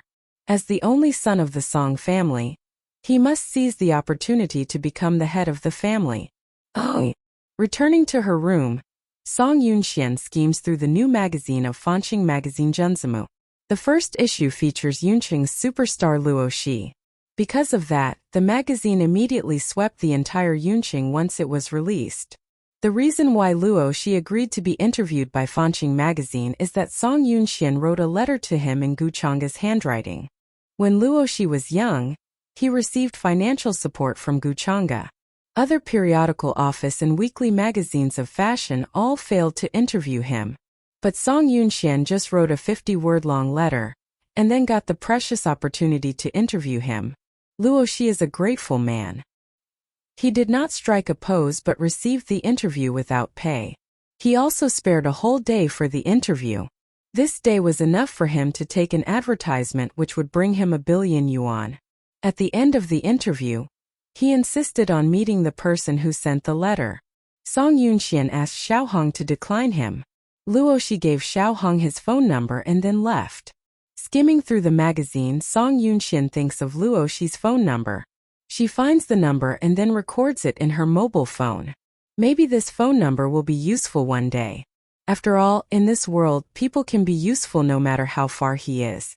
For example, she made use of Luo Shi. And she is going to make use of Shiri Construction now. She smiles involuntarily when she thinks of Shiri Construction. Shiri Construction is a nominal company of Chan Shiri. However, when Gu Chang'a was 27 years old, She intentionally started to contact with all the architects of the Shiri construction and hired some elite architects with high salary. After the elite architects of the Shiri construction had left, Shiri construction had to accept Gu Changa to become its shareholder. Because Gu's required to buy a large proportion of share, Shiri construction finally refused after considering it. However, after half a year, Shiri construction was merged and controlled by Gu's. Chun Shiri is a person with high self-esteem. He didn't want to give in to Gu's. He felt ashamed that Shiri construction, which he had inherited from his family, was merged by Gu's. He was so miserable that he was determined to jump off from his office at Shiri construction. However, he was dissuaded by Gu Changa in the end. Gu Changa let him still be the president of the Shiri construction, and promised she would not announce the merger. After so many years, only the core members of Gu's know that Shiri construction has already belonged to Gu's. The outsiders think that Shiri construction gets along well with Gu's. They don't know that Shiri construction actually belongs to Gu's. After Shiri construction merged into Gu's, it has won a foothold in the construction industry for Gu's. A foothold in the construction industry is quite important for Gu's. She once valued Shiri construction very much, and felt that the merger of Shiri construction made Gu's more powerful. However, she is not Gu Changa now. In order to beat Gu's and make Xiao Tianzi step down from Gu's chairman, she has to re-examine the situation and separate Shiri construction from Gu's. In other words, she is going to weaken Gu's sub-companies. She told Song Yuning today that Shiri construction was competing with the Xue family. Thus, the Xue family will do its best to beat Shiri construction. To beat Xiao Tianzi, she needs some help. When the Xue family is dealing with Shiri construction, she can do something else. She smiles and feels that her mood is getting better and better. Next morning, Yunqing Morning Post reports that Chu Machin had sex with Song Yunxian in the car as expected. Moreover, there is a photo on it in which they are arguing in the car. Song Yunqiang sends a copy of the newspaper to his father, and then comes back to sit by the dining table. He clears his throat and then asks, Yunxian, father said that since you have not yet got married, you should try to avoid such news in the future. Song Yunxian nods. Brother, please tell father that this is not true. Chu Machin didn't do anything to me last night. You can ask him if you don't believe it. Song Yunqiang replies awkwardly, I won't intervene in your personal business. Although Child Chu is going to marry you, father considers that you have not officially announced your engagement with him, and such scandals will damage your reputation. Song Yunxian frowns. She is a little annoyed. I feel I have been followed in the past few days. Child Chu also found that when he dated with me yesterday. He asked me if I knew the people who were following me. Brother, the whole thing must be done by the people who followed me. Please help me to find out who they are. Song Yunqiang looks gloomy. Don't worry. Let me help you get rid of those people. Song Yunxian nods, then says seriously. Child Chu suggested that if these people continue to follow me, I should call the police. Cold sweat oozes out from Song Yunqiang's forehead. However, he speaks to her smilingly. Well, Yunxian, don't worry about these things. I will help you deal with it, okay? Song Yunxian nods and then stops asking. Song Yunqiang realizes that the people he has sent to follow Song Yunxian should be called back. If it is discovered that he, Song Yunxuan's brother, has sent people to follow his sister, it will bring trouble for him. If media exaggerates that, it will bring discredit to the Song family. Finishing his meal, Song Yunqiang calls the person who is responsible for following Song Yunxian. How about finding other things to do these days? The person who answers the phone says, yes. Song Yunxian receives a phone call from Xiao Hong, who seems to be worried in the phone. Miss Song, can you come to the office today? Song Yunxian feels that Xiao Hong's tone is strange and asks with doubt. What happened? Xiao Hong turns down her voice. Xiao Shui was bullied by the Gu family. Without finishing her meal, Song Yunxian sets off to Fanqing magazine. Xiao Shui looks tired. Seeing Xiao Shui, Song Yunxuan's eyes become gloomy. She speaks to Xiao Shui coldly. You looks listless these days at work. Don't you want your job anymore? Come to my office. After saying that, she leaves. Many colleagues cast a sympathetic look at Xiao Shui. After Xiao Shui leaves, the colleagues immediately stop working and start to guess what has happened in a low voice. Xiao Shui's recent state is bad. Does she have a hard time living in his brother's house after moving? That's impossible. Her brother is Xiao Tianzi, an acknowledged good-natured man. He won't make her sister unhappy. Then there must be something else that troubles her.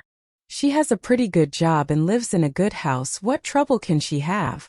Someone immediately replies. Maybe she is crossed in love? Why didn't I see her boyfriend? Everyone talks about his guess that why Xiao Shui has been in a bad state these days. Song Yunxian, however, asks directly after Xiao Shui enters the office. Did Gu Chengel treat you bad? Xiao Shui sits in the chair in front of Song Yunxuan's desk and seems to be very tired. She nods. She envies me. She envies you? Xiao Shui feels awkward. She suspects that I am going to seduce Xiao Tianzi in Gu's mansion, and that I am not Xiao Tianzi's sister. Song Yunxian laughs out, gives Xiao Shui a cup of hot coffee, looks at her face for a good while and then says, So you let her bully you without fighting back? Xiao Shui shakes her head. She never shows her jealousy when she is with Xiao Tianzi. Song Yunxian makes a cup of coffee for herself, and then sits down to drink it. She asks Xiao Shui, What are you going to do? I can't treat her the way she treated me. Maybe you can give me some suggestion. Song Yunxian takes a sip of the coffee in her coffee cup, tastes the bitterness of it and then says slowly, I will give you my advice. But you have to follow it carefully if you want to get along with Gu Chengel later. Xiao Shui hears that and her eyes light up. What's your advice? Song Yunxian motions for Xiao Shui to get closer. Then she whispers something in her ears. After Xiao Shui hears what Song Yunxian said, the look on Xiao Shui's face changes. Will she die of it? Song Yunxian shakes her head and smiles. No, she won't. Gu Chengel is much stronger than you think. Your enemy is always tougher than you think. Gu Chengel is an example. Although she has just finished her heart surgery and was discharged from hospital, she can still envy Xiao Shui, which shows that she has recovered very well. Oh. When Xiao Shui gets off work and returns home, she sees that Gu Chengel, who wears a jacket, walks down from the second floor assisted by Xiao Tianzi. Xiao Shui looks up at Xiao Tianzi and Gu Chengel. Brother, sister Chengel, are you going out? Smiling happily, Gu Chengel turns to look at Xiao Tianzi. Feng Shui master said that when the swimming pool in the backyard is filled in, we should offer incense to Chang'e to tell her about it. And we are going to Tianxiang Temple to do this. Gu Chang'e's ashes were sprinkled on the high seas. There is no tombstone in the cemetery, but a memorial tablet in the Tianxiang Temple in Yunqing. Hearing that, Xiao Shui nods. Be careful then. Xiao Tianzi reminds her. Remember to eat dinner at home. We will come back late. Xiao Shui replies awkwardly. Brother, in fact, our colleagues are going to have dinner together today. The year-end bonus is issued. Everyone is going to karaoke. I come back to tell you this. And I am going to set off after changing my clothes. Xiao Tianzi does not tell her not to go. But he feels a little worried when he remembers that she got drunk last time. Then don't drink wine, come back early in the evening. Xiao Shui says yes and then sends them out. When they set off, she goes back to the room to call Song Yunxian. You are right. They are going out tonight. Song Yunxian smiles on the other side of the phone. She isn't surprised since she has expected that. You can set off when you're ready. I have already told them to gather at the Changhua KTV. Take a cab there to sign in and then you can leave. Xiao Shui answers. Około. Song Yunxian hangs up the phone. She looks out the window with a smile on her face. It is dark outside. Her guess is right. If Shiri Construction is considered as an opponent by the Shui family, the Shui family will play some dirty tricks on Shiri Construction soon. Now Shiri Construction gets into trouble suddenly, so Xiao Tianzi and Gu Chengel will go for a visit for sure. By the way, they can ask Chan Shiri what has happened. Her doubt is that what the Shui family has found so that they can use it to throw Shiri Construction in trouble. Oh. It is pitch dark outside the window. Gu Chengel is sitting in the passenger seat, and Xiao Tianzi, who is driving, looks depressed. Gu Changel feels her temples suddenly throb. Why didn't I see Gu's has so many troubles when sister was alive? Xiao Tianzi looks at the road ahead thoughtfully. When your sister was alive, the company ran well. No one in Gu's dared play tricks on her. Now I am the chairman of Gu's. Many people aren't satisfied with that. They don't think I have the quality. Gu Changel's brows wrinkle. You mean Chen Shuri, this old man, still considers Gu Chang'e as her boss and isn't satisfied with you? So he deliberately makes trouble for you? Xiao Tianzi does not deny. I am not sure. Gu Changel becomes quiet. When Gu Chang'e was in charge of Gu's, Shuri Construction ran well. Now when Gu Chang'e is dead, Shuri Construction is in trouble.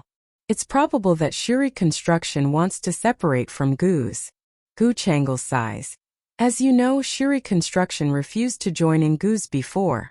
It was Gu Chang'e who forced Shuri Construction to be merged by Gu's by controlling its share. Chen Shuri maybe bear grudge because of that.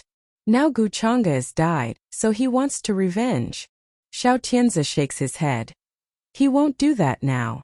I have asked him to bid for the construction of the Science and Technology City which Chu Machin is in charge of.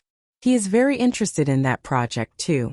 If he succeeds in bidding, Chen Shuri can make a lot of money. Then how does Shuri Construction get into trouble? Xiao Tianzi answers. Maybe we should find out what happened first. When they arrive at Chen Shuri's house, they see all the lights in Chen Shuri's house are on, as if they are waiting for Xiao Tianzi to come. When Xiao Tianzi gets off the car, Chen Shuri and a few core employees of the Shuri Construction come forward immediately. Chairman Xiao, you finally come. After getting off the car, Xiao Tianzi goes to open the door for Gu Changel. Seeing Gu Changel get off the car, Chen Shuri and his employees feel surprised. It takes them a while to react.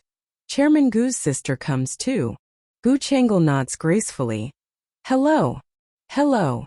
Chen Shuri says. Gu Changel reaches out to shake hands with Chen Shuri.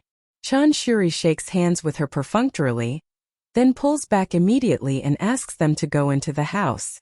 Although Chen Shuri is nearly 50 years old, he is full of energy. But he looks tired today because he has been stayed up late these days. Shuri Construction has expanded with the assistance of Chen Shuri's old father. The third year after his father's death, Gu Chang'e intervened in the company's share controlling and merged Shuri Construction. It's inevitable that he was unsatisfied with that. However, Gu Chang'e comforted him personally. She claimed that she would only provide financial information for Shuri Construction and would not interfere with the decision of Shuri Construction. These years, Shuri Construction has been run normally with Gu's profound investment in accurate information. Its profit is very impressive. Apart from the part of money that was taken away by Gu's, Shuri Construction still earns more than before. Therefore, Chen Shuri himself doesn't want to separate Shuri Construction from Gu's. Xiao Tianzi enters the living room of Chen Shuri's villa. Seeing Shuri Construction's main architects are also here, he turns to ask Chen Shuri. What is going on, Mr. Chen? Why are you all waiting for me here? Chen Shuri looks worried. Mr. Xiao, since Mississippi Gu merged Shuri Construction has been run normally and our bidding has never failed. But this time we were trapped when we bid for the contract of Chu's. Hearing this, Xiao Tianzi looks more depressed. What happened? Gu Changel looks the same. Chen Shuri asks key architects to display their architectural drawings of the Science and Technology City to Xiao Tianzi. These are the architectural drawings that we have chosen when we are bidding for the contract of Chu's Science and Technology City. This case is very important, so I asked these architects to do the best. After several discussions and revisions, we make the architectural drawing for the bidding. Here is it. While talking, he passes a piece of drawing and shows it to Xiao Tianzi. Xiao Tianzi himself used to study medicine. He doesn't know much about architectural drawings. He looks at the architectural drawing for a while and then asks Chen Shuri, "What's wrong with the drawing?" Chen Shuri's replies in a low voice, "It was copied by the Xue family." Xiao Tianzi is shocked. His eyes behind the gold-rimmed glasses become very fierce. The drawing is the top secret. How can it be copied? Chen Shuri shakes his head. Mr. Xiao, I should take the blame. The drawing was kept by Anand before being sent out. Anand's assistant is a college student who has just been assigned there. He is very talented. However, his has born in a poor family. After being bribed by the Xue family, he stole a copy of the drawing and ran away.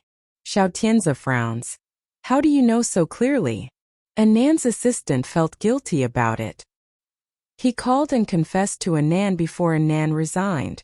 Gu Chang'e suddenly says, if we find the assistant of Anand, we can prove that the Xue family has copied our drawings. Can't we? Chan Shuri shakes his head. Miss Gu, the assistant has disappeared. We have been searching him for many days without any result. The Xue family now says that we copied their architectural drawing and asks us to withdraw from the bidding. We have no evidence to refute him. In this desperate situation, we asked Mr. Xiao to come over to inform you this. Maybe you can work out a way to save Shuri Construction. He is not asking Xiao Tianzi to save Shuri Construction. He is asking Xiao Tianzi to save himself. Because Shuri Construction belongs to Gu's, which Xiao Tianzi is in charge of. If he can't work out any solution, he will lose Shuri Construction. Since he became the chairman of Gu's, he has already lost Tianxiang Salon. If he loses Shuri Construction this time, it will be a huge disgrace for him. Xiao Tianzi knits his eyebrows and doesn't speak for a long time. He certainly knows that it is another tricky problem for him to solve. Gu Chang'e takes the drawing from Chan Shuri's hands, looks at it carefully and then says, please fax a copy of it to me. We will reply to you tomorrow. Chan Shuri takes the drawing back. His look is serious. Sorry to trouble Chairman Xiao and Miss Gu for this. It depends on you then. Xiao Tianzi nods and then leaves with Gu Chang'e. On the way back home, Gu Chang'e frowns.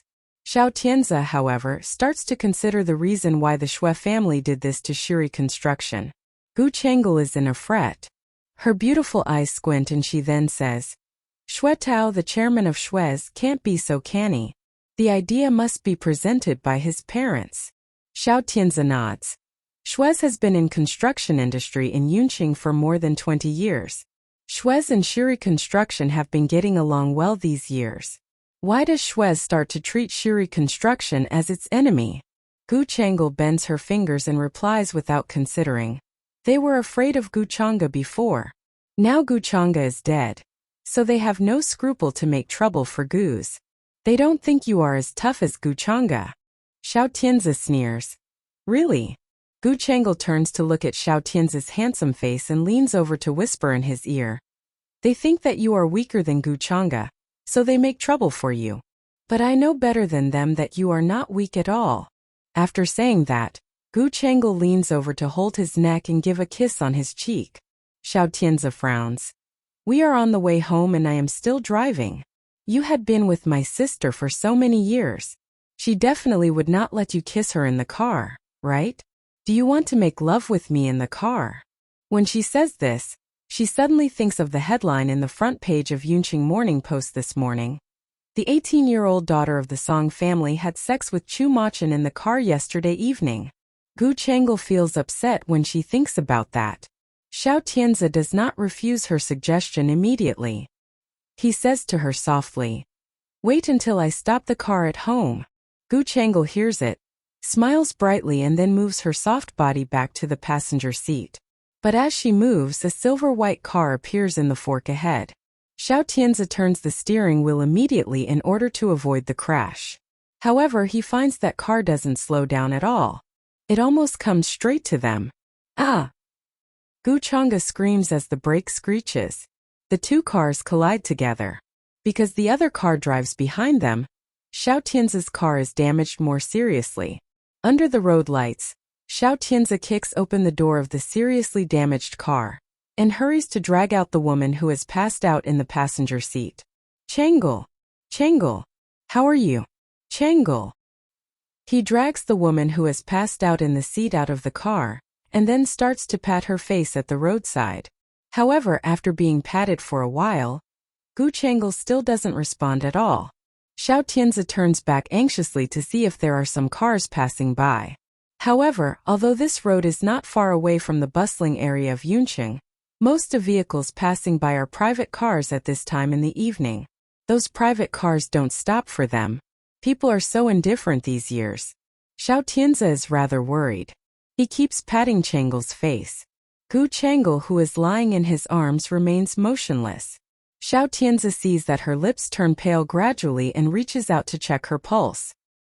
He is afraid that her heart will stop beating after the shock. They can't stand losing another heart. Fortunately, he can feel that her heart is beating. The car that collides with his car is also seriously damaged.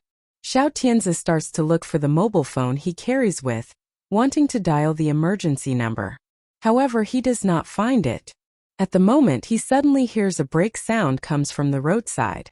Xiao Tianzi looks up and finds that it is the car that has drove past them before. It stops at the side of the road not far away from here. Two young girls get off the car. One of them runs towards them quickly, her short black hair waving in the wind. When the girl runs closer, Xiao Tianzi is surprised. Xiao Shui. Xiao Shui comes over and sees Xiao Tianzi, who holds Gu Changle in his arms. She is shocked. Brother, what happened to Sister Changle? Xiao Tianzi's face is pale. A car rushes out at the fork towards us. I couldn't avoid it in time. We collided. Fortunately, I was not injured. But Changle fainted. Xiao Shui squats down to touch Changle's face. We must take Sister Changle to the hospital as soon as possible. When Xiao Tianzi is about to say that there is no car, a girl who is gasping behind them says, "You can use my car." Hearing the clear voice, Xiao Tianzi turns to see the one who are speaking. It's Song Yunxian in a camel-colored cashmere coat. She is bending over to gasp there. She doesn't seem to exercise very often. She gasps heavily even though she has run only a few steps. Xiao Tianzi holds Gu Changle in his arms and answers Song Yunxian. Let's go then. Sorry to bother you. Song Yunxian smiles. It doesn't bother me at all. It indeed doesn't bother her. She is waiting for this opportunity to send them to the hospital. Now here comes her opportunity. Because Gu Changle has fainted, Xiao Tianzi gets on the car quickly. Song Yunxuan's driver starts the car. Xiao Shui and Xiao Tianzi are taking care of Gu Changle at the back seat. They arrive at the People's Hospital 15 minutes later. Song Yunjia has been informed too. She is waiting at the hospital's door. The stretcher and the instruments are already there. Gu Changle, being held in Xiao Tianzi's arms, gets off the car. Song Yunjia let paramedics put Gu Changle on the stretcher quickly and push her to the operating room for inspection and rescue. Xiao Tianzi goes after them. Xiao Shui also follows them. Song Yunxian, however, stands at the door of the hospital for a while and then returns to her car. She receives a call. The voice of the man in the phone trembles. I hit the black car whose plate number contains 36 as you asked. But if it is investigated, don't worry, the surveillance camera there has been broken for a long time. Hearing that, the man doesn't continue to ask. Song Yunxian looks at the hospital's door and lowers her voice. Don't show up in Yunqing anymore. I will send the money to your account. That woman is alive, right? Yes, she is alive. The man wants to hang up the phone after hearing that. However, Song Yunxian adds unhurriedly, although they are both alive, I can't tell if you can be alive once they find that you have deliberately hit them. The man is shocked by her words. He promises to her, I guarantee that I will leave Yunqing immediately, and I will definitely let no one find me. Song Yunxian smiles and hangs up the phone. It's easy to let timid people keep a secret. She always likes using sharp knives, even if they may cut her own hand. Now those sharp knives have been bought by people who are more powerful than her. She can only use these blunt knives. But it doesn't matter. As long as it is a knife, she can use it to remove her opponent's bones. After all, she is Gu Changa. Oh. Gu Changle is transferred to the intensive care unit after being examined and rescued in the operating room. Song Yunjia takes off her mask and comes towards Xiao Tianzi. Xiao Tianzi asks anxiously, how is she? She didn't suffer severe injuries, but her heart is very fragile. She should avoid this kind of shock. Otherwise, it will easily lead to premature heart failure. Hearing Gu Changle is all right, Xiao Tianzi finally relieves. Song Yunjia takes off disposable gloves and throws them into the garbage can next to her. Your sister has been worried about Gu Chang'e. I can see that she is very close to you. She is very concerned about your lover. When Song Yunjia says this, she feels a little sad. Xiao Tianzi smiles. Xiao Shui is a good girl. She treats everyone with kindness.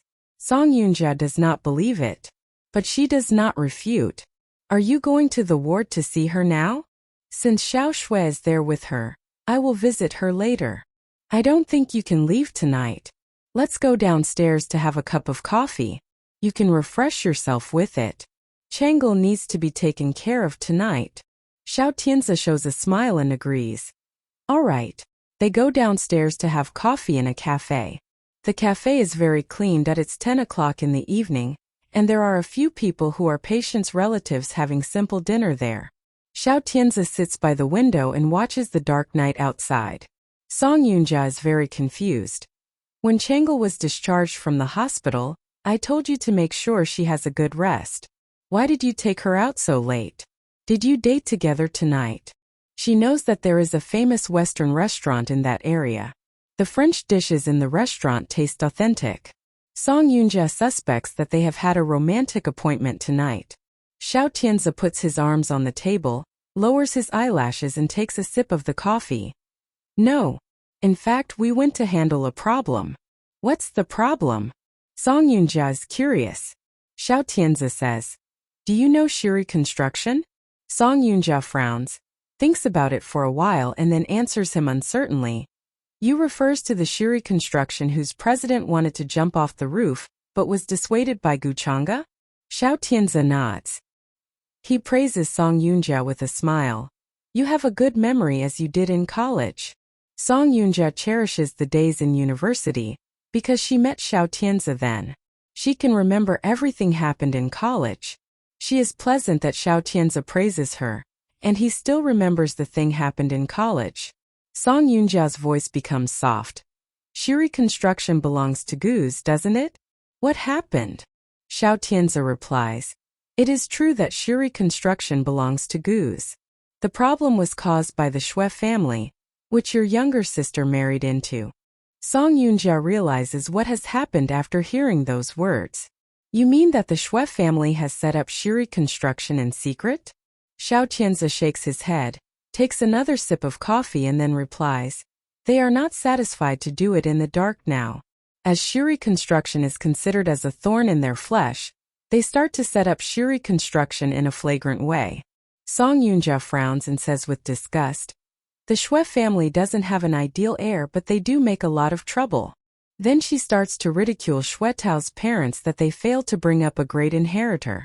Song Yunjia takes for granted that it was Shui Tao's parents who did it. Although Xiao Tianzi has the same guess, he does not say it.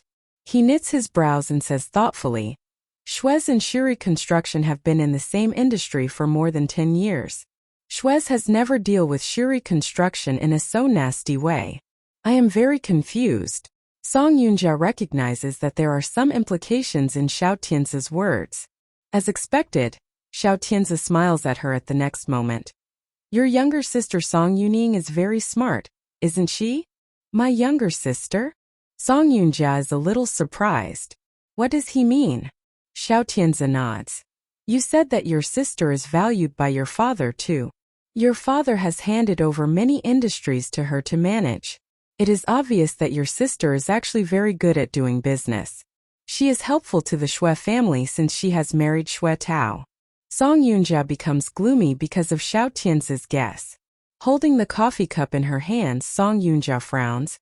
I will talk to Yuning about this. Xiao Tianzi dissuades her. You may worsen the relationship between you and your sister by doing that. Your sister is already a member of the Shui family. It is understandable for her to help the Shui family. I am just your friend. You should not argue with her for me. Song Yunjia clenches her hands when she hears him say that he is only a friend of her. She stares at Xiao Tianzi with tenderness. We have known each other for so many years and we are just friends? Seeing that she is serious, Xiao Tianzi bows his head to look at the ripples in the coffee cup. What do you think we should be? He does not answer her directly. Seems that he has no choice. Song Yoonja looks at his face and feels that she can't breathe. She has been his friend for so many years. She has never showed her affection to him. However, she actually likes him. She actually wants to let this man know that she likes him. Tianza. Xiao Tianza looks up. Song Yoonja, who is heartbroken, shakes her head. I don't want to be your friends. What do you mean? Song Yoonja becomes tearful. When he asks that, the seed of love which has been buried in her heart for more than 10 years suddenly sprouts and grows. She stands up quickly, leans her slender body forward, holds Xiao Tianza's cheek in her hands and kisses him on the lips. She does it involuntarily. Seems that the time stops at that moment. Song Yoonja can't hear anything, see anything or feel anything. She only knows that if she doesn't kiss him, she will go crazy. She has loved this man for more than 10 years. During those years, she has become a mature woman from an innocent girl in the university. She always hides her love in her heart. She has been waiting for a long time. Gu Chang'e has died, but there is still no chance for her to tell him. Although Gu Chang'e is dead, Gu Chang'e is still alive. When will Gu Chang'e die? Since Xiao Tianza can fall in love with Gu Chang'e when he was with Gu Chang'e, maybe he can fall in love with her when he is with Gu Chang'e. She wants him to give her some hope. But there is a loud sound. Song Yoonja is pushed away. She hits the chair and it rubs against the ground, making a harsh sound. Xiao Tianza's face turns ghastly pale. He stands up from the chair suddenly. Touching his lips, Xiao Tianza stares at Song Yoonja. You should go back to work now. After saying that, he turns and leaves. Song Yoonja has not recovered from the shock and despair of being pushed away. She watches Xiao Tianza disappear outside the cafe. Her eyebrows are knitted and her beautiful face wears a heartbroken look. She sits in the chair for a long while and tries to calm herself down. In the end, she has been turned down by Xiao Tianza. Now she has to suffer the pain. She reaches out to cover her face. She cries silently in the coffee shop, tears falling down on the ground through her fingers. At an unnoticeable corner in the coffee shop sits a girl with a straw for milk tea in her mouth. She is playing with her mobile phone. There is a beautiful photo on the phone screen. Under the white light, a beautiful woman and a handsome man are kissing. It seems that they are deep in love with each other. She keeps the photo in the photo album and turns to look at Song Yoonja with sympathy. She is crying. It's rare for Yoonja to cry so bitterly. She sighs faintly and then takes a sip of milk tea. Oh. Song Yoonxian sleeps well that night. There is nothing in her dream, except a Christmas tree with neon light and a sparkling star on it. She hears a woman's gentle voice. Meow meow, take a look at the beautiful Christmas tree. Isn't it beautiful? This is specially prepared for you by Mommy. Mommy, I love you most. The child's voice is so clear that she mistakes the dream as reality. She responds softly to the child. Mummy also loves Meow Meow. After saying that, she reaches out to hug the child, but there is nothing in front of her. She opens her eyes, only to find that it is a dream. Her room is dark. There is no Christmas tree, no neon light, no star and no child whom she gave birth to after being pregnant for 9 months. She wants Xiao Shui to move into the Gu's mansion. She will make sure that Xiao Shui can live in the Gu's mansion by hook or by crook. The main reason is that she is worried about her 2 children, Gu Yi and Gu Miao Miao, her son and her daughter. As long as Xiao Shui lives there, she can at least know the recent state of Gu Yi and Miao Miao. She is not Gu Chang'e anymore. She is not related to the 2 children in terms of blood relationship. But no one can erase her memory, and no one can let her forget her children. She reaches for the alarm clock on the bedside and finds that it's still 3 o'clock in the morning. She smiles and lies down to sleep on her side. Holding the quilt in her hands, she carefully recalls the appearance of Gu Yi and Miao Miao. In this way 3 hours passes. It's 6 o'clock in the morning. She gets up and opens the curtains to see the weather outside. She finds it is white outside. There are small snowflakes falling from the sky. The world decorated by snow is as beautiful and quiet as a fairyland. She stands in front of the window for a long time. She is absorbed in the snowscape. Nanny Wang knocks the door outside. Miss Yunxian, have you woken up? Song Yunxian suddenly comes to herself and goes to open the door. Yes. In a white pajama she shows at the door. Amma sees her and smiles. If you are ready, come out to eat breakfast. Song Yunxian nods, watches Nanny Wang leaving and then goes back to the room to brush her teeth and wash her face. After changing the clothes she goes downstairs. She sees servants who are coming in and out the kitchen on the first floor. Song Yunxian stops and feels strange. What happened? There is a guest. Usually, there is only one servant to serve them at breakfast. There are 3 servants coming in and out this time. After being asked by Song Yunxian, those servants smile mysteriously. Miss Yunxian, go to have breakfast. Today is a good day. A good day. Song Yunxian continues to go downstairs. On the way towards the dining room she speaks up her guess. Is it because of the snow? It's not just because of the snow. There is a voice coming from the kitchen. It sounds quite familiar, but it's not Song Yunxiang's voice. She frowns and finds that Chu Machin is sitting in front of the table and reading the newspaper. It's his voice. Chu Machin wears a black shirt today. His hair is dark, his eyes are black and his smile is lovely. He looks so charming today. Song Yunxiang sits next to him. It seems that they are both very happy. Song Yunxian frowns then stops at the door. It's so early in the morning, how can you have time to pay a visit here? Song Yunxiang breaks in. Yunxian, how can you talk like that? Child Chu comes to see you specially. Song Yunxian shakes her head to show her disapproval. Chu's mansion is only a 20-minute drive from here. If he is lucky to catch every green light, it will only take him 10 minutes to get there. 10-minute drive can't be called a long drive. Song Yunxiang is speechless. Chu Machin folds the newspapers and says calmly, I should not be in your home. Yes. You should be in my house every day. What? Song Yunxian is nearly choked by the honey water in her mouth. Song Yunxiang beside them feels a little embarrassed. Although he doesn't use inappropriate words, it is easy to know what he means. If Yunxian marries into the Chu family and shares a bed with Chu Machin, she will be in the Chu family every day. Song Yunxian is not happy. She reaches out and takes the tissue from the servant to wipe her mouth. She looks at him coldly. Child Chu comes so early, what's the matter? Chu Machin puts the newspaper aside and then looks at her. Nothing, I just want to come over to have breakfast with you. Song Yunxian doesn't believe it at all. At this moment, the servant next to her puts a bowl of exquisite colorful soba noodles in front of her. Miss Yunxian, Child Chu has brought this to you. Song Yunxian looks suspiciously at the soba noodles in front of her. What is this?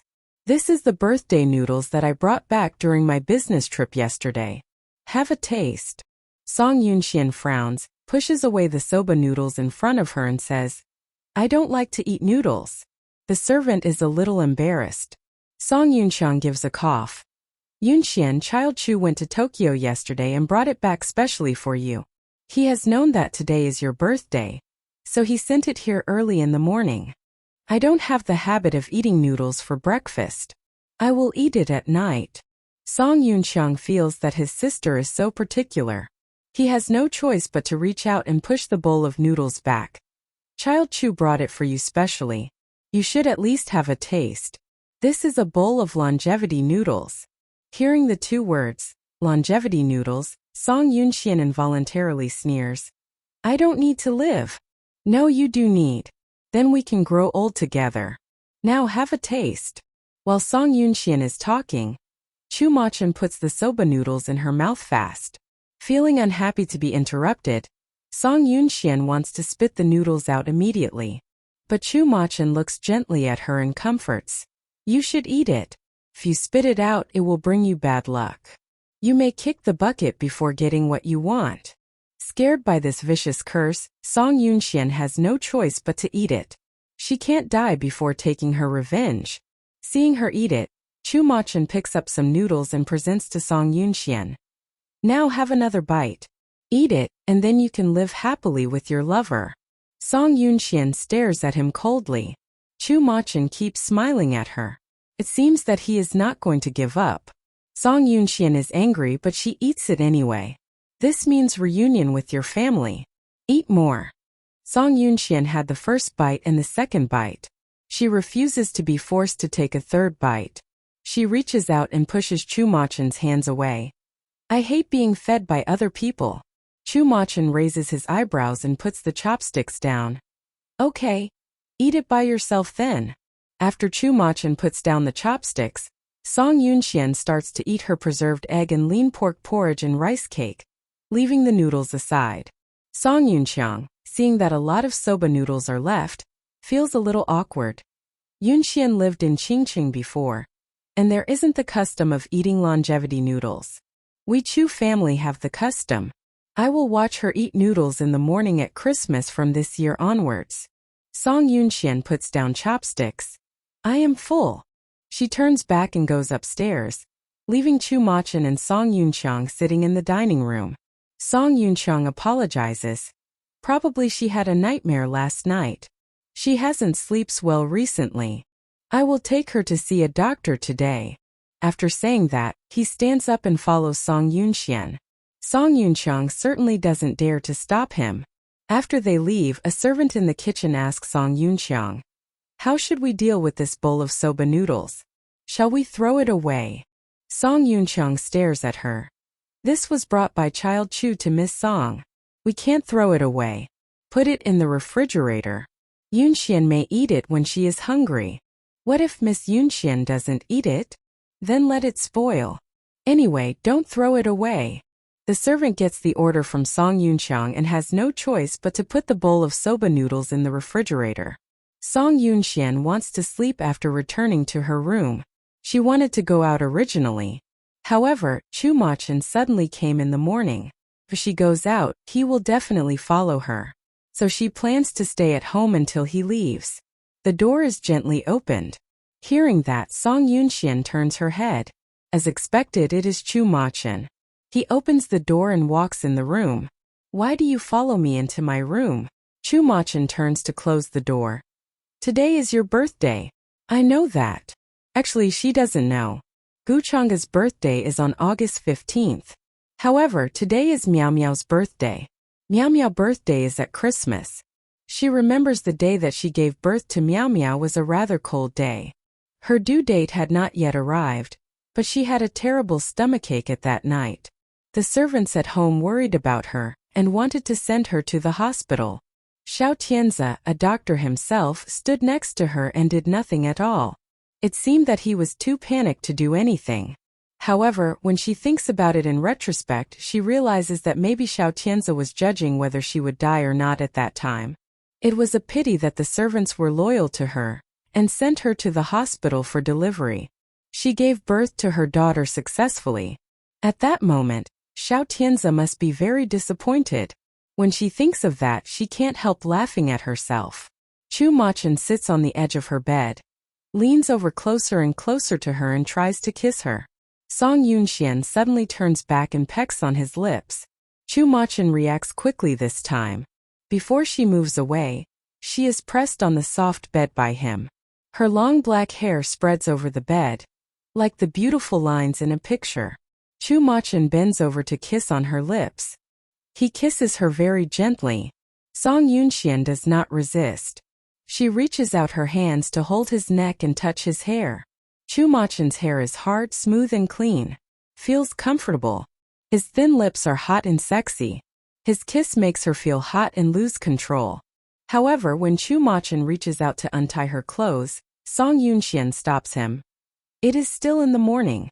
Don't you know that I want to have you even it's early in the morning? But today is my birthday. And you shouldn't force me on my birthday. But you started it. Now you want me to stop. So what? Chu Machen pulls her up from the bed, leans over, kisses her earlobe and warns. If you dare seduce other men, I will kill you. You scare me. You don't know what do I feel about you. Song Yunxian will never understand Chu Machen's affection to her. He likes and loves her. He loves her madly, but he can't show that. If one day he finds out that Song Yunxian betrays him, he may want to choke her to death. Some people said, if your true love can live happily without you and then let her go. Chu Machen doesn't agree with that. He loves Song Yunxian so deeply that he can't let her go. Song Yunxian reaches out to hug him.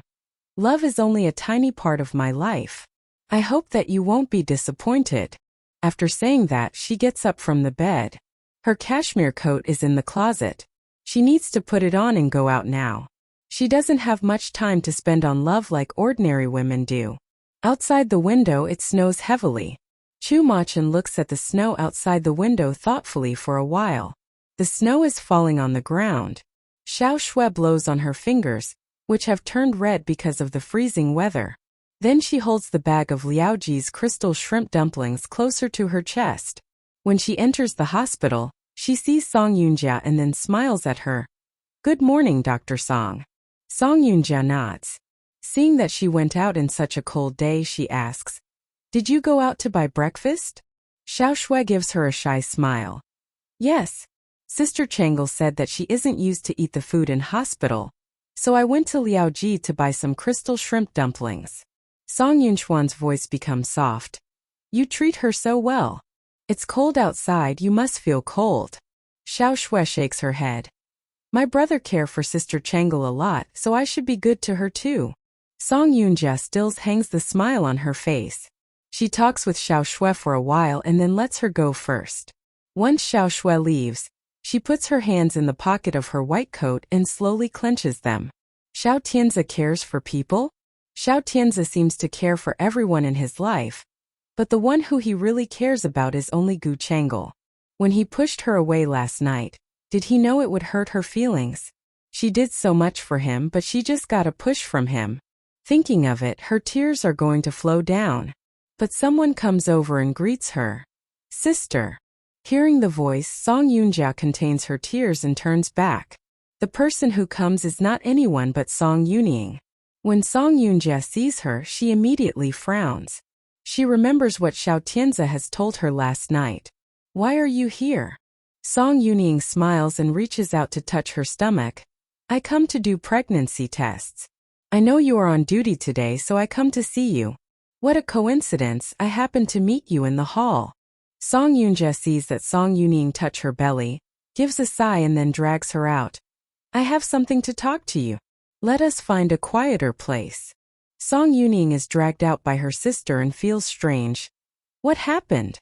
Song Yunjia does not reply. Song Yuning begins to guess. Our father's condition has deteriorated? Song Yunjia seldom goes home. She dislikes going home more because of Song Yunxian. Now hearing that Song Yuning cares about their father's condition, she feels a sting in her heart. She is dislike. Even hates hearing Song Yuning's concern for her father's condition. Song Yunjia says perfunctorily, Father's condition is very stable. You don't have to worry about it. Song Yuning nods then says, Sister, if you have time, go home to visit Dad. Maybe Dad can help you. Help me. Song Yunjia frowns. Song Yuning follows Song Yunjia and goes to the afternoon tea restaurant on the first floor of the hospital. She turns down her voice. Help you marry Xiao Tianzi. Song Yunjia sneers. That's my business. The thing you did for us is more hindrance than help. Song Yuning hears this and knows that her sister is angry. So she asks carefully. Sister, what happened? I should ask you that, Yuning. Song Yunjia finds a seat at the corner of the restaurant and then sits down. She orders without asking Song Yuning. 2 cups of hot cocoa, thank you. Song Yuning feels awkward. Sister, hot cocoa will affect my child's skin color. Song Yunjia ignores her. So what? Shuetao's skin is not white. Hearing that, Song Yuning shuts up immediately. Song Yuning does not dare to talk much about the child, because this child is not Shuetao's. She can't tell anyone this secret. It's already terrible that Song Yunxian has known it. It will bring her a lot of troubles if another person knows. The secret is the Achilles heel of her, and she is tight-lipped about it to Song Yunjia. The waiter quickly brings 2 cups of hot cocoa. Song Yunjia looks up at Song Yuning. I heard that you have been getting along well with the Shui family. Don't you want me to get along well with the Shui family? Song Yunjia shakes her head. No, I am just afraid that you are so close to the Shui family that you can't distinguish between your friends and your enemies. Song Yunjia is confused because of her sister's words. With a streak of coldness in her eyes, she holds the cup of hot cocoa with both hands and says, "You are my sister. If there is something you want to let me know, tell me about it. Don't beat about the bush." Song Yoonja nods and looks at her coldly. "Since you want me to tell you, I will be outspoken about it." Około. Are the Shue family's building drawings of Science and Technology City similar to Shiri Construction's drawings? Song Yuning was looking at the hot cocoa in the cup before. Hearing this, she looks up and replies with dissatisfaction. "Sister, you are wrong. The building drawings of Shiri Construction are similar to the Shue family's drawings. But I have investigated it. Shiri Construction has never had the situation in the past 20 years. How can their drawings appear the same as Shue's after you marrying into the Shue's family?" Song Yuning stands up quickly. "Sister, do you suspect that I gave the Shue family the idea to frame up Shiri Construction?" Song Yuning is not stupid, of course. She knows what her sister means. Seeing that Song Yuning is so excited, Song Yoonja says coldly, "Please calm down. Sit down and listen to me. I don't mean that. Sister, after I got married to Shue Tao, you have never come to the Shue family to see me. Why do you think that the Shue family values me so much?" Song Yoonja gets up and presses Song Yuning to the seat. "Don't be so excited. It's not good for your child's health. Calm down and let me tell you in detail." Sitting in her seat, Song Yuning feels annoyed that her sister suddenly intervenes in the Shue family's business. "Sister, you haven't been to the Shue family. You don't know the Shue family does not value me as much as you think. Shue Tao doesn't stay home at night, but goes out flirting with other women. I can do nothing about it. How can I intervene in the decision of the Shue family?" Song Yoonja does not reply. Song Yuning can't help talking. "Sister, you have to know that Shue Tao's parents are stubborn and mean. I can stay there just because I'm pregnant. I don't dare to intervene in their business." Song Yoonja looks up. "But I heard that you have been valued by your in-laws recently in the Shue family." Song Yuning frowns and asks, "Who told you that?" "Tianzi told me." Song Yuning becomes silent. She doesn't know that Xiao Tianzi knows so much about the situation of the Shue family. Song Yoonja says, "Yuning, do you know in fact father supports Goose? How does it relate to Shiri Construction?" Song Yoonja sighs. Shiri Construction was merged by Goose secretly 5 years ago. But the chairman of Shiri Construction, Chan Shiri, regarded it as a disgrace. So Goose did not release the information. Song Yuning feels that her eyelids are twitching. When she looks at Song Yoonja this time, Song Yoonja has had a sulky expression. When she is about to say something, a man comes into the restaurant through the entrance. This man with blue bangs has earrings on his ears. Song Yoonja doesn't like him. The man says gently to Song Yuning, "Yuning, our parents have called us to go back." "Hi sister, you are here too." Song Yoonja doesn't like Shue Tao at all. She nods at Shue Tao out of courtesy, then stands up to talk to Song Yuning. "After going back, tell Shue Tao to dye his hair back. The blue bang looks so weird. I can't believe you can tolerate that." Song Yuning hangs a smile. "I am different from you. I can't fall in love with a gentleman. Shue Tao suits me well." Shue Tao is a little far away from them. When he comes closer, Song Yoonja deliberately lowers her voice, so Shue Tao does not hear what they said. When Shue Tao approaches, Song Yuning takes a few steps to grab his hand and says with pleasure, "I told sister that you have become a good dad." Shue Tao smiles shyly at her. In fact, he is not used to be called as dad. After all, it is my child. Song Yoonja takes a sip of the hot cocoa and then wants to pay the bill. Shue Tao wants to use his credit card to pay the bill for Song Yoonja. He says very politely to Song Yoonja, "Sister, let me pay it." Song Yoonja does not let him pay the bill. She takes out some change to the waiter, looks at Shue Tao with a smile and says seriously, "You don't have to pay the bill for me. Taking good care of Yuning is what you should do. Don't worry. I will take good care of Yuning." Song Yoonja nods and then leaves. "I still have work to do. See you." Song Yuning and Shue Tao watch Song Yoonja leaving. When they get on the car, Song Yuning says, "Fortunately, you came in time. You were scolded by your sister?" Song Yuning shakes her head. No, my sister was talking about our family's business with me. Xue Tao sneers and his politeness disappears. He starts to mock Song Yunjia. This old woman seems to have no interest about business. But once your father is dead, she might want to get the legacy most. You'd better have an eye on her. Song Yuning does not argue for her sister but turns to speak to Xue Tao seriously. My sister told me that the Xue family had copied the architectural drawings of Shiri Construction. She wants me to support Gu's. She said that Shiri Construction belongs to Gu's. Xue Tao starts the car and sneers. Song Yunjia is such a busybody. She is putting her finger into our pie. Since Shiri Construction already belongs to Gu's, we can't get much profit from Gu's. We would better ally with Choose to fight against Shiri Construction.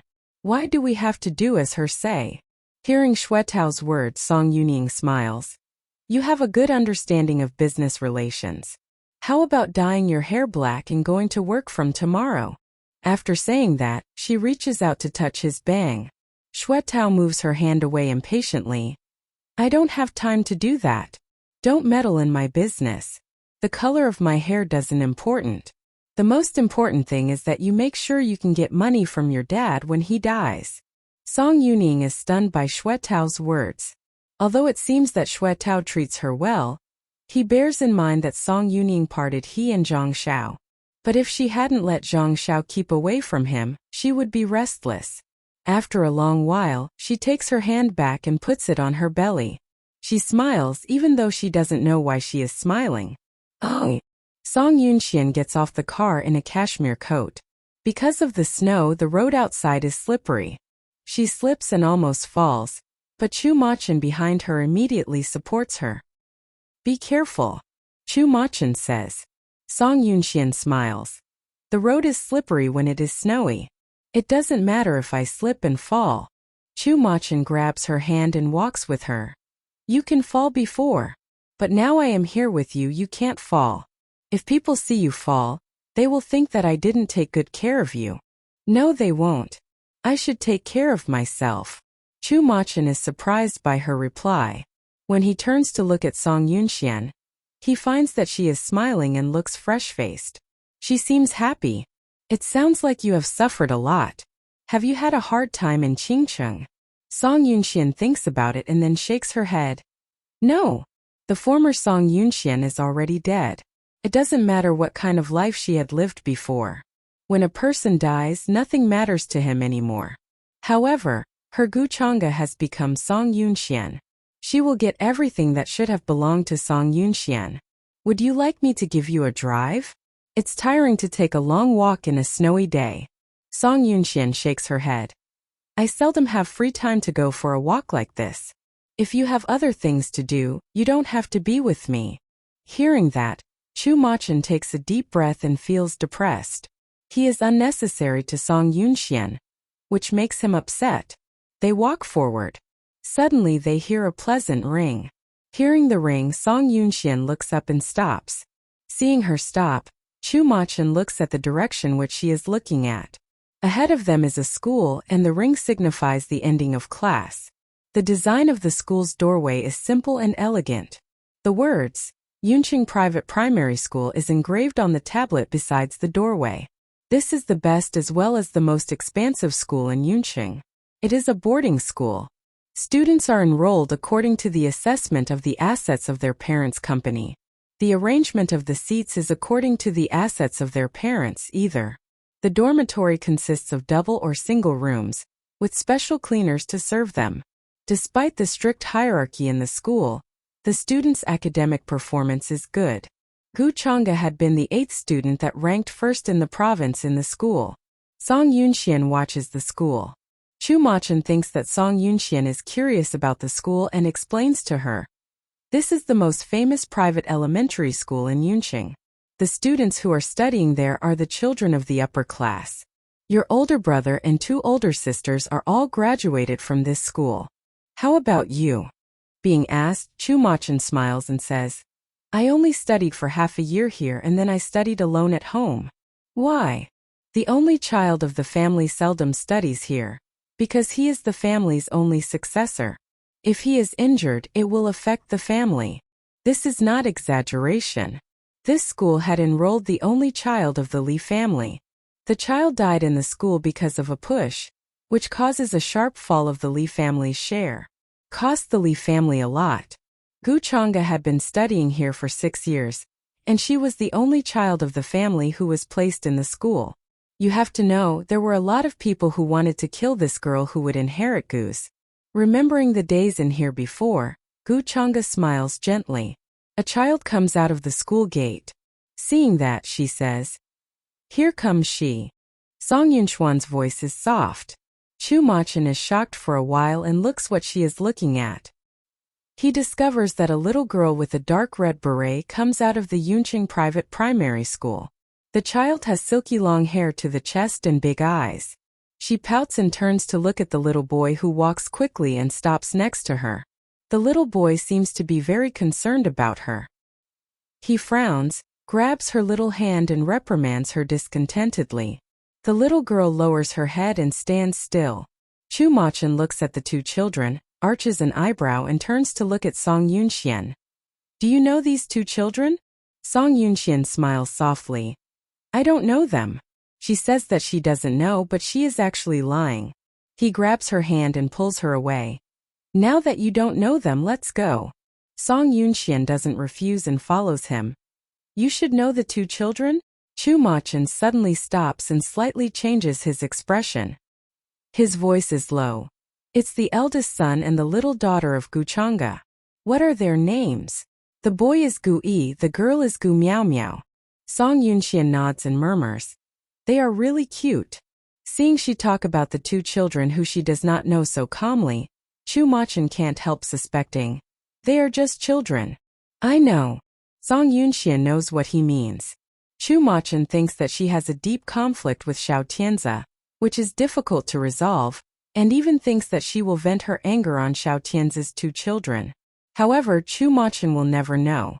They are her children. She will not hurt them anyway. Song Yunxian is pulled away by Chu Machin. After walking for a long time, she turns back and looks at them quietly. Chu Machin notices that she turns back and looks at her, frowning and pushing her into the car. Song Yunxian does not say a word. Watching Chu Machin walks around the car to the driver's seat and starts it. She doesn't look around again, but reaches out and touches her forehead. Chu Machin starts the car and leaves the private elementary school. Song Yunchuan's face begins to have a slight redness, and it is not normal. Chu Machin finds that she is very unnatural and asks her, "Are you all right? I am a little uncomfortable after being blown by the wind just now." Her voice is a little weak. Chu Machin looks at her appearance and finds that her face is turning red and her eyes seems to be tired and misty. Song Yunxian holds her forehead and speaks to him in a low voice. "I am really sorry. Feel sick. Can you send me home for a rest? Go to my house, I can take care of you." Song Yunxian touches her forehead with one hand, shakes her hand and refuses him. "I can only fall asleep in my bed. The more I get sick, the more I need my bed. I feel unsettled without my bed." Chu Machin is very helpless. He can only send her back to the house of the Song family. Entering the house, Song Yunchang looks surprised. "Why do you come back so early?" Song Yunchang thinks that since his sister goes out to date with Chu Machin, at least they will come back at night or even won't return. He didn't expect that Song Yunxian is sent back by Chu Machin so early. Song Yunchang is confused and he asks Chu Machin carefully, "Child Chu, is she capricious?" Chu Machin smiles without saying anything. Seeing that the servant supports Song Yunxian who is tottering back to the room, Chu Machin says, "Your sister suffers poor health recently, let her rest." Song Yunchang nods and sends Chu Machin to go out. After Chu Machin leaves, Song Yunchang still frowns. Yunxian suffers poor health? The maid said that she wouldn't catch a cold once a year in Qingcheng. How can she suddenly become a petite girl who can't be blown by the wind after returning to the prosperous city? Song Yunchang can't understand it. He eats dinner alone and calls his eldest sister Song Yunjia. After Song Yunjia receives a call from her older brother, she asks him, "Is father okay?" Song Yunchang looks at the second floor and says, The doctor said that there is nothing wrong with him. Would you like to come back and see him? Hearing the answer from her brother, Song Yoonja is reassured and says, since Dad is okay, I am not in a hurry to come back. When I am not busy, I will go home and see him. Song Yoonchang still wants to ask something, but Song Yoonja hangs up the phone. Song Yoonchang's eyelids convulse and he puts the microphone back on the golden phone rack. Some mood lingers on in his eyes, and then he goes up to his father's room. Song Yen lies on the bed and the sound of his breath becomes louder. The doctor's phone number is always put near him in case of any emergency, and there is a special maid who takes care of him. After Song Yoonchang comes in, Song Yen seems to hear the footsteps. In the white mist of the humidifier, he opens his eyes, looks at him and struggles to get up. Song Yoonchang rushes to lift his father from the bed, and then puts a cushion behind his father. Then he finds a chair to sit next to the bed and talks to his father. Dad, how are you feeling these days? Song Yen has heavy dark circles.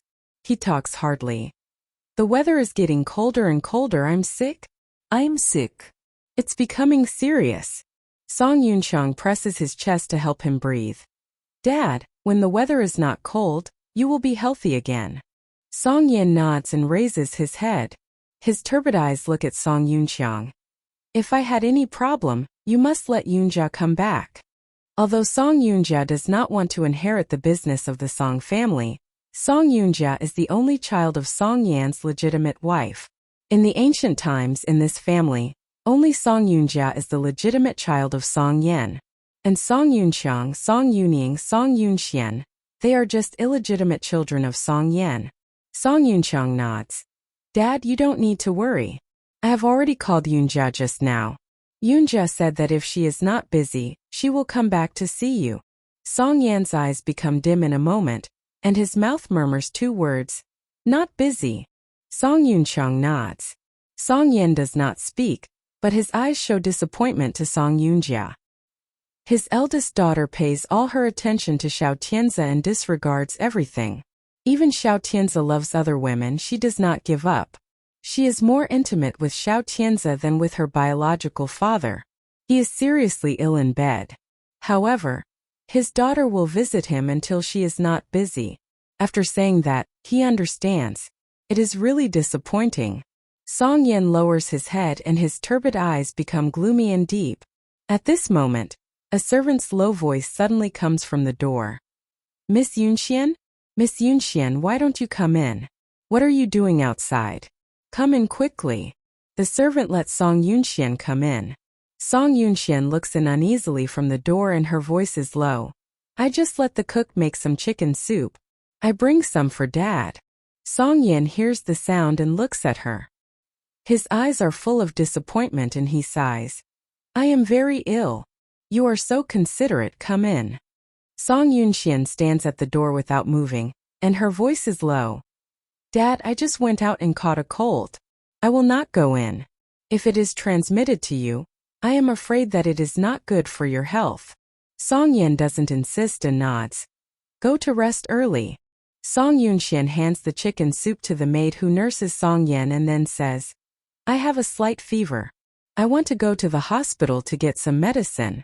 Song Yen turns to Song Yoonxiang. Send Yoonxian to the hospital. Song Yoonxian says quickly. No, Dad. I'll let the driver send me there. Song Yen nods, then Song Yoonxian leaves. The servant takes hot chicken soup and smiles. Mr. Song, you see, Miss Yoonxian knows that you can't eat greasy things, so she skimmed the oil from the chicken soup. Song Yen looks at the fragrant chicken soup. His eyes are calm, but he sighs.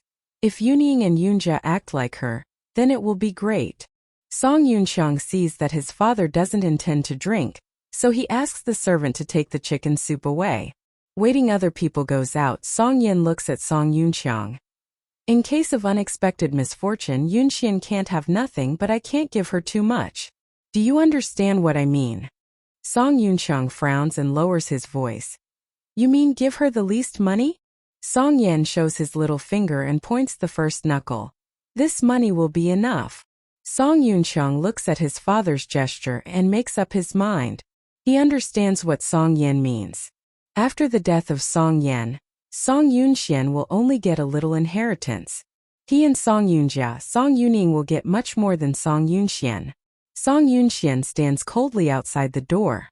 Even though the voice inside has been muffled as much as possible, but she still clearly hears everything. Her long eyebrows extend and the cold light in her eyes makes her look serious. They are also children of the Song family, and they are also children of illegitimate wives. However, Song Yunxian is just like a junk in the garbage heap. This Song family, from her father to her siblings, doesn't treat Song Yunxian as a family member. This kind of position is really awkward. She raises her eyes and leaves there. After walking downstairs, she has been seen by the driver who is waiting at the door. The driver comes up to her hastily and asks her, "Miss Yunxian, which hospital do you want to go?" She raises her hand to button up the cashmere jacket. Yunqing Private Primary School.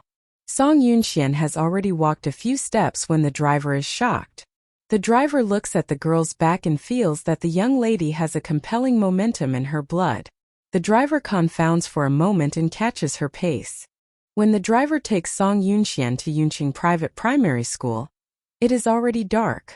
But the snow has not stopped yet. Song Yunxian goes directly to the waiting hall of Yunqing Private Primary School. There are a few children who are playing the piano and reading books wearily. The driver is waiting in the car. As soon as she enters the waiting room, she is welcomed by a short-haired woman wearing a blue batwing jacket. "You are here, Yunxian." Song Yunxian smiles and holds her hand. "Xiao Shui, does Gu Chang'e still treat you badly?" Xiao Shui shakes her head. "No, it is much better. I would have spent the night with her. She asked me to go back to pick up the two children. So, I called you to come and accompany me for Christmas." Seeing the dark circles on Xiao Shui's face, Song Yunxian feels sorry. "You must be very tired and couldn't sleep well these days." Xiao Shui reaches out to touch her face and smiles bitterly. "It doesn't matter. Thinking about my parents, what does it matter if I didn't sleep for a few nights?" Xiao Shui feels like to cry. She can't help crying when she talks about her parents. When my parents were dying, Xiao Tianzi also had taken care of them like he took care of Gu Chang'e. My parents wouldn't die. Xiao Shui covers half of her face and her eyes begin to turn red. Looking at her appearance, Song Yunxian doesn't know how to comfort her. If Xiao Tianzi had treated Gu Chang'e like he treated Gu Chang'e, then she also wouldn't die. However, there is no if in the world. Once things happen, they will never be reversed. She must go ahead. Always she can't go back. Xiao Shui is the same. Xiao Shui covers her face and her eyes are full of tear. At this time a child grabs her clothes suddenly and says softly, "Aunt, are you crying? Aunt?" Hearing this voice, Song Yunxuan's heart suddenly tightens. Then she looks directly at the little girl who is suddenly standing next to Xiao Shui. Being asked, Xiao Shui immediately sucks her nose and grabs the arm of the little girl in red dress, pushes her forward and introduces her to Song Yunxian. This is the daughter of Xiao Tianzi and Gu Chang'e. Her name is Gu Miao Miao. Song Yunxian wants to smile kindly, but looking at the child, she finds that she can't move for a long time. She is Xiao Tianzi and Gu Chang'e's youngest daughter, Gu Miao Miao, the child she conceived for 9 months. She looks at the child. The child also looks at her with a pair of big black eyes. She has the illusion that she is still her mother, and the child will call her mommy. The tears are gathering in her eyes. Seeing her is going to cry, Gu Miao Miao wants to say something. When Miao Miao is going to speak, Song Yunxian squats down, holds the child in her arms, puts her chin on her shoulder and pretends to be calm with a smile. "Hello, Miao Miao." "Hello, sister." The voice is still very young. The 6-year-old child is well protected from all the bad things. This child will never know that her mother was killed by her father. Song Yunxian holds her tightly and wants to bring the child home. Xiao Shui is a little shocked. "Yunxian? Do you know this child?" Song Yunxian realizes her excitement, releases the child and stands up. "No, I didn't know her before.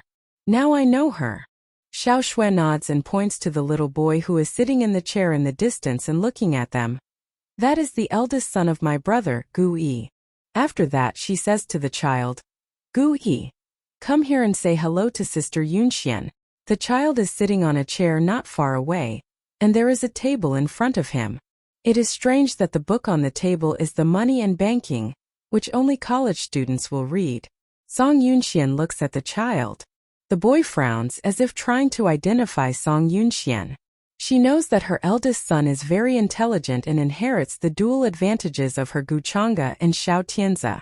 Seeing her eldest son, she does not have the fragile maternity and warmth she had when she meets Maya Mayo. She stands up and smiles naturally at the child. Hello, Gui. Gui jumps from the chair and The Money and Banking is held in his arms. He comes over, stands by Xiao Shui and greets her. Hello. Song Yunxian smiles and turns to see Xiao Shui. Today is Christmas Day. I meet the two children for the first time, so I wants to take them to eat. Is that okay? Xiao Shui smiles, squats and holds the small hands of Gui and Miao Miao. Xiaoi Miao Miao say thanks to this sister. Gui and Miao Miao both say thanks to Song Yunxian. Song Yunxian smiles and stretches out her hand. Miao Miao, can I hold your hand? Her big eyes turn to look at Gui, who is standing next to her. Seeing Gui nod, she puts her small hand in Song Yunxian's hand. Song Yunxian takes the child's little hand and picks her up. The 6-year-old girl is light. But when she picks her up, Song Yunxian feels that she is still Guchanga. Her children are still by her side. She did not lose them. And also they didn't lose her. Outside the window of the waiting room, it is snowing heavily. Under the beautiful neon light, this city decorated with snow is gorgeous and huge. Song Yunxian walks out of the private elementary school with Gu Miao Miao. Xiao Shui holds Guyi's hand. They are lit by the street lamp. In the distance, a black private car parks on the side of the road. The man in the driver's seat looks coldly at the two women in the distance with the two children. Rong 6, the Rong family's handsome youngest son, is sitting beside him. Child Chu, in my opinion, this Song family's youngest daughter is really strange. Chu Machin doesn't say a word. Rong 6 continues to say, you see, she has no conflict with Xiao Tianzi's two children. Why does she get close to the two children?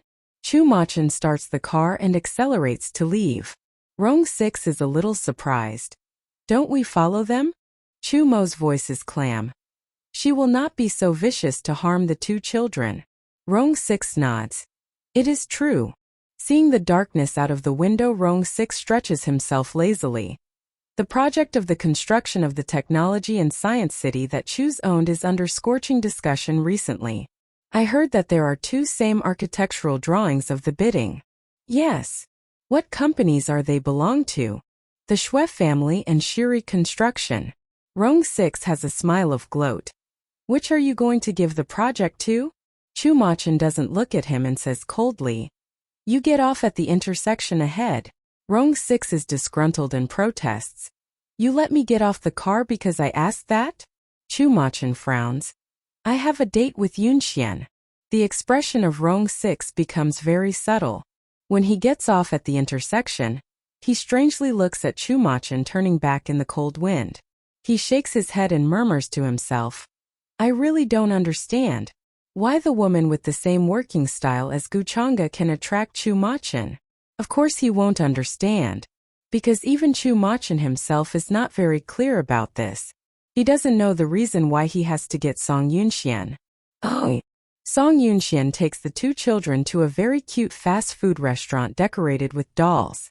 The waiters all dress in doll clothes. Gu Miao Miao feels surprise about this restaurant. And even Gui can't help looking at the toys placed in the showcase. Xiao Shui feels strange. Yunxian, how do you know such a children's restaurant? Song Yunxian puts Miao Miao on the sofa and sits next to her. I heard from others occasionally.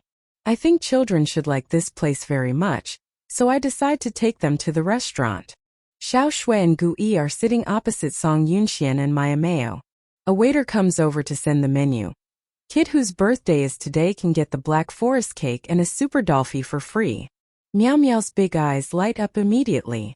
She raises her little hand and says softly, can I have it for my birthday today? Gui is helpless. Birthday is a birthday, and it doesn't need others' permission.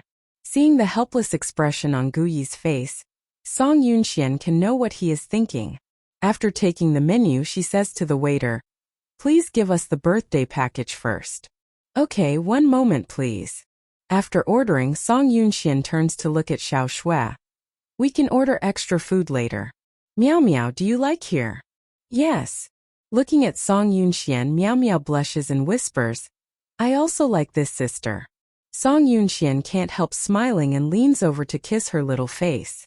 After kissing, Gu Meow Meow is stunned immediately. Gu Yi's face is unnatural. Xiao Shui feels something wrong. She immediately asks, "Meow Meow, what happened?" Gu Meow Meow blinks her eyes and turns to look at Song Yunxian motionlessly. Looked by her, Song Yunxian smiles and asks, "Are you happy? Can you kiss me again?" "Yes." Song Yunxian leans over and kisses her face again. Meow Meow's small fists clench and her tears fall down. Then before Song Yunxian leaves, the little girl suddenly holds Song Yunxuan's neck and bursts into tears. Xiao Shui is shocked by Gu Meow Meow's sudden crying and wants to comfort her hastily. Gu Yi stops Xiao Shui. "Aunt, don't worry about her." Xiao Shui is wondering. She was fine just now. Why does she suddenly cry? Gu Yi licks his lips and says, "My mom used to kiss her like this before." Gu Chang'e likes her little daughter very much. On the day Meow Meow was born, she thought her daughter was a replica of her own at the first sight. She likes this child and wants to raise this child well. So the little daughter is fostered like a princess. However, in fact, she likes this child so much, but she didn't take more time to take care of her. Gu Meow Meow is only 6 years old, but she remembers that her mother showed her love by kissing her little face. Since her mother died, no one has ever kissed her cheek. Her brother told her that her mother traveled far away, and she is always waiting. However, it has been a long time, and her mother has not returned, so she misses her mother very much. The little girl is sobbing. Song Yunxian holds the child in her arms and pats her back proficiently. Her movement is very light and gentle so that can stop the child's crying. They eat the meal unpleasantly. When Gu Meow Meow is tired, she falls asleep in Song Yunxuan's arms. Gu Yi eats cake, hamburger and fried chicken alone. Xiao Shui accompanies him to eat without tasting the meal. Song Yunxian pats the back of the sleeping child and talks to Xiao Shui.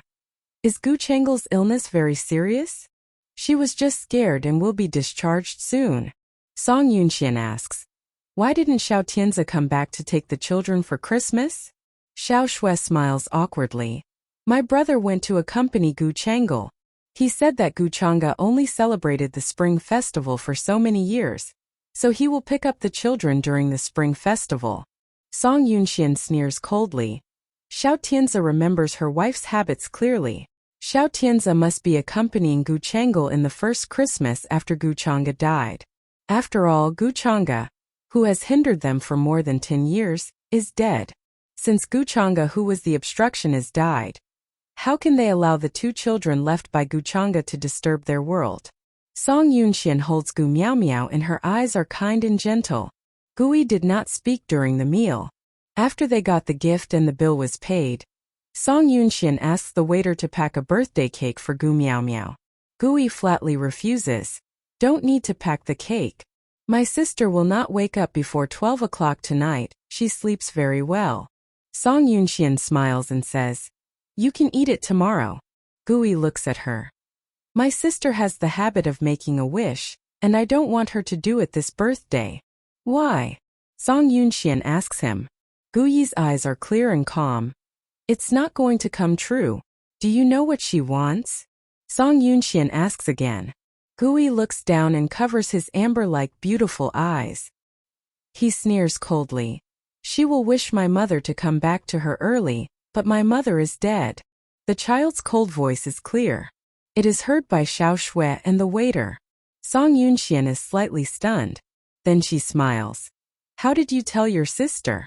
"I lied to her that mommy went on a business trip far away, and when she grows up, she will come back." After saying that, he turns back and goes towards the door. Song Yunxian feels that the child probably is crying. Xiao Shui wants to chase after him. Song Yunxian grabs her arm and shakes her head, indicating her not to chase. A strong child does not want someone to see him cry. He can bear countless hardships without crying. But if you comfort him, his strong mind will fall apart and he will burst into tears. The waiter next to him is a little awkward. The birthday cake. Please pack the most expensive cake for me. The waiter quickly goes to pack the birthday cake. When Xiao Shui and Song Yunxian go out, Guyu is standing outside and watching the falling snow from the sky. Guyu is very beautiful and elegant. He was considered a girl in the first 3 years of since he was born. At this moment, Song Yunxian looks at his long black eyelashes decorated with a few snowflakes by wind. She suddenly feels that the pretty and elegant boy is lonely and thin. The heavy burden of Gu's will fall on him in the future. Can he take it? Seeing Song Yunxian go out, Gui turns back and extends his hands. Please give me my sister. Song Yunxian feels like to laugh. You are only 1 year older than her, can you hold her? Gu Yi's voice is firm and powerful. Yes, I promise my mother to protect her. Song Yunxian is shocked and realizes that the child may have seen his mother's body. Although Gui is still young, he is very sober. Song Yunxian does not give Miao Miao to Gu Yi, but turns her head to Xiao Shui. Let him take the cake. Xiao Shui wants to hand over the cake. Gu Yi frowns unhappily. I said no cake. Song Yunxian smiles and takes the child to the car. She says to Gu Yi, why not let your sister make a wish? People will live longer with hopes. Yes, people only will live longer with hopes. No one lives without hope. Hopes will support people to move forward, even if the hope is faint. The car in front is Song family's. Song Yunxian walks to the car with Miao Miao in her arms. Gu Yi, who follows her, is shocked a little. Then he is handed over to a big cake box. This is the cake bought by Yunxian. Thank her for me. Gu Yi reaches out and takes the square cake box. Xiao Shui is a little surprised. She thinks that Gu Yi won't accept this cake. She really didn't expect that the child would accept it. When Song Yunxian arrives at the car, the driver in the car opens the door to her. Miss Song, who is this child? Song Yunxian smiles and says casually, my friend has birthday today and her child is asleep. Please send them home by the way. Yes, the driver says. Song Yunxian thanks him politely. Thank you. The driver is already in middle age. He is gentle and honest. Thanked by Song Yunxian, he is a little embarrassed and says, my pleasure. I am the driver of the Song family. These things are my job. Song Yunxian smiles, holds the child in her arms and prepares to get on the car. At this moment, there is a beam of glaring light, followed by a horn. Gu Yi and Xiao Shui have already arrived in front of the car. Seeing the beam of the car, they frown and look at the car. The driver even covers his eyes to see. The car turns to dipped headlight. The driver recognizes the brand of the car and can't help crying in surprise. Miss Song, this is the car of Child Chu. I know it. Song Yunxian, holding the child in her arms, looks at the car coldly. In the driver's seat, Chu Machin, whose eyes like a deep well, stares at her in a distance. Xiao Shui feels strange. Yunxian, do you want to say hello since we coincidentally meet Child Chu? Of course I will. After that, she turns to look at the driver. Send them back. I will take Child Chu's car. After that, she walks towards his car. Xiao Shui says, Yunxian, I can hold Miao Miao. Song Yunxuan's footsteps pause. Feeling the child firmly grasps her clothes, she refuses. It's okay for me to take her. Xiao Shui still thinks that it is very strange for a man and a woman who are dating to take a child with them. However, Yunxian has already gone so far, and she cannot take the child back. Helplessly, she can only get on the car with Gu Yi. After getting on the car, they leave here. Xiao Shui finds that Gu Yi is firmly holding a book, which is the book Money and Banking. Xiao Shui asks him strangely, can you let me see the book? Gu Yi turns to look at Xiao Shui and refuses coldly. I'm sorry. I can't show it to you. Xiao Shui feels stranger when she refused by the child. However, Gu Yi can't help grasping the book in his hand. No one knows there is a picture of his mother on the title page of this book. This book was read by his mother during university. The above marks and writings are his mother's. After his mother died, all the things his mother had when she is alive were cleared out of the house, except for her money and this book he secretly held. He feels that his father does not want to see his mother. Therefore, although his father's sister is his aunt, she is also an outsider. Today, the only one who is not an outsider in this family is his sister. Gui looks down and waits for the car to send him to the Guzme zone. He doesn't say a word along the way. Xiaoshui finally gives up the communication with the child who is cold and alienated. They are on the street outside the restaurant. Song Yunxian holds the child in her arms carefully, and then naturally sits down on the front passenger seat of the blue Porsche sports car. Chu Machin frowns several times before his eyebrows release. He stares at her strangely. "What are you doing?" "I am doing nothing." She smiles and turns to look at him with easiness. Chu Machin's beautiful long eyebrows slightly twist. "The child you hold in your arms is..." "She is Gu Chang'e and Xiao Tianzi's little daughter. Don't you know her?" Chu Machin's eyes begin to look scary. "Why are you holding Chang'e's daughter?" Song Yunxian looks at the sleeping child in her arms. Her voice is soft. "Can't you see her hand holding my clothes? She wants me to hold her. She does it voluntarily." Chu Machin takes a breath. "Don't harm the innocent children." The smile on Song Yunxuan's face becomes much colder, and even her voice is a little colder. "You take it too seriously. I will never harm innocent people." Chu Machin looks at the child in her arms. "Then why are you holding this child? She is asleep, shouldn't I hold her?" Her words are always so reasonable that even Chu Machin can't find a reason to refute her. Song Yunxian holds the child, and the gentleness of the motherhood exudes invisibly. Her voice is soft and gentle. "Today is the birthday of this child. Can't I hug her?" She smiles and looks at Chu Machin. Seeing the smile on her face, for a moment Chu Machin feels that her smiling face is a bit more beautiful than he has seen before. She smiles warmly and quietly, without the craftiness and complexities in the past. Watching her for a few seconds, Chu Machin says, "Today is also your birthday." Song Yunxian nods. "I know that. I have received the birthday present, so I don't want to have another dinner appointment." Song Yunxian refuses the romantic plan that others wish to have directly. Chu Machin still remains calm. "You would rather celebrate the child's birthday than have your own birthday?" Song Yunxian is very grateful to him and she smiles sweetly. "It is the first time that I have eaten the birthday noodles sent to me by a man other than my father. Thank you for your present. I like it very much." "That's not a present." Chu Machin helplessly presses his temple, as if he is somewhat tired and unhappy to communicate with Song Yunxian. Song Yunxian, holding the child in her arms, feels that the child doesn't sleep well. She puts her hand on the child's back, pats her gently and sings a lullaby in her ear softly. The melody of the lullaby is very fair-sounding. Her voice is also good. As she is singing, her smile becomes softer. Listening to her singing intently, Chu Machin turns to look at her smile in surprise. She looks at the child tenderly and brightly, as if she were really the mother of the child. She loves the child heart and soul. Looking at her smile, Chu Machin suddenly asks her, "Do you like children very much?" Song Yunxian answers casually, "A little." In fact, she doesn't like children very much. She was forced to take the prenatal course on time for the health and cleverness of her child while she was pregnant. She almost couldn't handle anything with a big belly when she had conceived for 8 or 9 months. The things in the company piled up and messed up a big deal with an American company. She was in a bad mood, which led to the premature birth of her son. She was physically weak after giving birth, so that she could not leave the bed for a month and could not go to the company.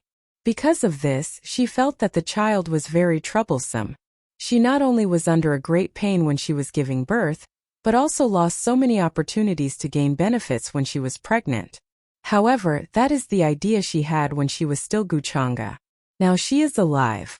Looking at the 2 children, she suddenly feels that she was indeed very incompetent as a mother at that time. She left the children early without giving them more love. She now wants to love these 2 children and take care of them. Chu Machin leans over and looks at Gu Miao Miao's little face. His eyes are deep. This child really looks like Chang'e. Song Yunxian doesn't deny. Of course she looks like her. Chu Machin smiles and looks at Song Yunxian. Will your daughter look like you if you have one? Song Yunxian blurts out without thinking carefully. Of course. Since you like other people's children so much, it's better to have a child of your own. Song Yunxian is led by Chu Machin to the trap. Finally, she stops this topic in time when she is about to jump into the trap. Instead of looking at the child, she turns to look at Chu Machin with a smile. If I had a son, I would let him inherit everything of Chu's. But I wouldn't let my daughter do that. She does not intend to marry into the Chu family. The man in front of her is not a man who will let her continue to live freely after marriage. She will be taken firmly in control after they get married. If he gets tired of her, he will probably abandon her. Maybe he will hurt her like Xiao Tianzi if he is more vicious. She won't trust a man anymore. So why does she have to rely on a man desperately for her entire life? For 5,000 years in China, all women must focus on their husbands. She doesn't want to be like that. She will give birth to a baby if Chu Machin wants a child with his blood. However, this child must inherit the entire Chu's. Otherwise, it is meaningless to give birth to this child. An eldest son who can't inherit the entire Chu's will later become unsuccessful, being excluded by Chu Machin's other children. She won't let her child take such risks. Since she is going to give birth to a baby, she must make this child outstanding. A daughter can't inherit Chu's, so she won't have a daughter. Hearing that her words are so cold and unchangeable, Chu Machin can't help touching her chubby little face. He says casually, "You can't choose the gender of the child. Why are you insisting on having a boy?" Song Yunxian smiles a bit craftily and enchantingly. "I can't choose the gender of the baby, but I can choose whether to give birth to it or not." Hearing her words, Chu Machin is strained and suddenly looks at her eyes. "Do you want to have an abortion?" "I will have an abortion if it is a girl," she says easily and ruthlessly. Chu Machin's voice is cold. "There won't be a hospital in Yunqing which dare do abortion operation for you." Song Yunxian, a little vexed, frowns. "It is true that if you tell the hospitals in Yunqing beforehand not to give me an abortion, none of them will dare to do it for me.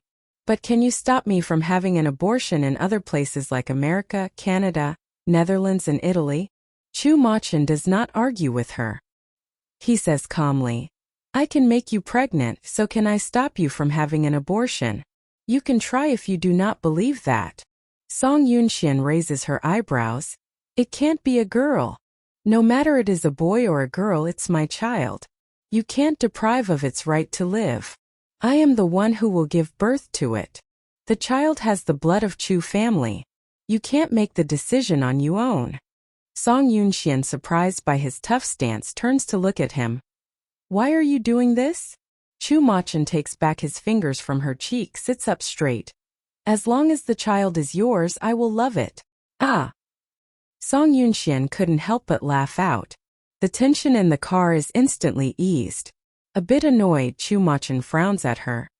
"Is it so funny?" Song Yunxian nods. "Yes." Saying that, she studies him with great interest. "I didn't know that you are not only a loyal people, but also a man with sweet words on his lips." Probably these words irritate Chu Machin badly, who does not like to joke. He leans over to hold her head and French kisses her. Even a person as indifferent as Song Yunxian can feel the anger and enthusiasm of Chu Machin from the passionate kiss. She is very quiet. She doesn't resist it or react to it until Chu Machin stops. She raises her hand to touch her lips, looks down calmly at the finger that has touched the lips, says in a low voice, "It is so real." Her smile is rather bitter. Chu Machin's chest heaves slightly. Then he starts the car, driving away with her. This night, on the way sending Miao Miao back to Gu's mansion with Song Yunxian, Chu Machin has been very quiet. When looking at the Gu's mansion, there is some unnoticeable coldness in Chu Machin's eyes. Song Yunxian gives Miao Miao back to Xiao Shui. Gu Yi, in his pajamas, watches her leave with Xiao Shui at the door. Chu Machin looks at Gu Chang's son for a long time until Song Yunxian gets into the car. Does he look away? Song Yunxian is so sensitive that she discerns the look on his face. After getting on the car and taking the seatbelt, she asks, Does Gu Chang's son look like her? No, not really. Is he more like Xiao Tianze? Chu Machin starts the car, then answers. The kid is as cold and calm as Chang'e. In short, he is a proud and noble kid. Song Yunxian can't tell whether Chu Machin likes the kid form his mixed comments. She thinks for a while, then turns to look at him. In your opinion, can this child manage the business of Gu family in future? Chu Machin, driving the car to take a turn, goes farther from Gu's mansion. When passing through some dark tree shadow, he spits out 4 words. That's hard to say. Song Yunxian asks him with a smile. Hard to say? He is the only son of Gu Chang'e. Chu Machin looks ahead, seemingly reminds her indifferently. But he may not be the only son of Xiao Tianze. Song Yunxuan's eyes become gloomy instantly. Chu Machin is right. It is impossible for Xiao Tianze to have only one son.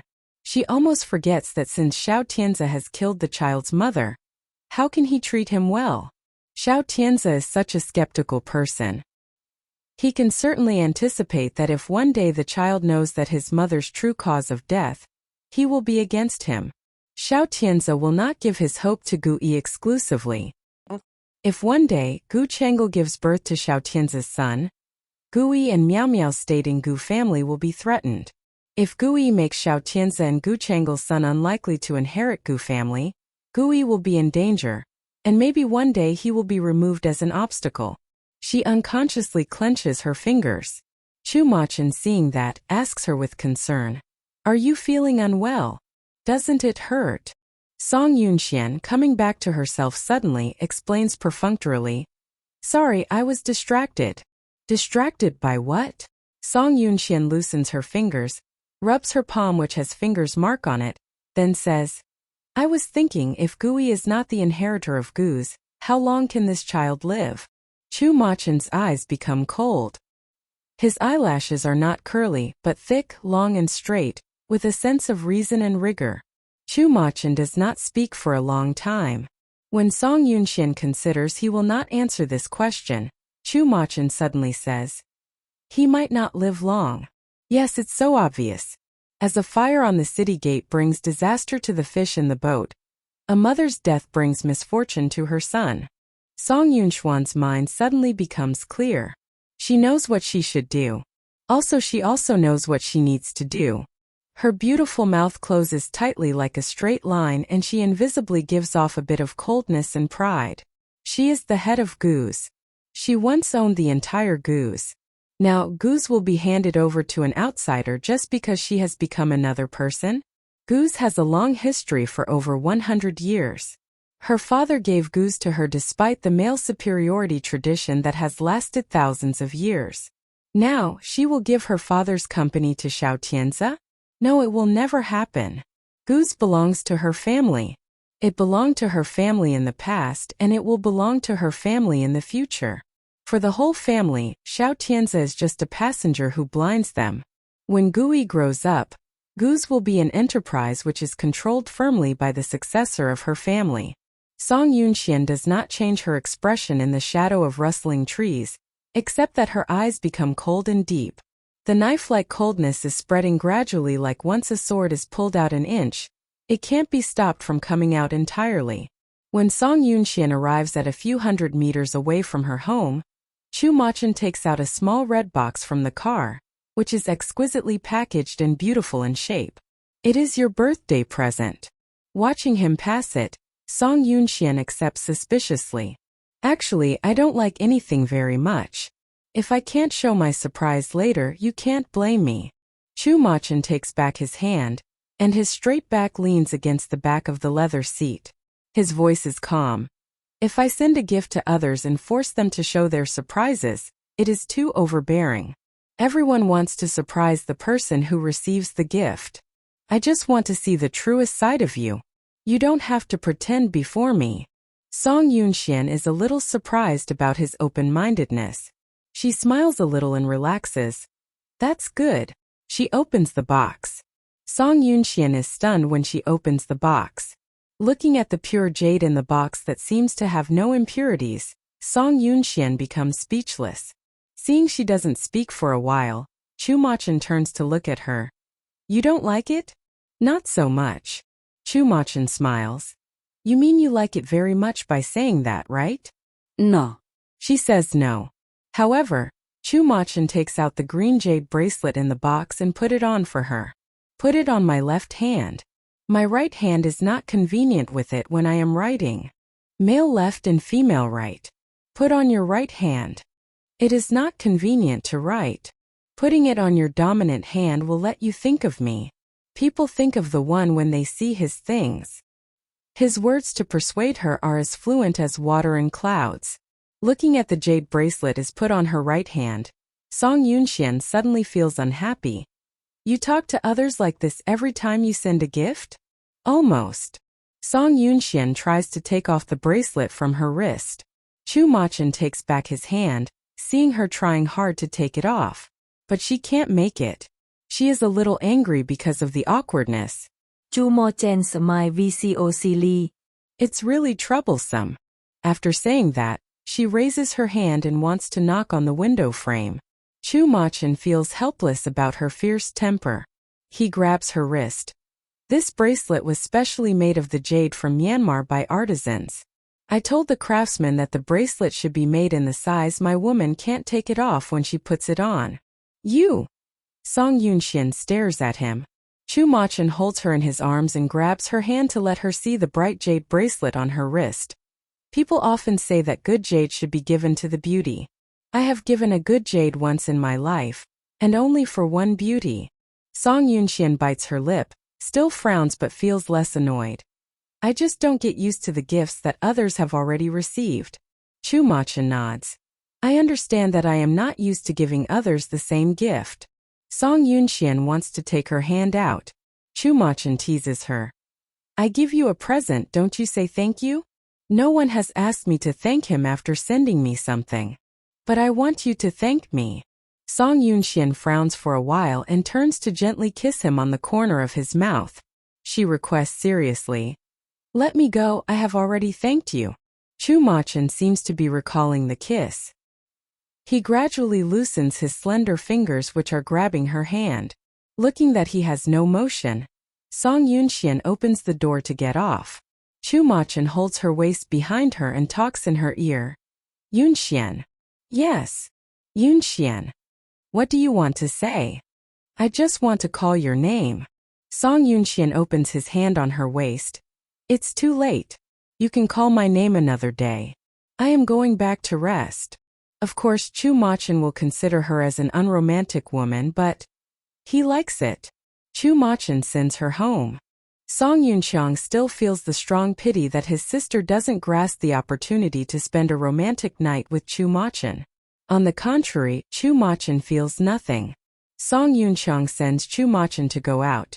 Yunxian said that she was going to the hospital today because of fever. She went to meet you actually. Chumachan smiles. I met her on the road. It is a coincidence, right, big brother? Song Yunxiang, flattered by him, keeps saying yes. After Song Yunxian returns to her room, she throws herself on the bed and looks at the jade bracelet worn on her right wrist for a long time. Similarly, there is a silver ring on her ring finger of the right hand. Can you really keep together with someone in this way? She talks to herself. Gu Chang'e also wore a wedding ring when she married Xiao Tianzi. However, the little ring was firmly worn on each other's hand, but in the end it still failed to let them keep together. She shakes her head, sits up, goes to the bathroom and smears handmade soap. Then she takes off the jade bracelet so hard that her hand turns red, and puts it in the drawer. She will put it on when they really tie the knot. Oh! The second day, Yunqing Morning Post reports that the competition ends up with the Su family winning the project. Shiri Construction and the Xue family both fail. As the two companies are in a tangle of scandals, the speech of plagiarism of the architectural drawings begins to confuse the public. The Xue family and Shiri Construction post some evidence to prove that the other company has copied the architectural drawings of their bidding. And they also prepare to go to court. Song Yuning calls to complain to Song Yunxian. Song Yunxian is helpless. Sister, you have to know. A star who gets into the trouble of rumors and bad news will be cancelled the contract by the brokerage company. let alone the big project like the Science and Technology City. Song Yuning still wants to say something. Song Yunxian immediately says, "Second sister Child Chu said it's the Shui family's fault." Song Yuning becomes speechless, then hangs up the phone immediately. Of course, Song Yunxian won't know what will happen. However, Shuri Construction and the Shui family compete disgracefully. The Su family, a poor third, grasps the chance to become famous in Yunqing. Song Yunxian is asked to go out for golf by Chu Machen. She casually recognizes the head of the Su family. Song Yunxian looks at his appearance and quickly recognizes that he was actually her classmate. That person is called Su Yoyu. When she was Guchanga, she went to study in Yunqing Private Primary School with Su Yoyu. However, this handsome and fair-skinned man who even looks like a woman has been wicked from an early age. At that time, Guchanga was forced to be a scapegoat for him several times. Later, she personally knocked the bully off, and he did not dare to make trouble for 3 years. Su Yoyu went abroad to study after the 3rd year of the primary school. As for the reason for going abroad, it was not very clear. He returned to inherit the Su family in a low profile and successfully got the construction project of Chu's Science and Technology City. It is really a good start for him to take over the Su family. While Chu Machen is teaching Song Yunxian to play, Su Yoyu looks at Song Yunxian in a casual way. After shooting a ball, Song Yunxian accidentally looks at him. She smiles slightly and the surroundings become warmer. Rong Lu, who stands next to Su Yoyu, is shocked and steps back. He pulls Su Yoyu to leave. Su Yoyu stands firmly in the same place as usual. However, Song Yunxian clearly sees that he becomes unnatural for a moment, and even his fair ears have a slight redness. Chu Machen teaches her to play. Their bodies are close and he can feel her every move. Seeing Su Yoyu along the eye of Song Yunxian, he frowns unpleasantly. "You'd better restrain yourself." "I just smiled," she murmurs. "You are too overbearing. You don't allow me to smile." Chu Machen grasps her hand and swings again. He says discontentedly, "What do you mean by this smile?" She smiles. "I want to know your friends. You'd better just play golf. Why do you take me out? The weather is good today.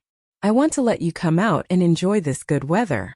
Song Yunxian seriously swings. "No one of your friends comes with a girlfriend. You are annoyed? I can handle a lot of things." Chu Machen's lips touch her earlobe. His voice is low with a little threatening meaning. "I can grind your possessions into gray with my fingers." Song Yunxuan's heart thumps and she turns to stare at him coldly. "Are you threatening me?" He smiles. "Well, I know that you don't like others to threaten you. I don't want to threaten you but want to help you. You can go a better and faster shortcut." Song Yunxian is tired of swing under his guidance and struggles to leave him.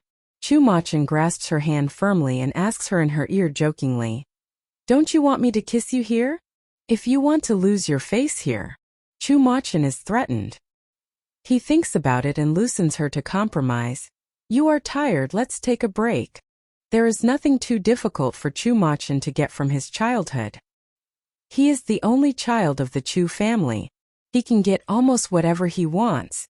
Even if no one gives it to him, he can grab it himself. Now, there is one thing that makes him feel that he is in a dilemma. She comes to him but refuses to give in. He worries that using too strong means to force her will scare her. He can only invade her life gradually until she fully adapts and no longer resists him. It's at break time.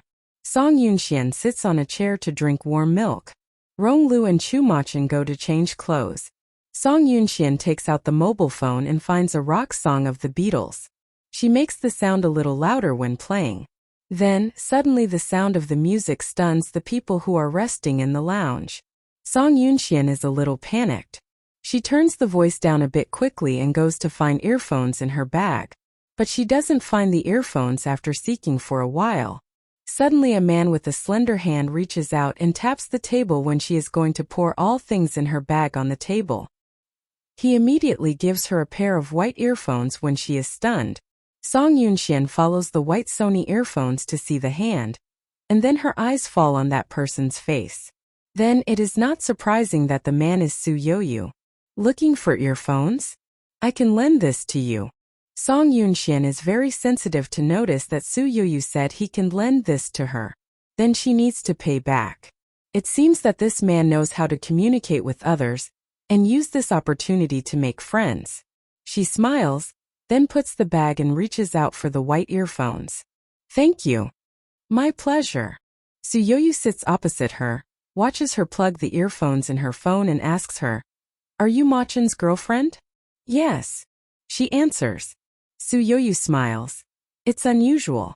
Machen has been single for years. It's rare to see that he has a beautiful girl around. Is he ready to marry you? Hearing his words, Song Yunxian takes back her hand immediately. She takes the ring that has been on her ring finger, and then puts it in her pocket silently. As expected, Su Yoyu gazes on her finger. Song Yunxian smiles elegantly and sweetly. Su Yoyu is slightly stunned when he looks at her ring finger. Song Yunxian puts on one earphone and takes the other one in her hand. It is a classic song released by the Beatles. Do you want to listen? After saying that, she gives him the earphone with long headphone cords. Su Yoyu looks at her, pauses for a while and smiles. Although I like this song very much, it doesn't seem very polite to listen to music while someone is chatting with you. Song Yunxian thinks that this guy hasn't changed for so many years. He is as beautiful as a woman, but his heart is as clear as a mirror. She has to take off the earphones and stop the song. My name is Song Yunxian. You are the youngest daughter of the Song family? Song Yunxian nods. Su Yoyu reaches out and says, I have heard about you. I am just an illegitimate daughter. I can't afford the compliment of child Su. After saying that, she shakes hands with him. Su Yoyu is very interested in her decent performance. We all know that Machen is a very possessive person. Is it good that you make friends with me like this? We are acquainted with each other decently. What do we need to hide? Su Yoyu, shocked by her answer, laughs. You are more interesting than the women I have seen.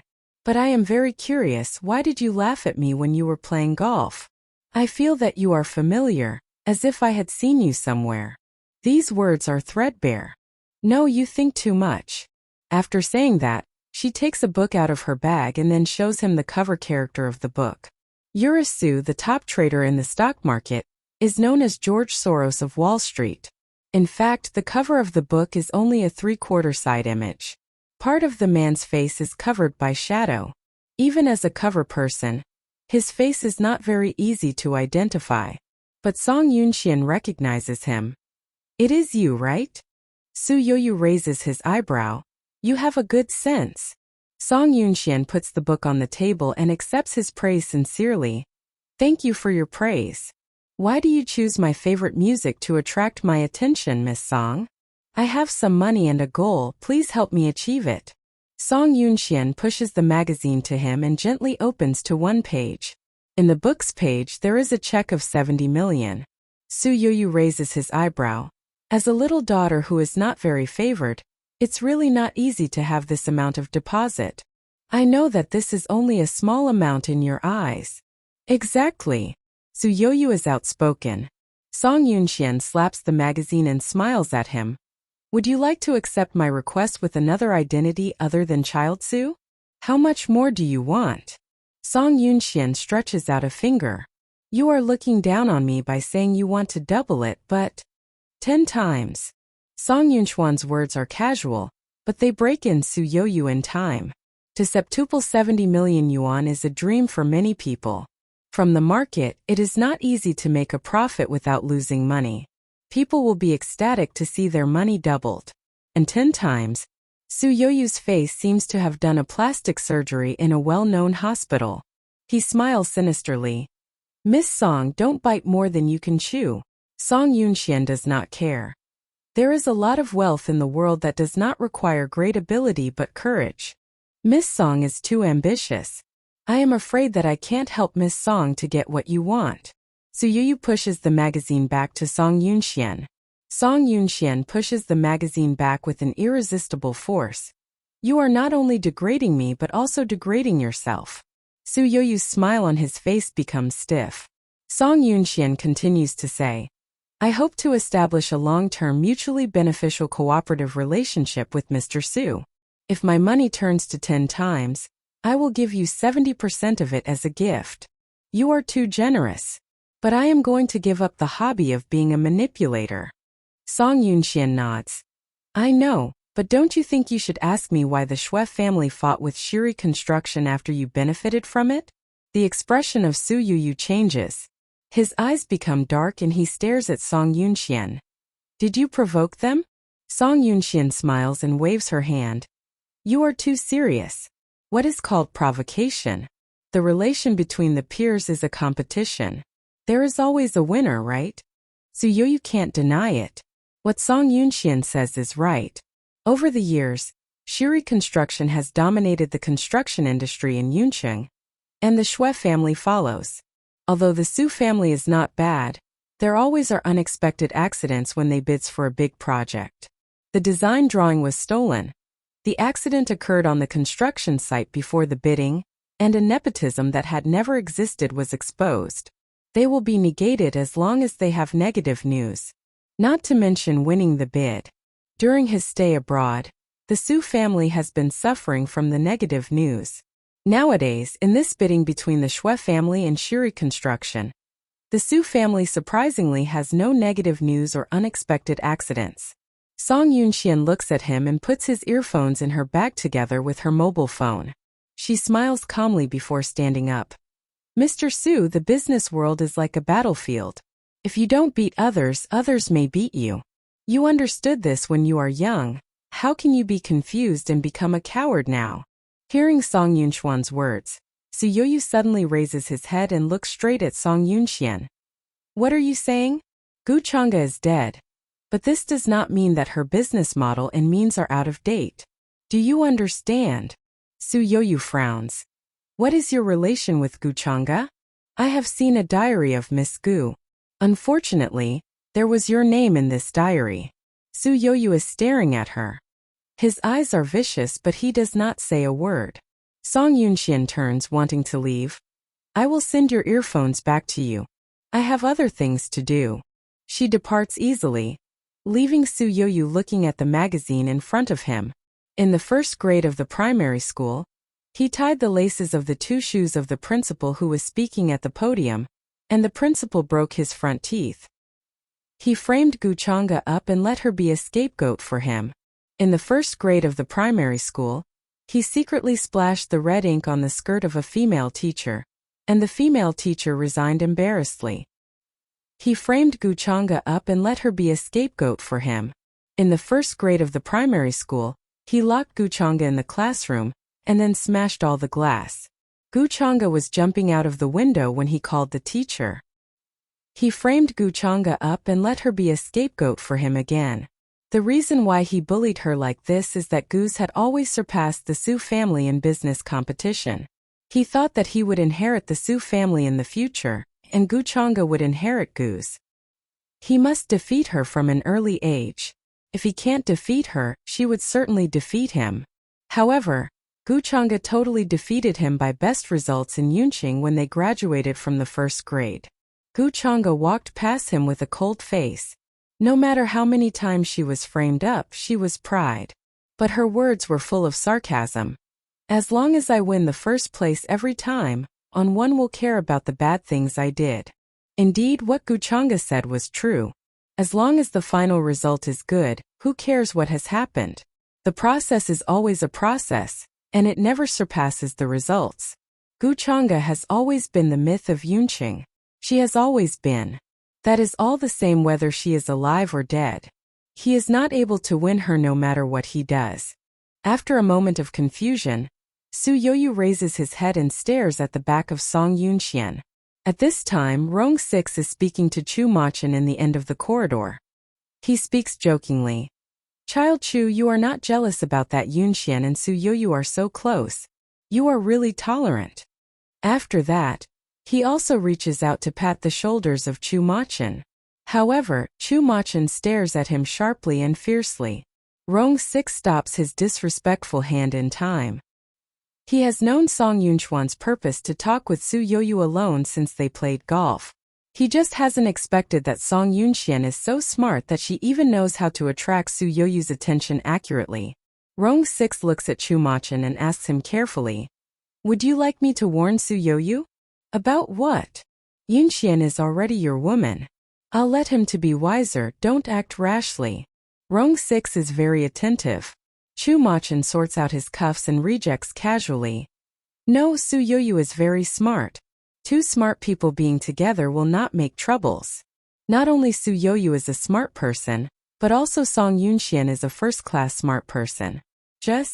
He looks down, his movements pause, and he subconsciously looks at the ring finger of his right hand. Just now he saw her take off the ring on her ring finger. Why? Although Rong 6 does not find obvious negative emotions from Chu Machin's face, it is absolutely clear that Chu Mo is not happy. So when Rong 6 leaves the golf club, he offers to take Su Youyu's car, and he is not ashamed to let Su Youyue send him back. Chu Machin does not stop him. So Rong 6, who came here by Chu Machin's car, has to take a car with Su Youyue when he goes back. Su Youyu's car is a red Ferrari. Su Youyue is a very fashionable person, which can be seen from his appearance.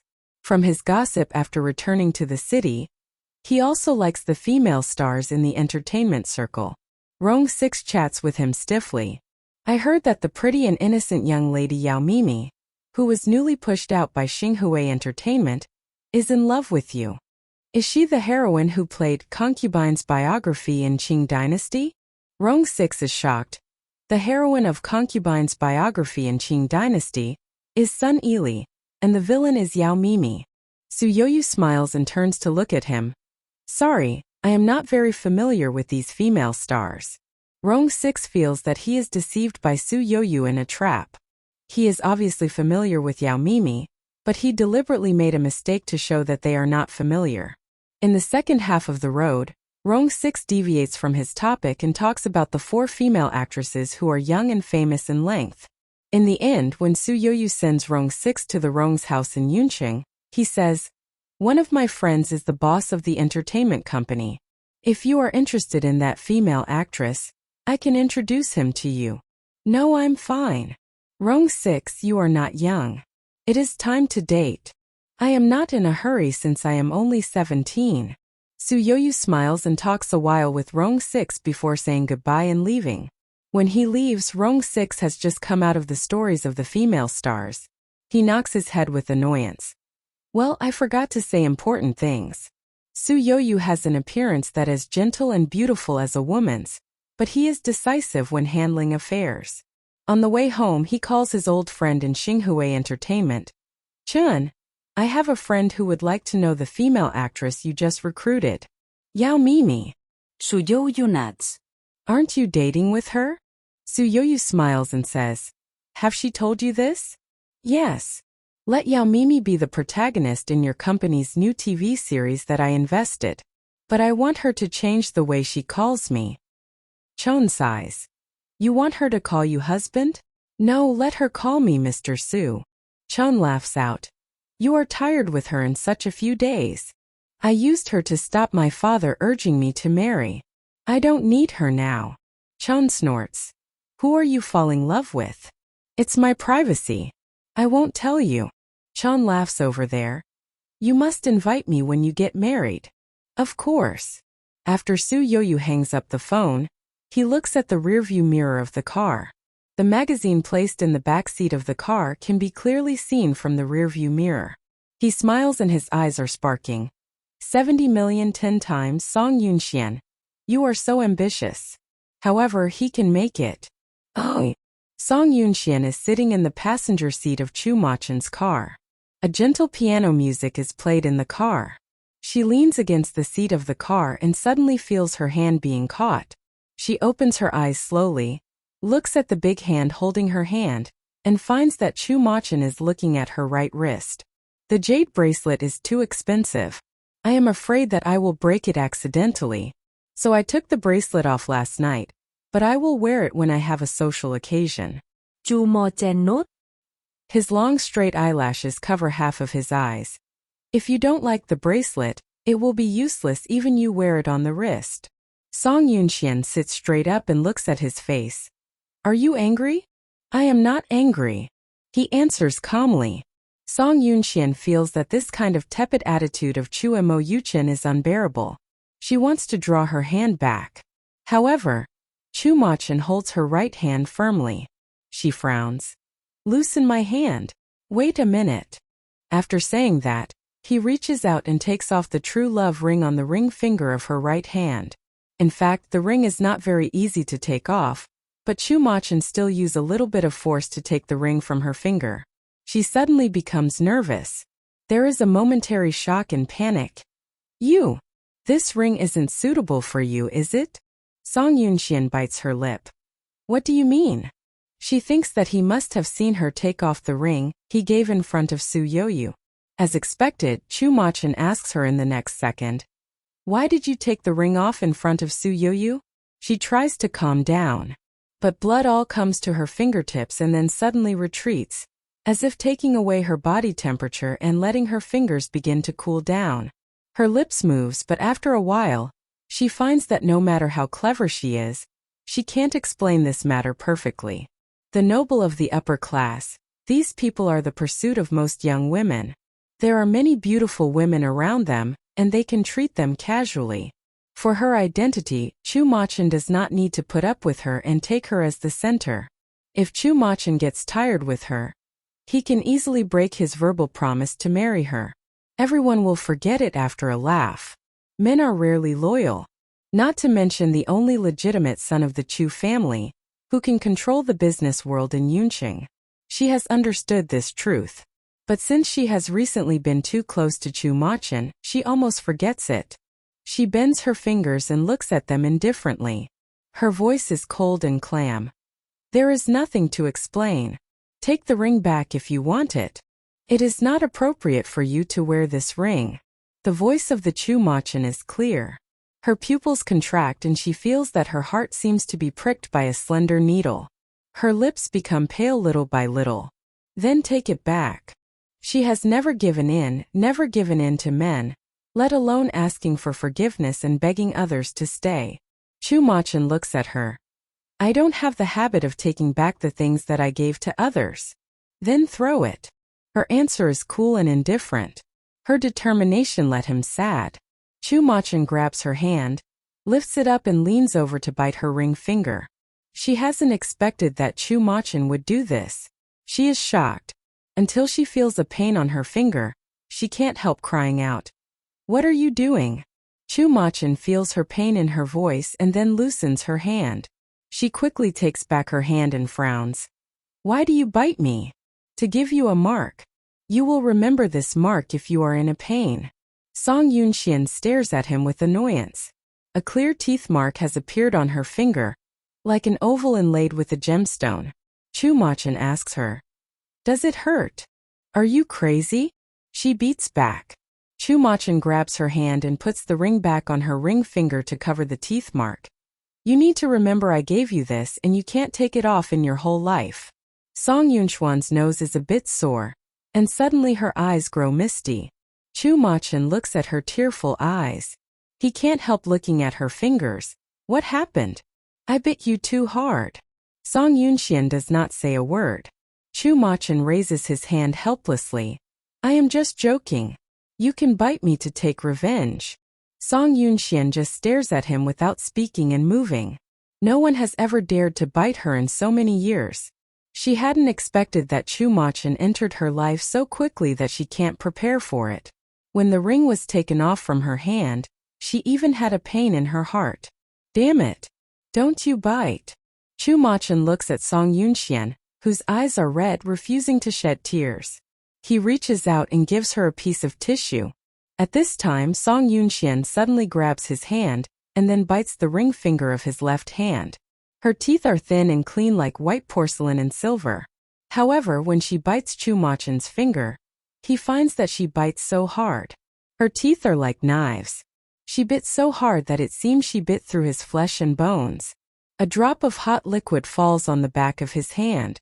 Chu Machen raises his hand helplessly to touches her hair and comforts her. Okay, it is my fault, don't cry.